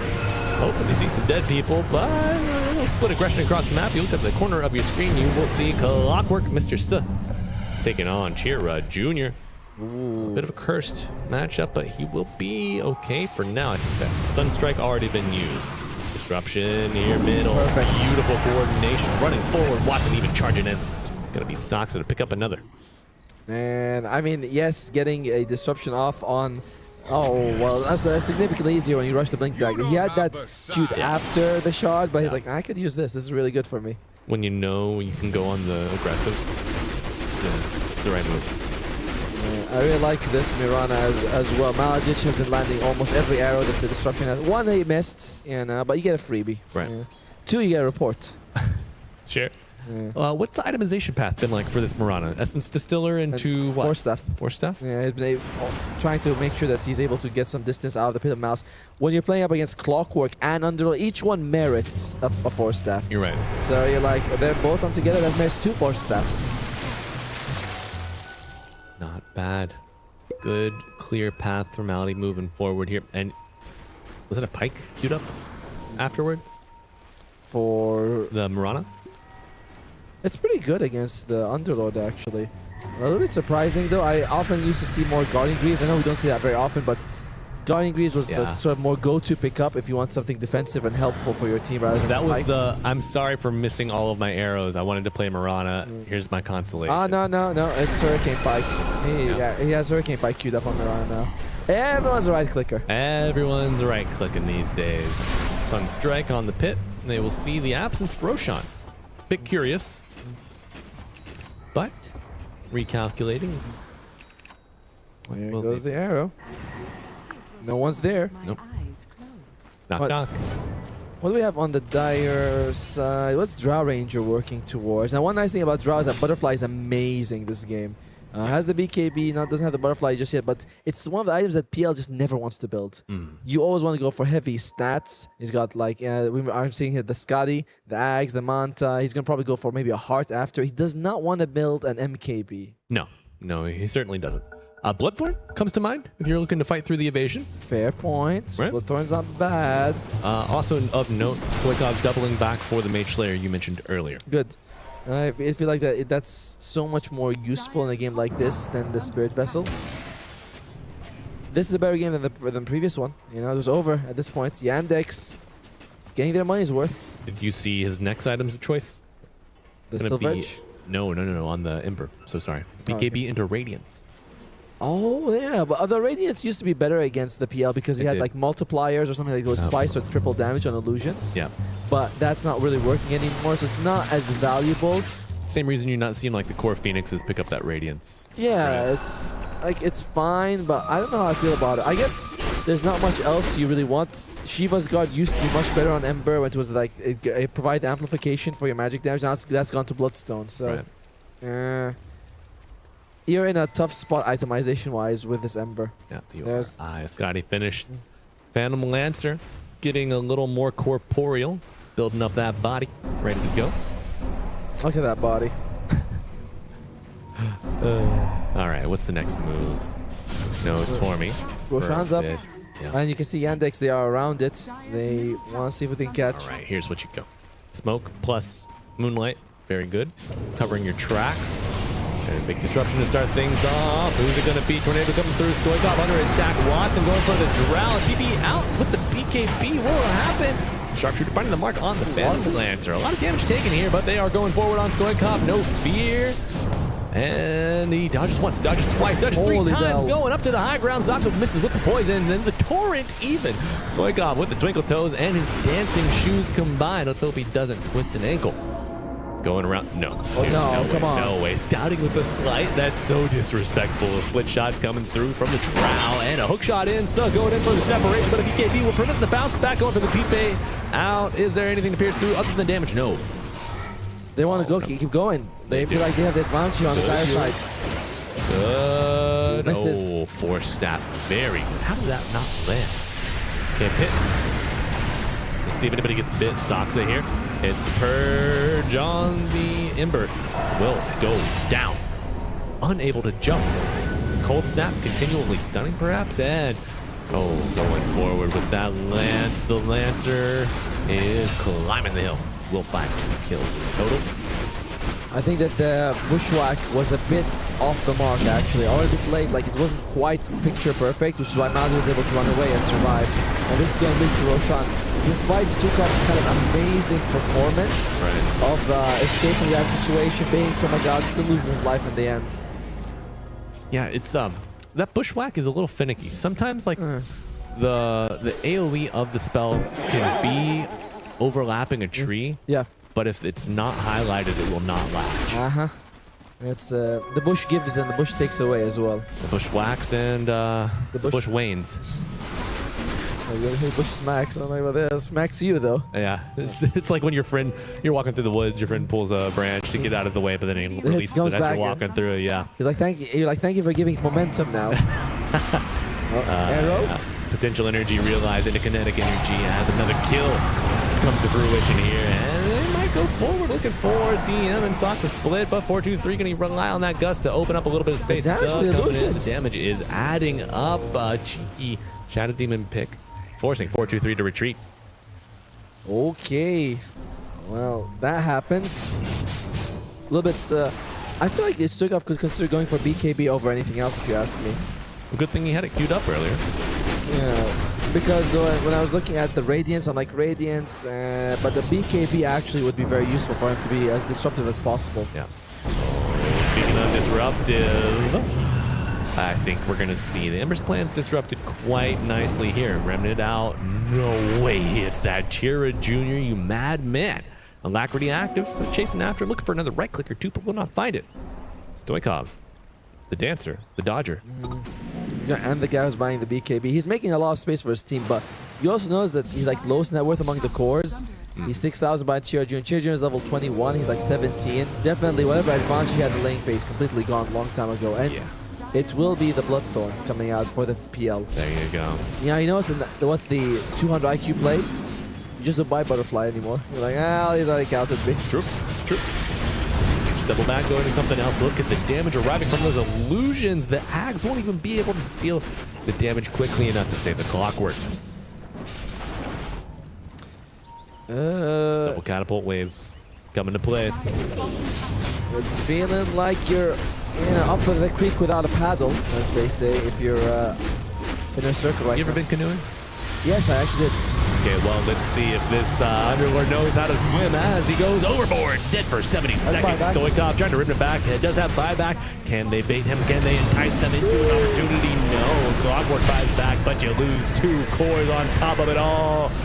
Oh, Drow, no buyback, 1K short. And Clockwork looking maybe even like a likely candidate for a dieback. The Ultra coming out. So tough to play here. The separation, absolutely brilliant. Hook shot going through, looking through. No, looking through the glass. Wow. And a rampage. GG is called. You simply cannot stop Watson into the fountain. He just wants it all. Looking for more and more. I respect that they stayed around until Watson got the rampage, and they immediately called GG. They're like, all right. That's kind. You earned it, and to be honest, he did that. PL is completely uncountered. You look at them inside, you're like, oh, they have some decent AoE damage from like the Ember and the Underlord. That is good for like the first maybe 15-20 minutes, but once the items comes down and he's got the Skadi, he's basically unkillable. And the matchup against Drow is miserable. She hates people around her. She hates having multiple targets to hit, and Pantanal's like, yeah, that's perfect for me. Right. Yeah, PL just rushing ahead to a victory, and that is GG for the series, folks. Yandex taking it 2-0 over ICX. Still winless, unfortunately, now falling to a status of 0-4. across the first 2 days of play. And folks, if you're just tuning in, I'm sorry you're late, but I just want to, extend thanks for joining us. And just a reminder that all of these group stage matches are best of 2. Yep. All right, folks. So the game is finished. Series is finished. Welcome back. Glad to have you with us as we look to be eventually wrapping up the day 2 of our group stages. But don't go anywhere. We have an interview coming up with one of our members of Yandex very soon. I think you're going to want to stick around for that. But Atomo, notes you take away from this series? Oh man, just like it feels the Yandex is so good at ending the game when they want to end the game, which is when they're like, oh, we have the advantage right now. We've been working towards it. We're gonna end it right now. Game 1, it was a jump from DM, getting a triple stun and winning the game. In this one, yes, it was a little bit more iffy, but Watson just gets like massive, and they have. This was more of a draft thing, to be honest with you. Okay. I saw the PL. I was like, there's no answer to this. There were some hiccups along the way. Stoikov did really well on the laning stage, DM maybe got caught a couple of times, but nothing really slows down the Yandex train. It's just full steam ahead the whole time. It is. Nothing, as you mentioned, slowed it down. Do you think the itemization choices from Stoikov, that first item, Spirit Vessel, slowed it down? Well, slowed down the ICX train a little too much? Should it just have been straight Mage Slayer to BKB? I would have preferred that a lot more. Now, obviously, he is a grandmaster. Like, the guy knows the mid lane in and out. Yes. But you look at it and you think, they're going Lotus Orb. PL's has a Dispel, and he's going for Manta, and there's going to be Saksa with a shot. Like, in general, you can say, like, it doesn't seem like a very good Spirit Vessel game to begin with. Yeah. All right. I see. So I'm looking back at our graphic here. Highest level in the game, we see Watson sitting up at 23. Chira Jr. not far behind. Only 1 death on that Invoker after he had a very rough start. Now, Chira Jr. played a beautiful game, good recovery. We've seen recoveries in the past happen, but it seems like this Invoker able to build a recovery back off of the Meteor Hammer, Shard combo, able to farm stacks willy-nilly at his discretion.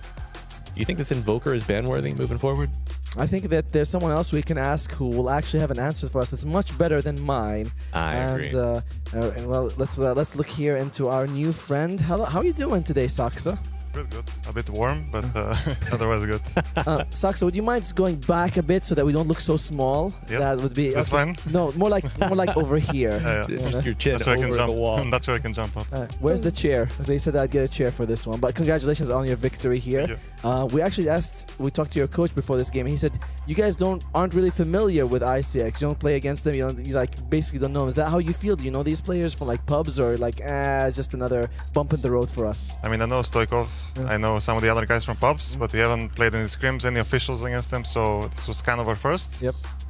I think they've performed better than expected, to be honest. I think they were going to be a lot worse, so it's nice to see, I guess. Well, I like the honesty. Right? I thought they'd be worse, but they exceed your expectation. That's high praise. Yeah. Absolutely. Now, bit of a lower tier question for you. We see Chira Jr., we've seen his rise up, being adopted into the Yandex, played in tier 2, tier 3 beforehand, really just a grinder. We know Chira Jr. Who the hell is Chira Sr.? I have no idea, to be honest. Maybe his brother or something? Okay. Not sure. Okay. I've heard the story. Gotcha. So a little more serious now. Discussion of some support picks. First day of play went out, hadn't really seen any Shadow Demon. We'd been talking about saving supports in his absence from, the current visible meta. Was really happy to see you grab him today. Why do you think Shadow Demon is maybe not premier support first pick every time? I think the nerfs hit him hard. Like the nerfs to disruption was annoying for him. I don't know. I guess the meta evolved, so to say, and people just forgot about this hero. Yep. I think they just forgot. I think this hero is still like one of the best, and I think it's very playable. Okay. Now a further question on that. Ways to amplify to really give your carry a chance to shine. We see the flesh golem from the Undying in game 1 to amplify the incoming damage with the Drow Ranger. Is there a link with that with the Mina stacks from the Shadow Demon as well? Like you mean like trying to get damage? Yeah. I think so. I mean, I think these things help a lot, and we don't really aim for this, but we could just kind of end up getting it in some drafts. I guess we don't really think about it, but once we play these heroes, we get a feel for it, and we understand that this stuff is like kind of imba. So, yeah. Gotcha.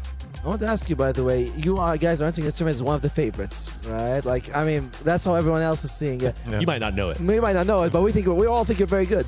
But let's say take the Yandex out of the equation. Who do you think is the strongest team? You guys excluded. Who do you think is the strongest team in the tournament? I think One Win and Parivision, I think, are the top two. And the others, I'm not really sure. Like sometimes Aurora can perform well. Liquid, if they're like really playing well, they can perform. I think One Win, like I said, and also Falcon. Okay, that's a lot of teams. I think those are the top three: Parivision, Falcon, and One Win. Yeah. And of these three, which one would you be sort of most looking forward to play against? I mean, it would be nice to play One Win against in the final. I think we've lost the last 2 times, so it would be nice to play against them, I think. Bit of a grudge match there. Yeah. Okay, I like this one. It's very sneaky. Yeah. But I want to also ask you about your time in Paris. Is this your first time here, and how have you been enjoying it? I think it's my 3rd time here, and hotter than expected. A little bit. Chaotic. I don't know. The city is like crazy. It's like you go when you're like even just going from the shuttle, you can see like everything is so crazy. Like everything is like. But I don't know. I think so far it's been good. I think the food has been good. So yeah, it's been nice. I want to ask you one last question here. Is that my first time in Paris? Where should I go? What's an amazing place that you're like, this is Saxa approved for fun? I don't know. I haven't really been many places, so it's hard to get to say. Maybe we should ask Seb. Oh, He should know this stuff. That's true, right? We have the room there. Yeah. All right, if I get Seb, will you come with us? If we go out. Sure. All right, it's a date then. All right. One final question. You played against OG yesterday. Drew 1-1. Crazy game 2, back and forth. I noticed the Mirana was picked as a support in that game. You all also grabbed it today. Did you see something you liked yesterday in that and decided to experiment with it today? I think we've talked about Mirana before, and this hero has kind of been like on our radar, so to say. I think yesterday, they definitely did some damage in our game, and we kind of respect the hero a bit more. And yeah, I think we kind of got surprised a bit, I guess. Okay. Now, snaking is the first person that comes to mind when I think of S tier Miranas. You think Malady has anything to say snaking, and what would it be? He hasn't been playing it so much, so right now, no, but he needs some practice. Okay, so he'd say easy. Well, Saxa, that's all the time we're going to take for you. We know you want to get to your team, get back to the hotel, rest up a little bit. Thank you so much for your time. Congratulations on the win. Thanks Best for your luck time. further. Yeah, thank you guys. Thank you. Thank you very much. All right, folks. What a nice guy. A gentle giant Saxa. You love to see it. Hell of a player, too. Love to see him back here with Yandex. But an eventful day at Tomo. Unfortunately, 2-0 victories. We know we wanted to see some 1-1s. Yes. But what can you do when you have teams that are just so damn good? And we do have some post-game stuff to look at, I believe. Yeah. Now, this was today's schedule. So, folks, if you're late joining us, a full slate of 2-0s, all of the titans of the scene. You know, the juggernauts versus the have-nots. I told you, Atomo, 2-0s across the board. Falcons, Rune Eaters, Liquid Level Up, Spirit Nemesis, Yandex, ICX. All 2-0s. Teams on the left column, of course, getting those. Any thoughts in summary on this? The meta is go to the left, right? Like just stay on the left side. Play Radiant. That's very good. Play Radiant. Play Radiant. I mean, you always get it right in your report. You're like, you won 60% of your Radiant matches and 35 in your Dire. Like, how am I so different? But this is the same thing. So, but you know what? This is the past. I want to look towards the future, and this is going to be what we're going to see tomorrow. I believe on this stream, it's going to be BB Team versus Rune Eaters, followed by P-Time against Level Up, and then me and you will be here hopefully for Reconics versus P-Vision and OG versus IC Insanity, which is a critical match of that last one, because we are playing for survival in this group, and OG and IC Insanity, they're on the chopping block. They certainly are. You know, I'm not sure how OG matches went or are going today, but, you know, they got that one win on our first day of play. So in a slightly better spot, maybe even a much better spot, you know, pending the results of today's Reconics. Excited to get a look at them. You know, they've qualified to many, many tournaments. Unfortunately, they've flunked out early on. But, you know, maybe this accrual of experience and exposure to the top tier of talent takes some time to really solidify those results and really build that firm foundation. But, I mean, what a test. P-Vision going at him again. Yeah, we saw how Nemesis, I think, Nemesis probably have a little bit of an edge on Raconics, so transfer Insider property. info. Yeah, When I you have the know. former coach. Right. I don't know how OG played, but I was checking the comments online. They must have done really well or really badly. It's really hard to tell because it's like I'm not sure what they mean. Are they winning? Are they losing? But there's a lot of passion there. That's good, all. Good passion. That's all you need to know. More passion, more energy. That's what you can always expect from the OG fan base. But Tomo, as we wrap it up, closing thoughts for the day. I just want to thank all the teams for competing, all the wonderful interviewees we had coming in, sharing so much. Like it was very nice of both of them to show up here. But who did we have in the first interview? Who did we have in the first interview? I mean, I remember Saksa.